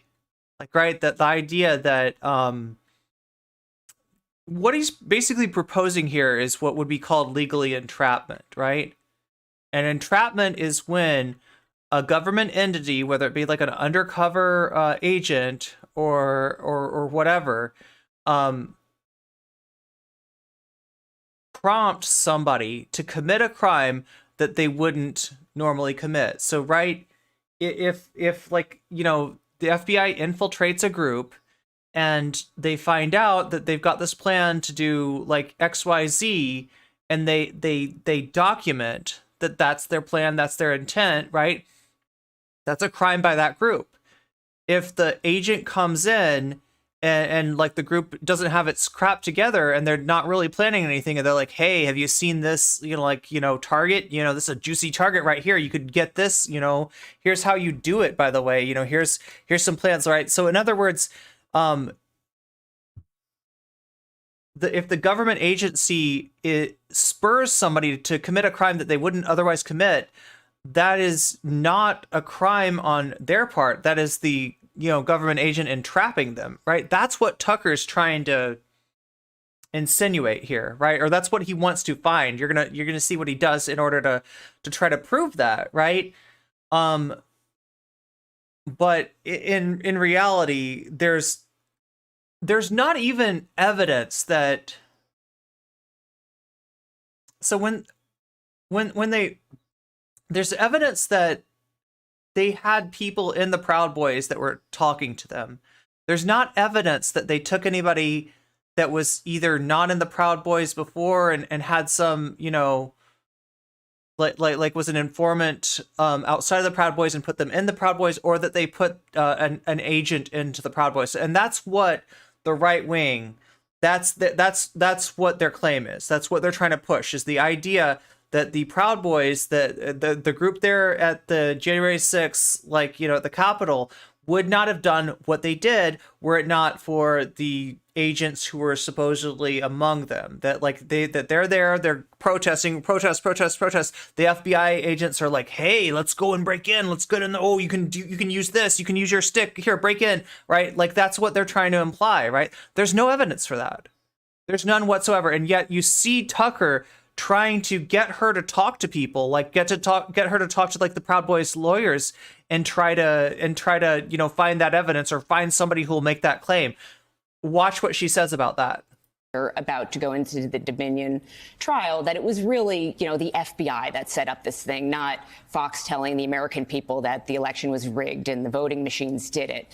And when I went back to them and said, look, there's no conspiracy theory here. I called this attorney that's representing one of the Proud Boys, and he flat out told me on 2 occasions, there is no conspiracy. Get away from this stuff. This is dangerous. Tell Tucker to stop. I'll come on your show and represent my client, but I absolutely will walk off if he asks me this. And the response was, well, find somebody else. Tucker is really intent on this. And that wore on my mental health, too, because by that time, I had really begun to connect the dots that the programming. So in other words, like Tucker sends her in, says like, find this information. She talks to people and she's like, I don't think this is a real thing. I don't think there's no there, Tucker. And the response is, well, Tucker wants to tell the story, make it happen, right? Similar to Trump being like, you know, find the votes, find me the votes. That we were putting on the air every night was not just generating business, but also generating hatred in the audience. And after, because when you tell your boss there's no there, when you tell your boss this story that you want me to find seems not to be true, and the response you get is like, I don't care. What does that tell you that your boss wants you to do? It sounds like that your boss is saying fudge the facts. January 6th, I had this wake up moment that this is hurting people. People are getting angry and people are acting out on that anger, and this is not okay. And I don't want to be part of that. So I don't know. This might be crocodile tears, right? This might be crocodile tears. Like, I don't doubt that she was mistreated working for Tucker Carlson, but she's claiming some kind of big, you know, come to Jesus moment where the scales drop from her eyes and she recognizes that this is really bad and like this isn't something she wants to be a part of. There's no way to tell. I mean, this looks bad, and she doesn't want her reputation to take this hit. You know, she's involved in journalism. She's had a career in journalism. Obviously, her future does not lie in Fox News, right? If she wants to clear her name from being associated with something really nasty that she was associated with, you know, this is the way that she does it. Says that like, oh my gosh, I didn't realize how bad it was, but then January 6th came along and oh my gosh, it's really bad. Oh wow, here, whistle, you know, right? It's impossible to tell at this point. But hey, I'm glad she's blowing the whistle, and you know, I don't doubt that she was mistreated. I guess some people who have kept an eye on what he's done would say that you might have known that before, right? You go to work for Tucker in 2022? Yes, in summer. So what is... I am starting to think that Fox News might not be a trustworthy news operation. Yeah, true, Chad. It's always weird to me that women have these experiences and are conservatives, despite the fact, too many whites. Let's bring it in. Let's bring... Yeah, this is... It some of what she's saying is a little weird. Is it about, I mean, do you feel like, and I want to ask you about the tapes. I mean, did he ask you guys to look through the tapes looking for Mr. Epps? Is that what you're suggesting, or other FBI informants? I was not part of the team that looked through the tapes. My story is long, but... So I don't know who this Mr. X is. I mean, it sounds like they're talking about somebody that would have been pushing, somebody that would have been I don't know. Maybe we just missed earlier in the interview or something, like who exactly Mr. X was. But I'm guessing they're talking about somebody that has connections to the FBI that was doing what I said, that would be an entrapment. Now, why would this not be true, right? Why am I so dead set? Why am I so certain that this didn't happen, because the FBI, were they to do this, would ruin their case, right? This would come out in discovery that these plots were not like organically hatched by the people that were on trial, and were in fact implanted into the operation through government agents, and the case would be thrown out, right? So it doesn't actually make sense that they do this. I had been on an emergency medical leave due to the abuse that took place on that show. So when I came back, they knew I had legal representation, so was not including me in the viewing of the tapes. But they were having me just look for a lawyer of a Proud Boy that was willing to say that there were FBI informants infiltrating the Proud Boys and the Oath Keepers. And none of them were. Not that I could find, no. There's no evidence of that, right? There is what the right wing will claim, though, is that they had the right wing will try to talk about the sources that they had, and the sources are like potentially members of the Proud Boys that, through their own concern about their own legal culpability or their own legal exposure, talk to the FBI. That's different than an FBI agent that's infiltrated the Proud Boys, right? Do you get the difference there? Like, they're not there's no evidence that they put anybody in there. There's evidence that they talked to people that were in there and got information from people that were in there. So I want to go back to what causes some of your stress, I think. It is around your Dominion deposition. Can you take us through those events? So following the 2020 election, people started reaching out in early 2021 for informal meetings about our workflow. That went on for about a year. In early 2022, we had a meeting where they said that we're going to want to take both of your phones and take an image of them, which is scary. That made me hold them up, show that it was forever, that I was saving all my texts. They said, you're only going to need them from October through March. I said, I have personal stuff on personal phone. Oh, don't worry, we don't want any of that. But it was still, remember, I was like sick that day that they took the phones. I also said to them at that point, I have this old company phone. I used it through the whole period, screen smashed, got rid of it in April 2021. Do you want that? Nah, just keep it for safekeeping. So I turned over my devices in March.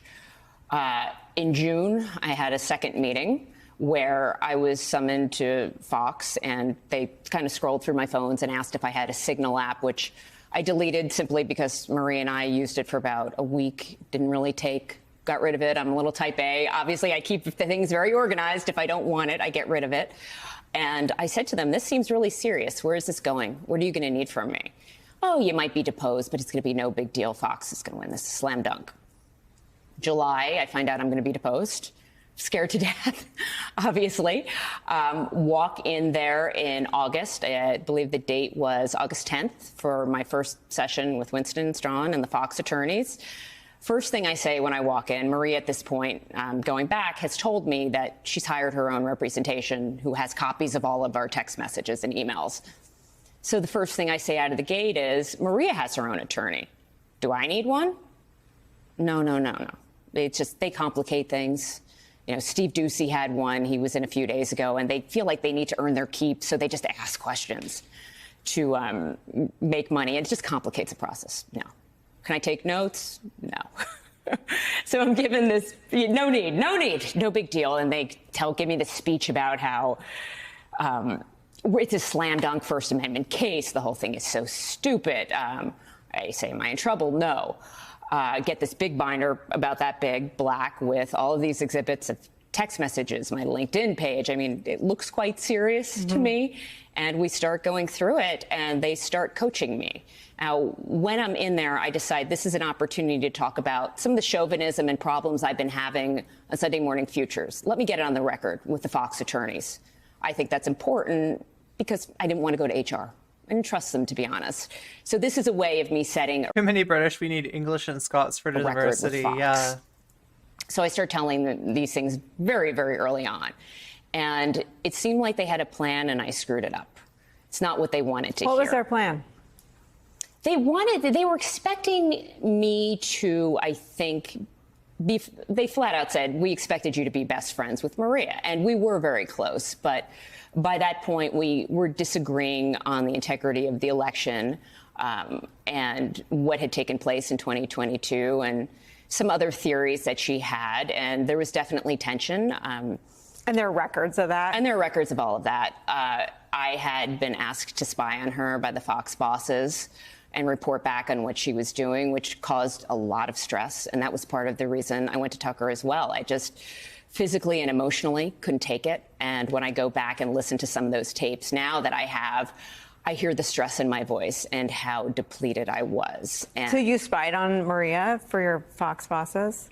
Okay. Yes. Looks like we're stuck at 45 likes. If there's anybody out there who's not liked the YouTube stream yet, I was really hoping to get it to 50 before the bottom of the hour, which is in 4 minutes. So I would tell them what she was doing if there were things that concerned me. Spy is the wrong word, that I had handled in the past myself because we had a good relationship and can work it out together.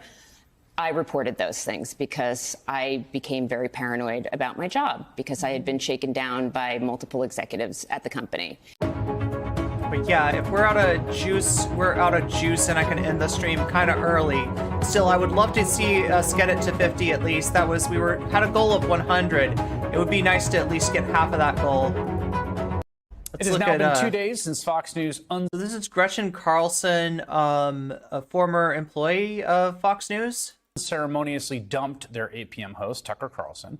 We just heard from him for the first time in a video posted to Twitter tonight. Carlson shared what he's learned from taking a whole 48 hours away from TV, not voluntarily. It didn't take any shots at Fox, only the mysterious forces that want to silence him. So yeah, that's what's interesting, right? And the theory is that Fox has got the dirt on Tucker. That if they went at it, Fox could hurt Tucker, and maybe Tucker could hurt Fox, right? But they've got information that Tucker doesn't want released, and Tucker's not going to attack Fox because he knows that they have that information. When honest people say what's true, calmly and without embarrassment, they become powerful. At the same time, the liars who've been trying to silence them shrink, and they become weaker. We're not going to play the whole thing because really, who needs to hear it? But notably, Tucker never mentions his former employer by name. And he seems to have a good reason for that. Rolling Stone reports that Fox News executives have in their possession a dossier of alleged dirt on Tucker Carlson that they are ready to deploy should he attack the network in the wake of his departure. Sources say the file includes internal complaints regarding workplace conduct, disparaging comments about management and colleagues, allegations he created a toxic work environment. According to new reporting tonight from the New York Times, listen to this. On the eve of the Dominion defamation trial, Fox discovered new texts sent by Tucker, one of which was... That's right, they've got a dossier. Quote, particularly offensive, adding to the concern at the top of the company.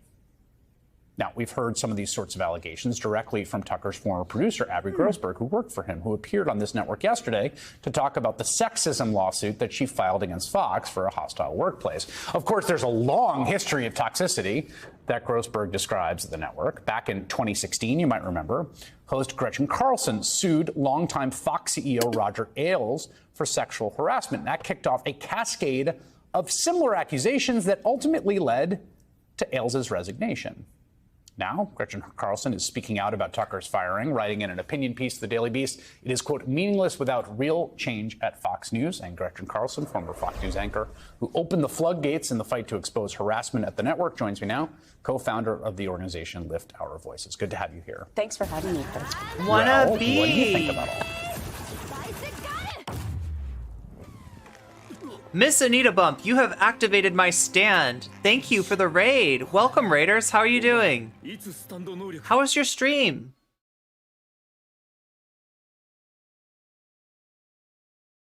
We are in the middle. Actually, I need to update this. Yeah, go give Miss Anita Bump a follow if you haven't already. There should be a little heart for you to press to follow Miss Anita Bump. Welcome, raiders. Welcome, streamer. So much nutty news. Yeah, I know. There's too much to look. Here's the deal, okay? I normally stream on Thursday, but not Friday. I'm thinking we might have to have a special stream tomorrow, right? I'm going to set that up. I'm also thinking that we might have to have a special stream tonight so I can get further in. I want to play some more Minecraft Legends. I've got some work to do then, so we'll have like a separation between that. But yeah, we're gonna. There's more streams for you, basically. Thank you for rating. What was so? Were you covering the same kind of stuff? The Steven Crowder revelations, the Matt Walsh revelations. We're on the Tucker stuff now. Let's change this over. Tucker. I love how like that's my entire, like the entire title is just Tucker.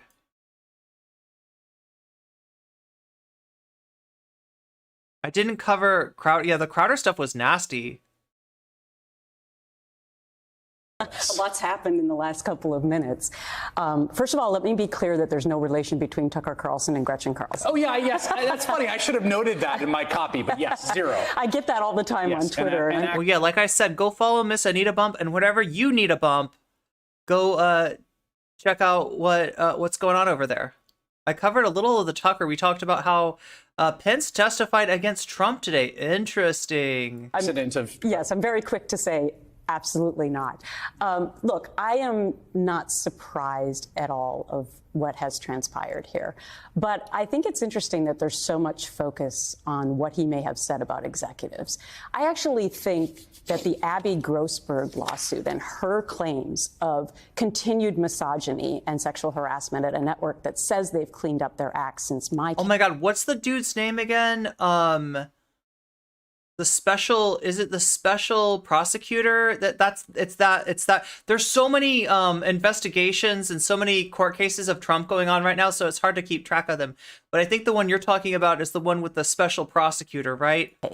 I actually think that that's paramount in this whole thing. I think that had a lot more to do with why he was fired than anything about Dominion. Well, and we should say that her, her allegations are just sort of textbook. Man, I can't say those allegations are true. They're just allegations. She's filed a lot. The secret grand jury, lawsuit. Yeah. Are textbook hostile workplace allegations. And they come on the heels. It's not just your case. I mean, I was going back through. YouTube, we're up to 47 likes. Can we push it to 50? Can we get to 50? The records here.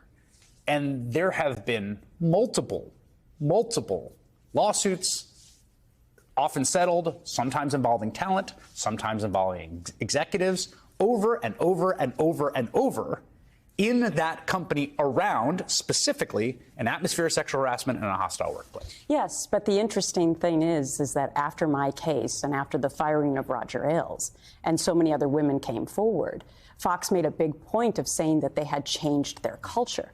But I have two things to say about that. The Abby Grossberg lawsuit and her claims apparently prove that's not the case. And number two is, if they have changed so dramatically, why do they continue to still silence me and not allow me to get out of my non-disclosure agreement, which I have demanded that they do so? I mean, if they've changed, then what are they nervous about with regard to having full transparency and me being able to own my own truth?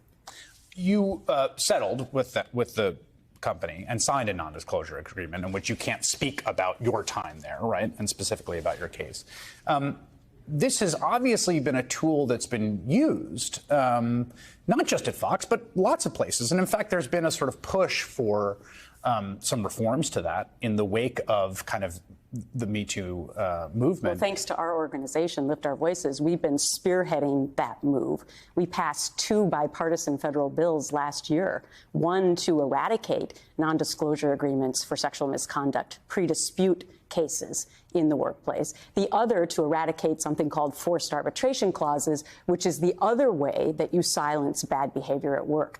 On the first day of work, you sign these clauses. You have no idea what you're signing. Then something bad happens to you 5 years later, and for all practical purposes, you're screwed because you've signed already that you're going to go to these secret chambers to adjudicate your claims. Well, and as I think we're seeing, and again, I can't speak to whether Abby Grossberg's allegations are true. Fox denies them. it's also key, and particularly at a place like, I mean, Fox is a repeat offender in this respect. There have been multiple settlements, multiple lawsuits. We're now in 2023 where we have another one. We have it on the heels of what is the largest defamation settlement, or the second largest, well, the largest settlement in all time. What do you think about the reverberations of the Dominion? Oh my God! Speaking of Brianna Joy Gray being like being somebody not to like, look, the Rising is interviewing Marjorie Taylor Greene on how Fox caved to woke mob, silence Tucker Carlson. Look, sometimes Brianna Joy Gray pushes back on Sussy Bacchus. We're gonna have to check that out tomorrow. That's on the agenda. That's gonna be an interesting one. So make sure to lawsuit up on top of the reporting we have tonight that possibly texts that were discovered in the course of that lawsuit were partly what the straw that broke the camel's back. I think they're all interrelated, because had you not had this spectacular discovery of Dominion in unearthing all of these texts and much more information, you wouldn't then be giving more ammunition to Smartmatic and their case. You wouldn't then be giving more ammunition to Abby Grossberg and what she alleges happened, right? So they're all intertwined. So you could argue that the Murdochs finally said, you know, enough, because Tucker Carlson has his fingerprints in all of these different areas. I still think, though, that her case, because they said they've cleaned up culture there, I still think that that one supersedes anything else. So you heard Matt Walsh try to kind of pour cold water on the Abby Grossberg thing. Gretchen Carlson disagrees. You know, the cable news is a weird business, but one of the things that that we know that folks at Fox, as a matter of public record, are obsessed with are ratings. And they're totally obsessed with them, to the extent that they have these minute by minutes, and they've got these, you know, folks who Is Fox News woke now? Look, there may be a turn, okay? They're definitely not woke. They're definitely not going like left wing, but they may be forced to make a turn, right? Now, we've known for a long time that Fox News does not like Trump. They didn't want Trump winning the primary. They when they got a chance to put reporters in front of Trump to ask questions in the primary debates, they put, you know, tough questions to Trump and you know, tougher than would be expected, right? They would have rather had another candidate. That much is clear, right? Tucker doesn't like Trump.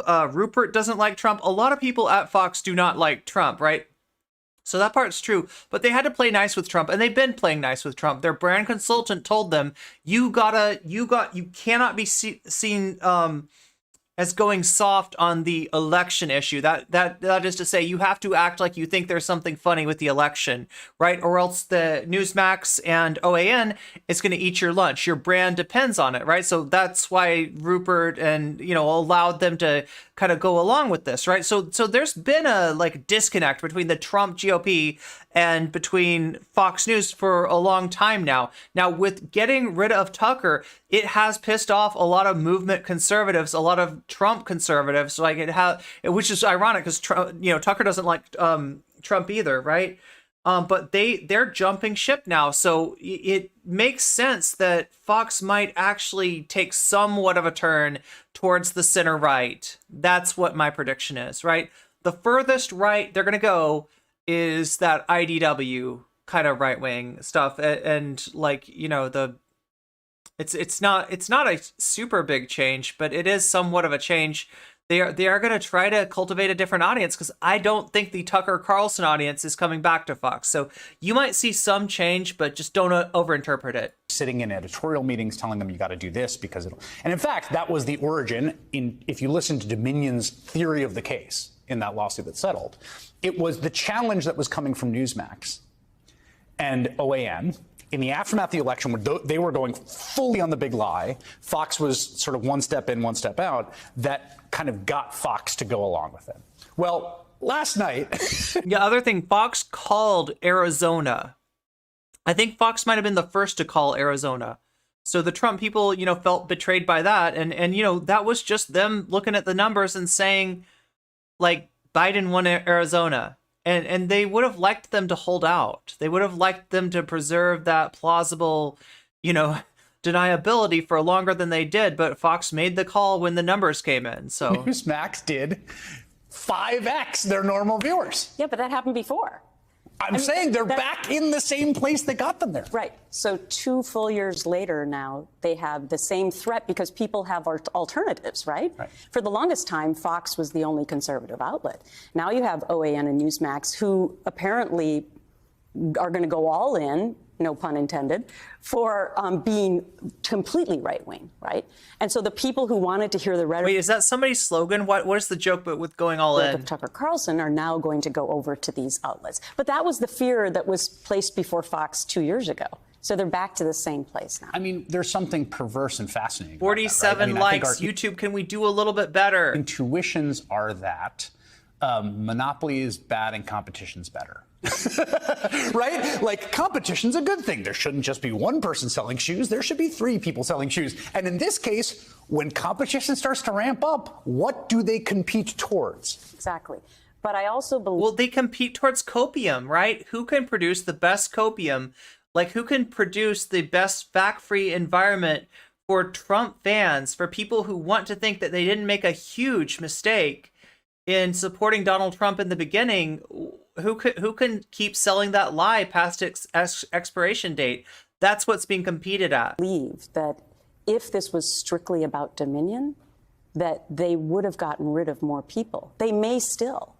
But why was it only Tucker Carlson, right? Because plenty of other hosts were talking about the same lies, and the executives knew about the lies and still allowed it to be on their air. In fact, there are other hosts in the Dominion filings who are more specifically being called out by the executives, who are more specifically, seem to be endorsing. Maria Bartiromo is one example on Fox Business, who seems to, both, we will say, in public and in private, to be endorsing this theory, and nothing happened there.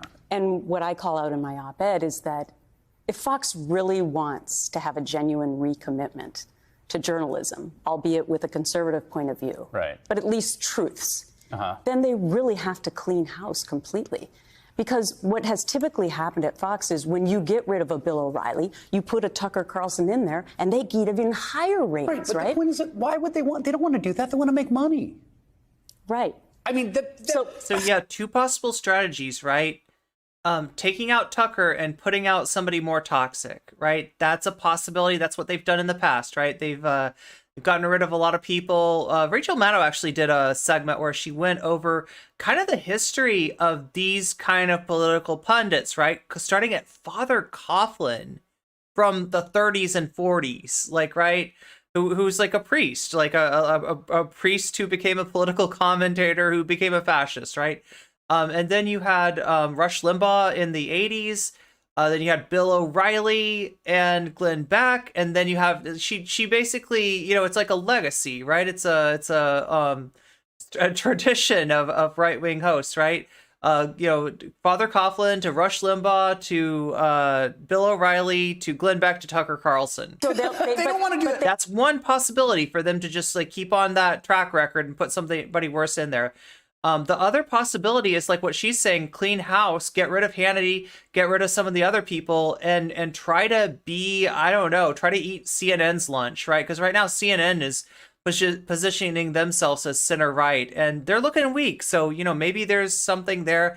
I'm not sure how much of a constituency there is there, right? I don't know how many actual people there are. Like if you could really cultivate an audience out of that, but it's a possibility. But they never wanted to do that. have a business decision to make, because I think there's been a complete shift in the old Fox and the Fox of the last 5 to 7 years. I am skeptical on that. Well, in this one way, right, about specific. There's less control. Roger Ailes is not controlling That's right. everything. Yes, that's right. Yes. And one could argue the horses are bucking against the rider. One could argue that it's a rudderless ship, yeah, and that is how we got to this position. One could also argue this may not have happened under the old regime. That, I think, is an interesting one. Ailes, for all of his prodigious faults, had a keener sense of how to keep things out of the danger zones, like the $800 million defamation danger zone that they ended up with. The op-ed you mentioned is in the Daily Beast. It's titled "Firing Tucker is Meaningless Without Real Change at Fox News." Gretchen Carlson, great to have you here. Okay, there's Gretchen Carlson, Fox News alum.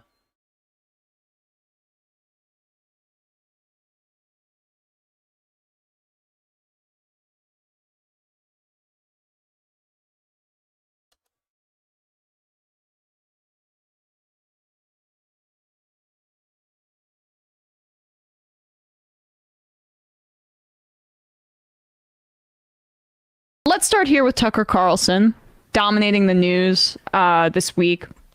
He posted this. I am not seeing any movement on YouTube at all.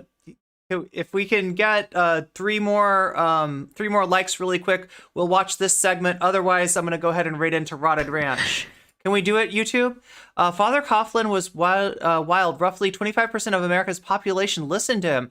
I found out about Father Coughlin through Heart of Iron mod.